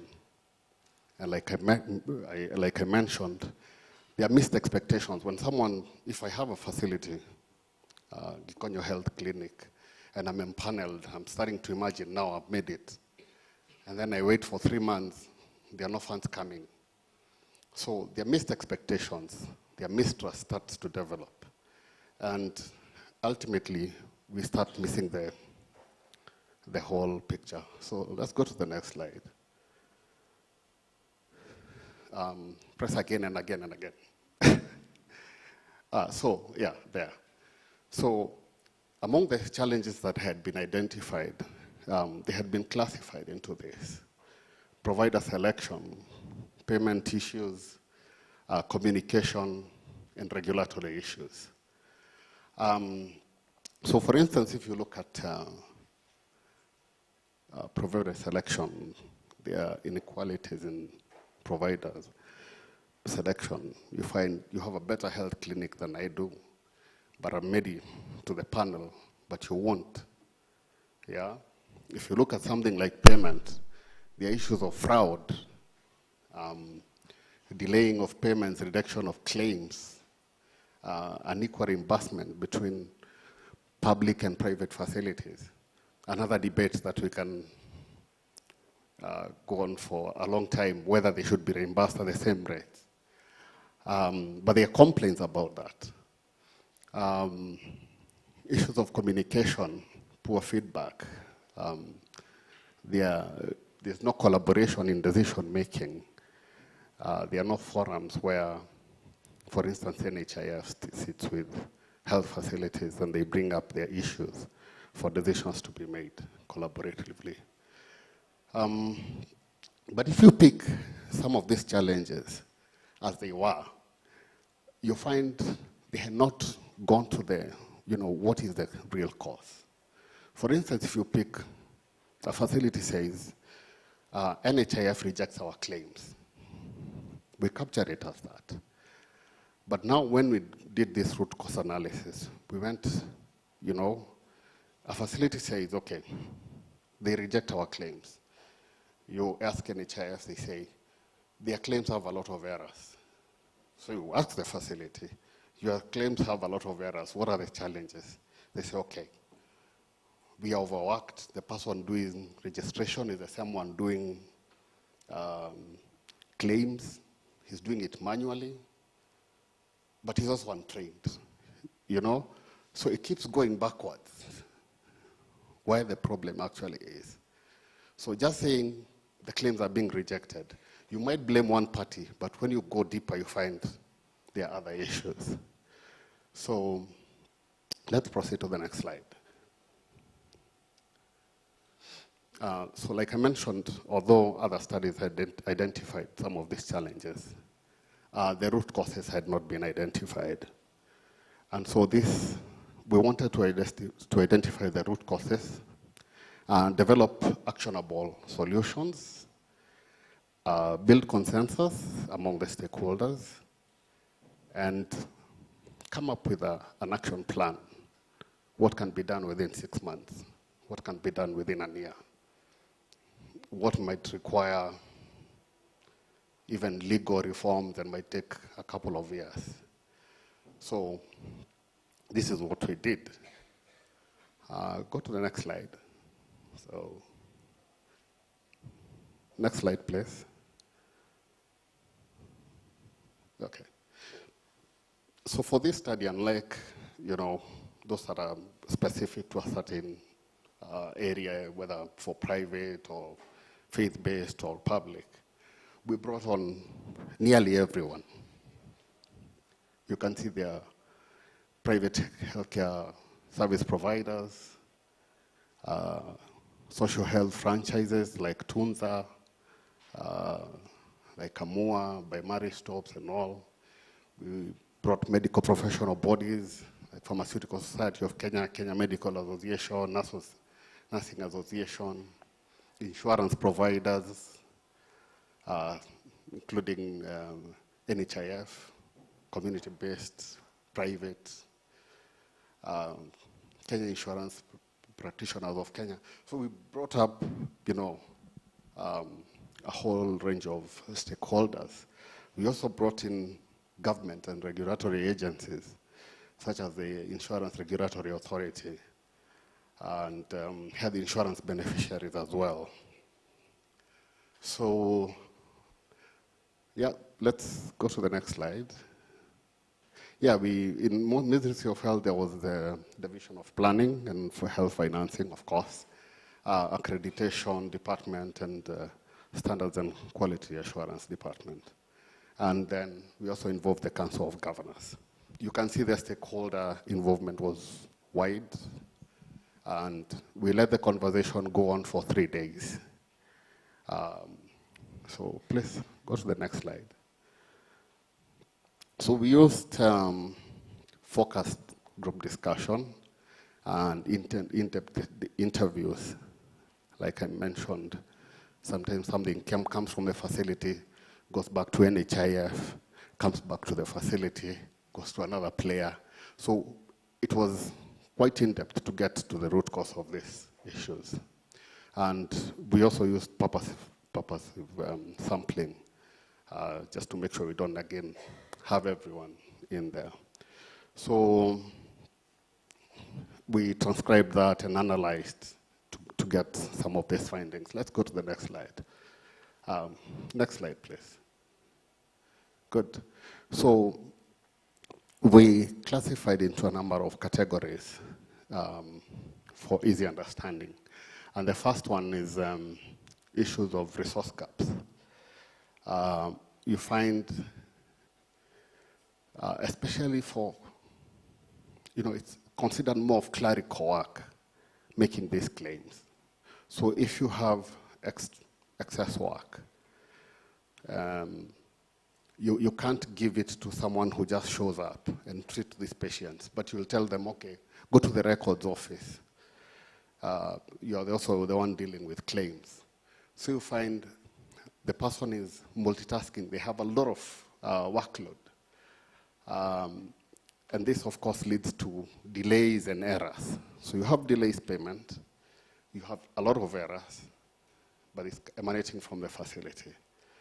There are also issues of staff turnover. You find this clerical work are usually given maybe to people who are looking for, to start, somewhere to start off. So a guy stays there for a year, he gets something better, moves. So by the next, so the person was learning on the job. Now you've brought in something new, someone new. If there were any issues that were being canvassed, there's no institutional memory. The person has moved on. So let's go to the next slide. There are also infrastructure gaps. You find facilities do not have things as simple as printers and photocopiers. You want to make a claim, you have to fill in your claim, then cycle or walk or, to the nearest shopping center or cyber, where there's a cyber, to make your claims. Issues of, and here you find there are in some facilities, there are departments that entirely do not have any infrastructure, even to fill in what they've used to be able to make claims. I think pharmacy department was one of those affected.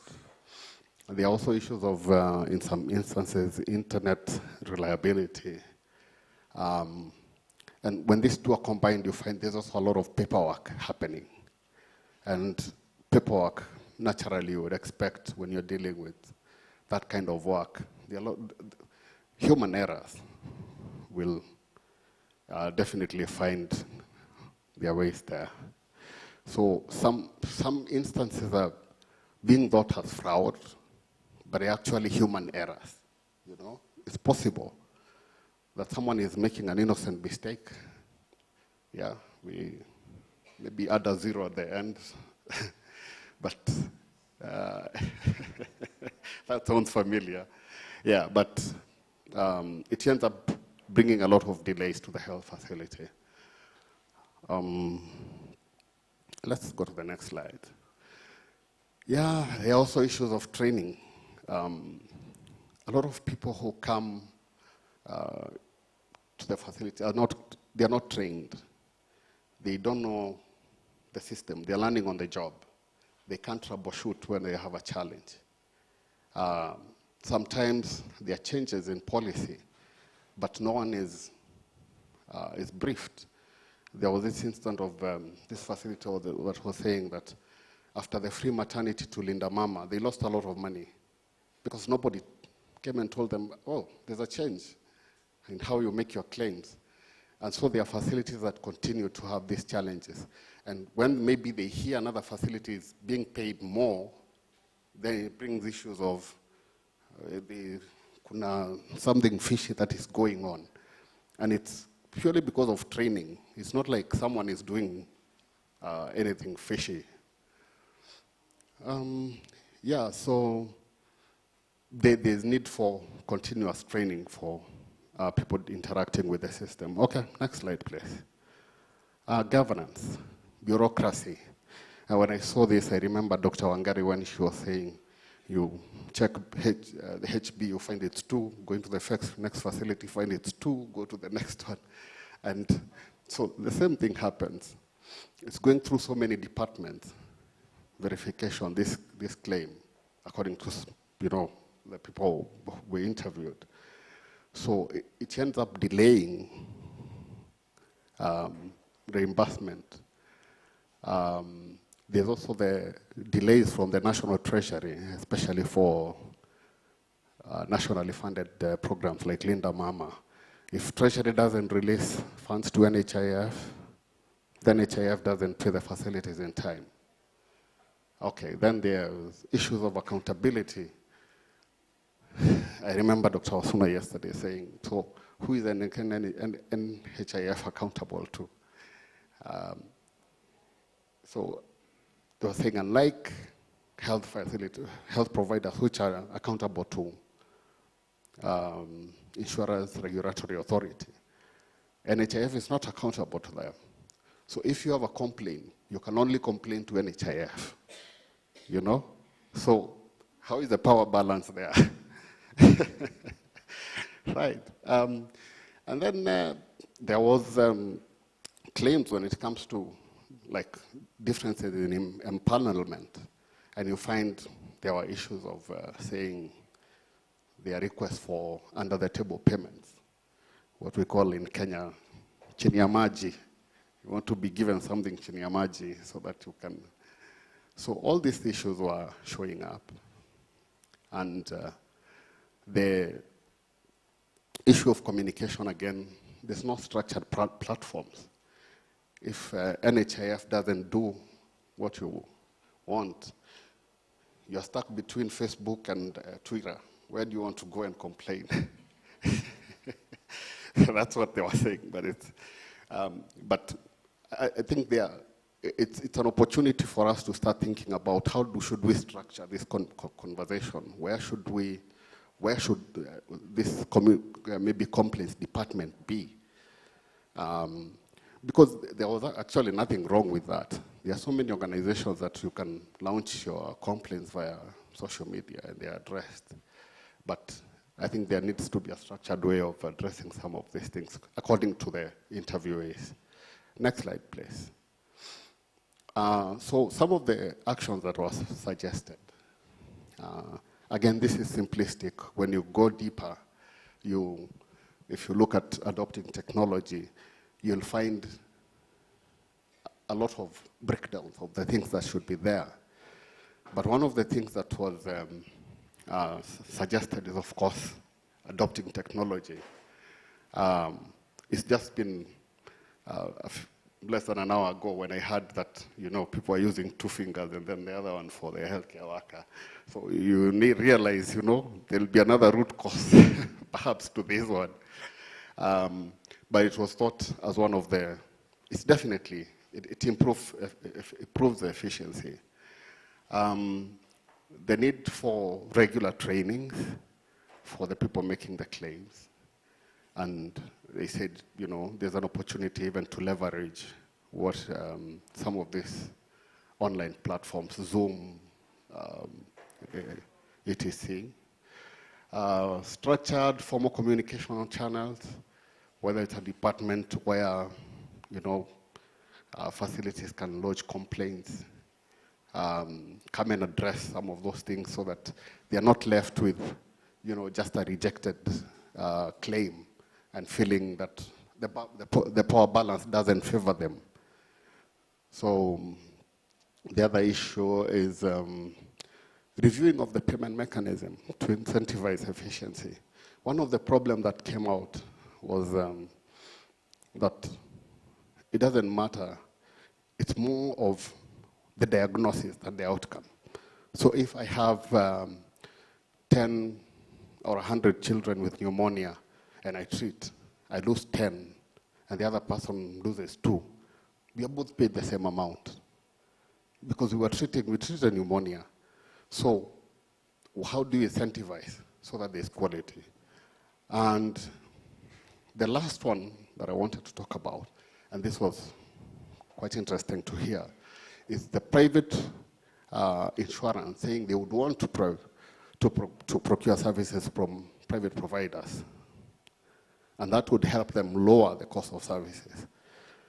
So if you're doing maybe cancer chemo and you have a maximum that you can draw from private insurance, and you thought, why not go to KU Referral Hospital at half the price so I can get more sessions? So that's something that they raised that would also want to increase competition. Is there any other slide, or is that the last one? Yeah, so it should be the last one. Thank you very much. I hope I didn't take a lot of time. Thank you so much, Dr. Shadrach. So at this point, I'd like a better round of applause, ladies and gentlemen. So we're actually at the tail end of this particular summit, and I hope the insights that we've had have been encouraging and insightful. So at this point, I'd like to welcome two gentlemen who will wrap it up for us in terms of the way forward. The one represents the business school, Strathmore Business School, and the other one represents the Kenya Healthcare Federation. That is Dr. Dennis Okaka and Mr. Eric Tama. Karibu.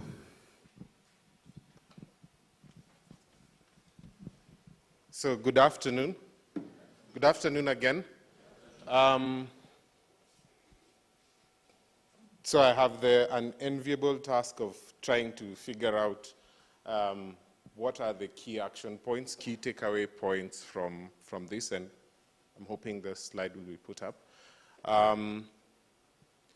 It has been an insightful session. Some of the things that have been brought up here are probably not things we had thought of, at least on my side. I hope for you.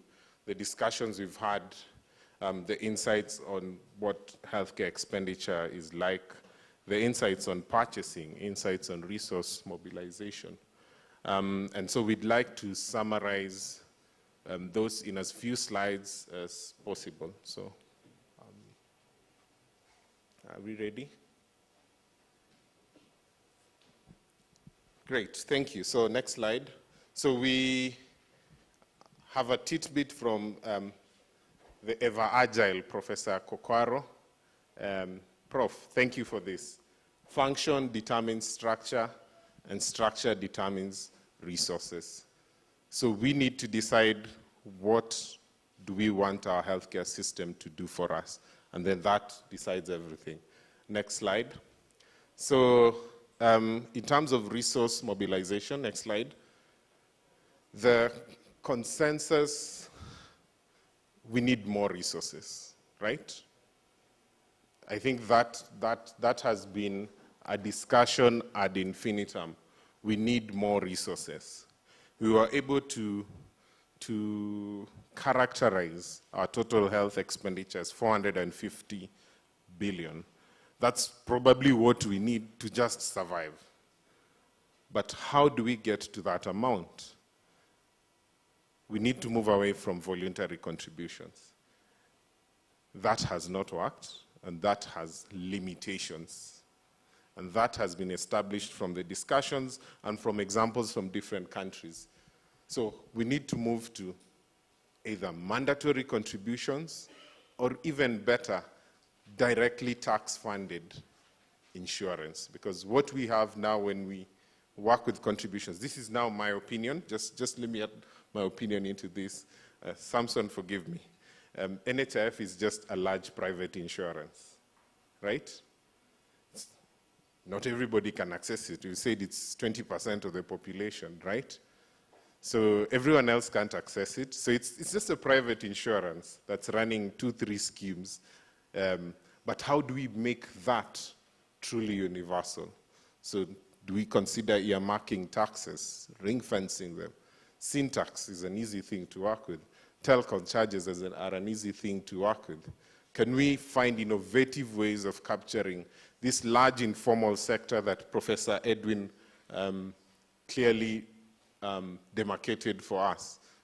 In Kenya, we have SACCOs, we have chamas. Can we take advantage of them and use them from today? Because, again, some of these decisions need 1-2 years. But these are small decisions that we can take from next week, from tomorrow in someone's office. Can we begin engaging this? Can we be clear on what the true need is? 450 billion is just an estimate of what our total health expenditure is. So that is what we think the need is. But the need could be anything. We said, let's assume there is duplication and we can assign 33% duplication. So our need is 300 billion. Or we can look at private health insurance and say private health insurance covers 5% of the population with 50 billion adequately, we hope, right? And so we need, to cover 100% of the population, we need 1 trillion shillings. Are those numbers making any sense? So we don't know what we need. So can we be clear on what our true need is? Can we map out what resources we have? Can we track expenditures? Can we actually say these are the needs we have? Next slide. So how do we get more health for the money? Next slide. And that was a tidbit we got. So how do we make efficient use of what we collect today? How do we make efficient use of the 60B Samson and team collect? The 50B we collect from private insurers. The other 300 billion we get with both donor funding or grants on and off budget allocations to healthcare. And we had numbers shown to us yesterday from Professor Edwin's team saying we have a mean efficiency of 70% across our healthcare systems. So that means we still have a 30% gap to work with in terms of improving our small efficiencies. And I wish he mentioned the county that's working at 43% and the one which is working at 93%, because then those become chances for internal benchmarking. What is that county doing that it's able to utilize 93% of the resources allocated to it? Duplications has been spoken of, and we had wonderful examples on Linda Mama and the civil servant scheme, and which was the other thing? Private health insurance, all paying for care for this one woman. And so that's just an example. So how do we remove duplication and make sure what we are giving is actually what is needed and only that, nothing more? We talked of fragmented pools, multiple benefit packages. So when, again, sorry, Samson, I will use you guys again. So when you say NHIF collects 60 billion, 36 billion is what we collect as statutory contributions. The rest are individual schemes that are given into NHIF. So we have 24 billion that is given into individual schemes, each with a specific purpose. There's one for orphaned and vulnerable populations, there's one for Linda Mama, there's one for Edu Afia, which is only high school students in public secondary schools, right? So all these small pools, but our only real big pool is the 36 million we contribute as statutory contributions that then covers the 20% of the population. So how do we merge all this and maybe even expand it more to become a larger pool?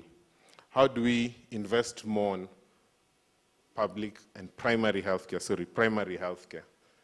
As Samson spoke to this morning, how do we move away and reduce the pool that needs curative care? How do we start collecting the data that says this is cervical cancer, very clear patient journey. So if we give vaccines today, sadly NHIF doesn't pay for vaccines. Pole. I'm not saying it's a bad thing, but if we give vaccines today and pay for vaccines to the population, we are going to prevent a number of cases of cervical cancer in 10 or 15 years. So how do we start thinking from that perspective? How do we incorporate primary healthcare into our payments? Next slide. How do we move? We spoke to this morning of strategic purchasing. Purchasing with an intention. Purchasing looking at the outcomes.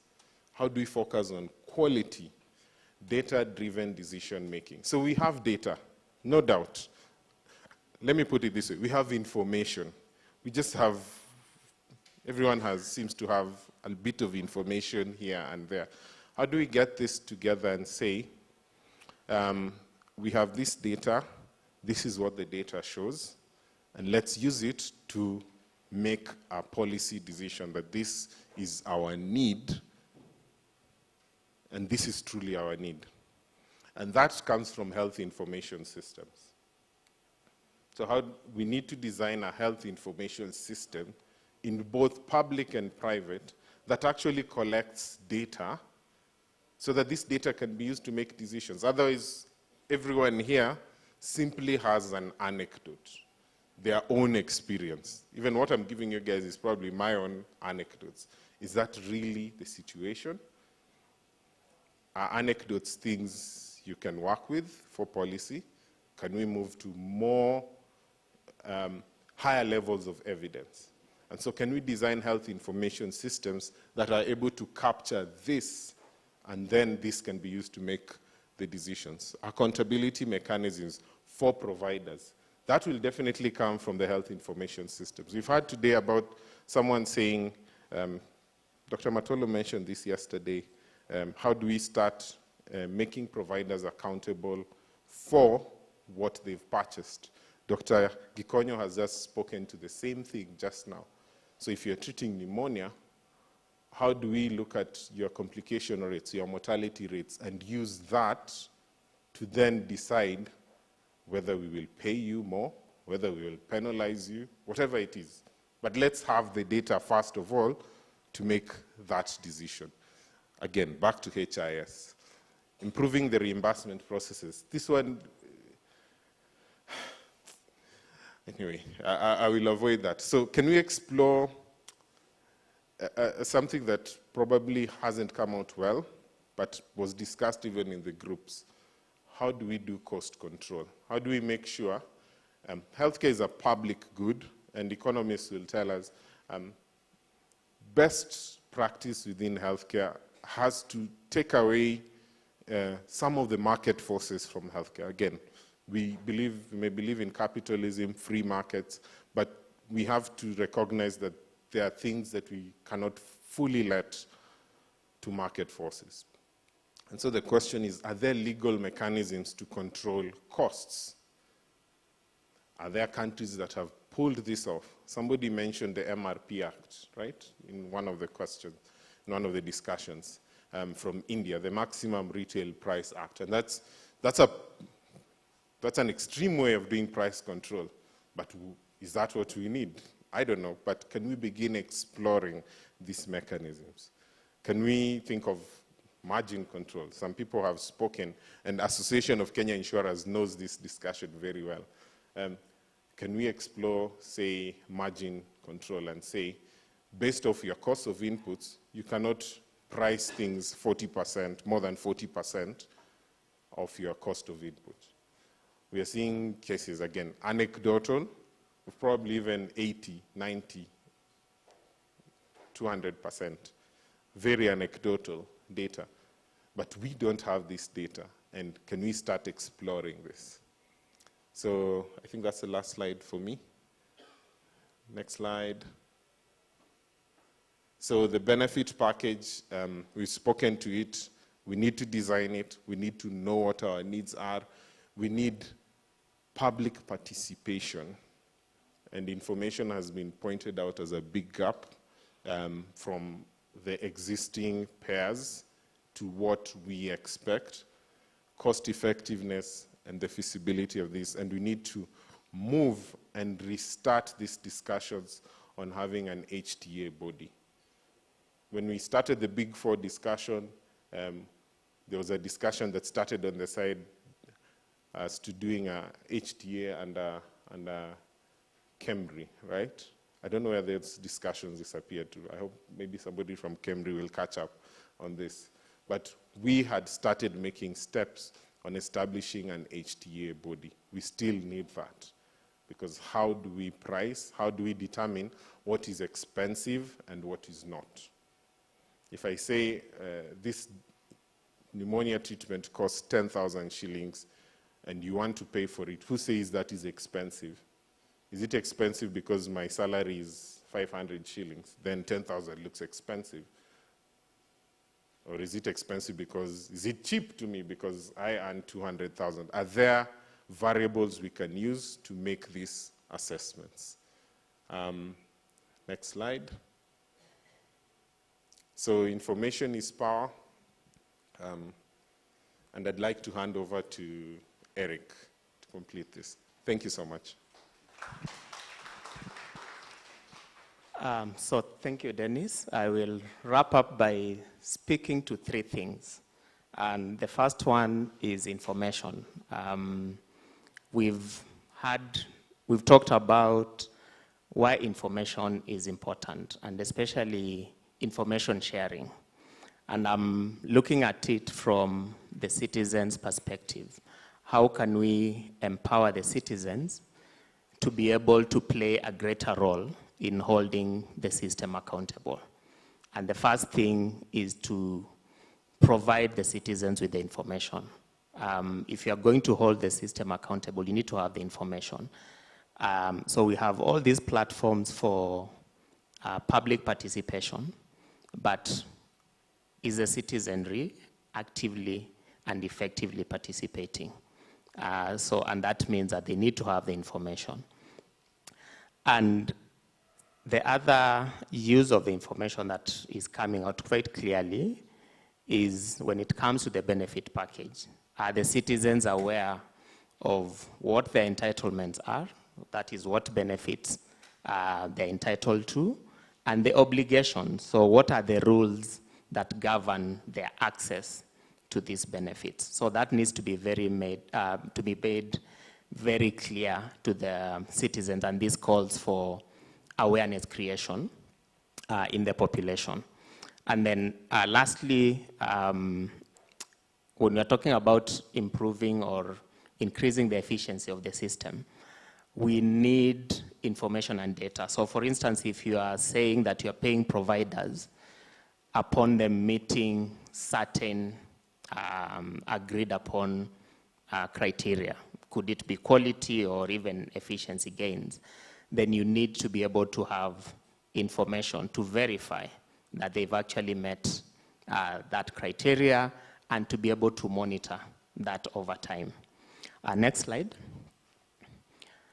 And then just to be aware that when you're talking about increasing funds for health, resource sharing is very political. Yeah, so he who controls and owns resources has the power. And we need to be aware that health is not the only priority for the government. The government has to plan for many other sectors. And so how do we engage with the policy makers to ensure that our agenda or our issues get on the agenda of the policy makers? So we need to, the way we frame or we ask for resources. Yeah? Someone yesterday mentioned that it is not attractive how we approach Treasury to ask for more resources. How do we make that more attractive? How do we demonstrate value for money or return on investment? And should we be thinking about building investment cases for health instead of just asking for funding for inputs? Yeah? And then how do we get our health issues on the agenda? How do we engage with the policymakers? And it's important to remember that there are windows of opportunity that present themselves when there are very high chances of getting these issues on the policy agenda. So we need to be aware of these windows when they open and take advantage. And some of these windows of opportunity present in different forms. It could be in form of a crisis. The COVID-19 pandemic presented opportunities for some changes to happen. Okay? Change of government. Yeah, when there's a change in regime, that presents an opportunity to be able to get some of the issues on the government's agenda. So just to remember that we need to understand how to navigate that political environment to be able to get more issues, health on the policy agenda. Next slide. And then lastly, to remember that health doesn't exist in a vacuum, as someone said. And next slide. So we need to remember that there are many interlinkages between the health sector and other sectors. And there is value in exploring intersectoral collaborations or even intersectoral, different sectors coming together to ask for funding so that we are able to maximize on health gains. And as we are talking about health financing, we've looked at the 3 functions of health financing. And it's important to remember that you can't just focus on one function and forget about the others. So even if we decide that we are going to strategically purchase, but we're not thinking about pooling, we're not thinking about resource mobilization, then we are not going to get the most out of the health financing system. And also remember that health financing is just one of the building blocks. So if we don't strengthen the other building blocks, then we'll not get the most out of the health system. Thank you. Thank you so much for wrapping it up. So at this point, I'd like to welcome Professor Samut to issue with a token of appreciation. And also, Dr. Ngoye, get ready to wrap it up with the closing remarks. So I'd call Dennis and Eric on stage.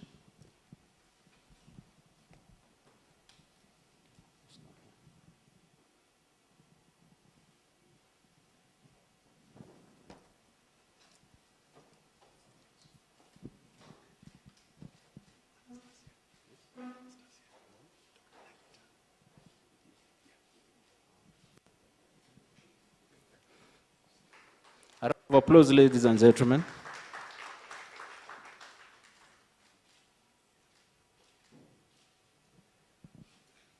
Thank you so much for wrapping it up.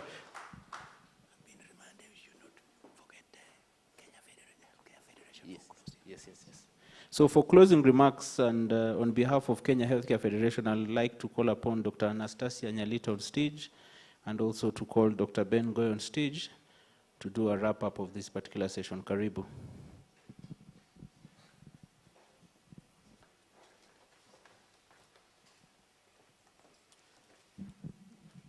Thank you. Thank you very much for your patience. The end of a long day, the end of a long summit. No, Dr. Nyalita, you're not being asked to come and sit down. I was actually just biding time for you. As I engage the others and let them know, it would be remiss of me for them being in an education institution and I don't give them an assignment. So paper and pen, the question for discussion, 60 marks. Fee for service leads to fee for volume, not fee for value. Discuss. I'm not seeing anybody writing. Okay. Dr. Nyalita, karibu. Okay, so we are going to try and take only, 5 minutes?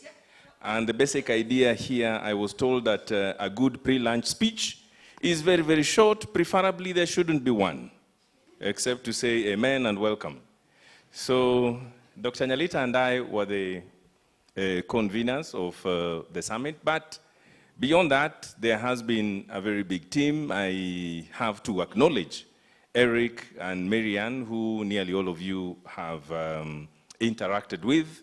There has been a big team from Kenya Healthcare Federation, from KHF, as well as from Strathmore Business School. In the beginning, some of you may not believe it, but NHIF was actually there when we were conceptualizing this. I had some murmuring yesterday, but I really want to appreciate today your presence. I want to appreciate your being there yesterday. There are many other partners who've been there. Farm Access in a big way, Think Well in a big way, you know. But I think, Dr. Nyalitan, please come onto the stage. I think they would much rather hear the, you know, the thank yous from you, not me. Our partners. Oh, no.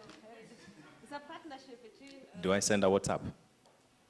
Yes, or please. You know them. Okay, go ahead. Okay. Yeah, so the journey that started in 2020, as I said yesterday, is coming to a very good traction, it's gaining traction, and that's why I insisted when you didn't mention KHF, I was very clear that also we needed to say something. So thank you very much to everybody who is here for making time. Thank you to our partners who have walked the journey so far with us. I mentioned them yesterday, CIFF and AMREF at the beginning, SPAC, WHO, Think Well came on board and challenged us. That's very important. And then this is what bore this particular summit, and it's been very engaging.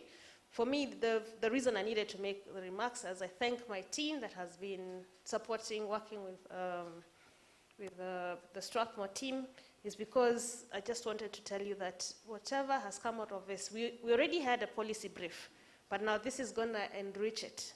And we are going to take this to the next level. So what has been presented by our colleagues here, you know, as a result of your discussions, is actually now going to inform the action items, action steps going forward, because this is what we wanted as arising from the payer-provider engagement. So thank you very much. Dr. Okaka is the vice chair of the health financing team. You saw Dr. Walter yesterday. He's the KHF director spearheading our health financing committee. And we have Joki Fernandez, who has unfortunately not been able to join us. Those are going to be your key leaders from the Kenya Healthcare Federation to see this to fruition. It's going to be a lot of advocacy that's very critical, so we have to really, what do you call it? That has to be scaled up, and that is what KHF is there for. A lot of capacity building and operational issues, which is where our partner, Strathmore Business School, is very strong at. But more important is that we're going to engage more and more, and of course our partners will bring in the money and also provide a lot of technical support. But of course there's going to be an open door to engage a lot more of our other potential partners, as we said yesterday, the professional associations and the unions, so that it is not just an issue of the institutions, but also the practitioners are engaged. So that's all I wanted to say. Santeni Sana, and we will be, I think I'll give it back to you just to say what is it that we envision for the partnership going forward. Thank you. Okay, thank you. And like every good medic, I was noticing what you had on your phone. She had a mnemonic for the partners to help her remember. I was not good in such things. Okay, I want to pick up from what she has just said, you know, and throw this challenge back to you. The reason why we had these roundtables was because we want you to actually own these conversations, okay? Now, some of you might have been thinking that this summit was about financing. It's a lie. I hope it was clear to the majority of us that this summit was actually about leadership, okay? And what kind of leadership? Why would I say it is about leadership? Because if you reflect on what Okaka spoke about, like any good leader, he left us with more questions than answers, because a good leader knows how to ask questions. They don't assume that they just have the answers. And it is in the search for those answers that we're able to get direction. But then again, the world also doesn't want us to just look for answers, to ask good questions as leaders. The world is looking for leaders who know the way, who go beyond talking about the way, who can be able to show the way, but also who go the way. And what Dr. Nyalita was talking about is that we are welcoming you to walk on this journey with us, so that these conversations that we have begun today are conversations that we can continue, are conversations and opportunities that can help us to hold each other accountable, are opportunities within which we can be able to also monitor our own progress. Leadership is not complicated. You do not need a title. Leadership is quite simply influence. And influence is power in action. Power derives from many sources, one of which is intellect, of which I can see an abundance here. And if power is influence, all of us are therefore leaders, and therefore all of us can change the trajectory of this country. But if, and only if, we are willing to be the kind of leaders that we are meant to be, and the kind of leaders that the world wants us to be. So ladies and gentlemen, even as we welcome you to lunch, and even as we thank you for being very, very engaging participants. Incidentally, I've never had such a hard time as I did with this group to get you to stop talking and to stop writing, which is a good problem. So as we leave the summit, as we go our separate ways, as you go to think about the assignment that I have given you, as you go on to lead in the areas that we have asked you to lead in, this is my challenge to you, and it is my prayer to you, on you, and of you, that you will be able to rise up to the various challenges that we have uniquely presented here. Thank you all. God bless you. Asante sana. Thank you so much, Dr. Ngoe. I think I have no words to say. I'll only guide you on the directions. It's been delightful hosting you these 2 days. I hope the engagements have been delightful. And to our distinguished healthcare leaders, guests, panelists, colleagues, our sponsors, Farm Access Group, Illumina, ThinkWell Global, NHIF, and also our convener, Strathmore Business School, what we can say is thank you. And what I can only comment is that next week, we have a health sector roundup where it will be more of dancing and more of reflecting on what we've discussed here, organized by KHF at Radisson Blu Hotel. Please feel free to pass by the KHF stand to get the details on the dance that will be happening next week. That's on 8th December. I really appreciate you for your time. Lunch is served the same place it was served yesterday. I kindly request you to leave a bit urgently because we have an event starting in a few minutes here. So thank you so much. I've been your host, and enjoy your day. Thank you for the online participants. We really appreciate you. Have a good evening and have a good day. Thank you.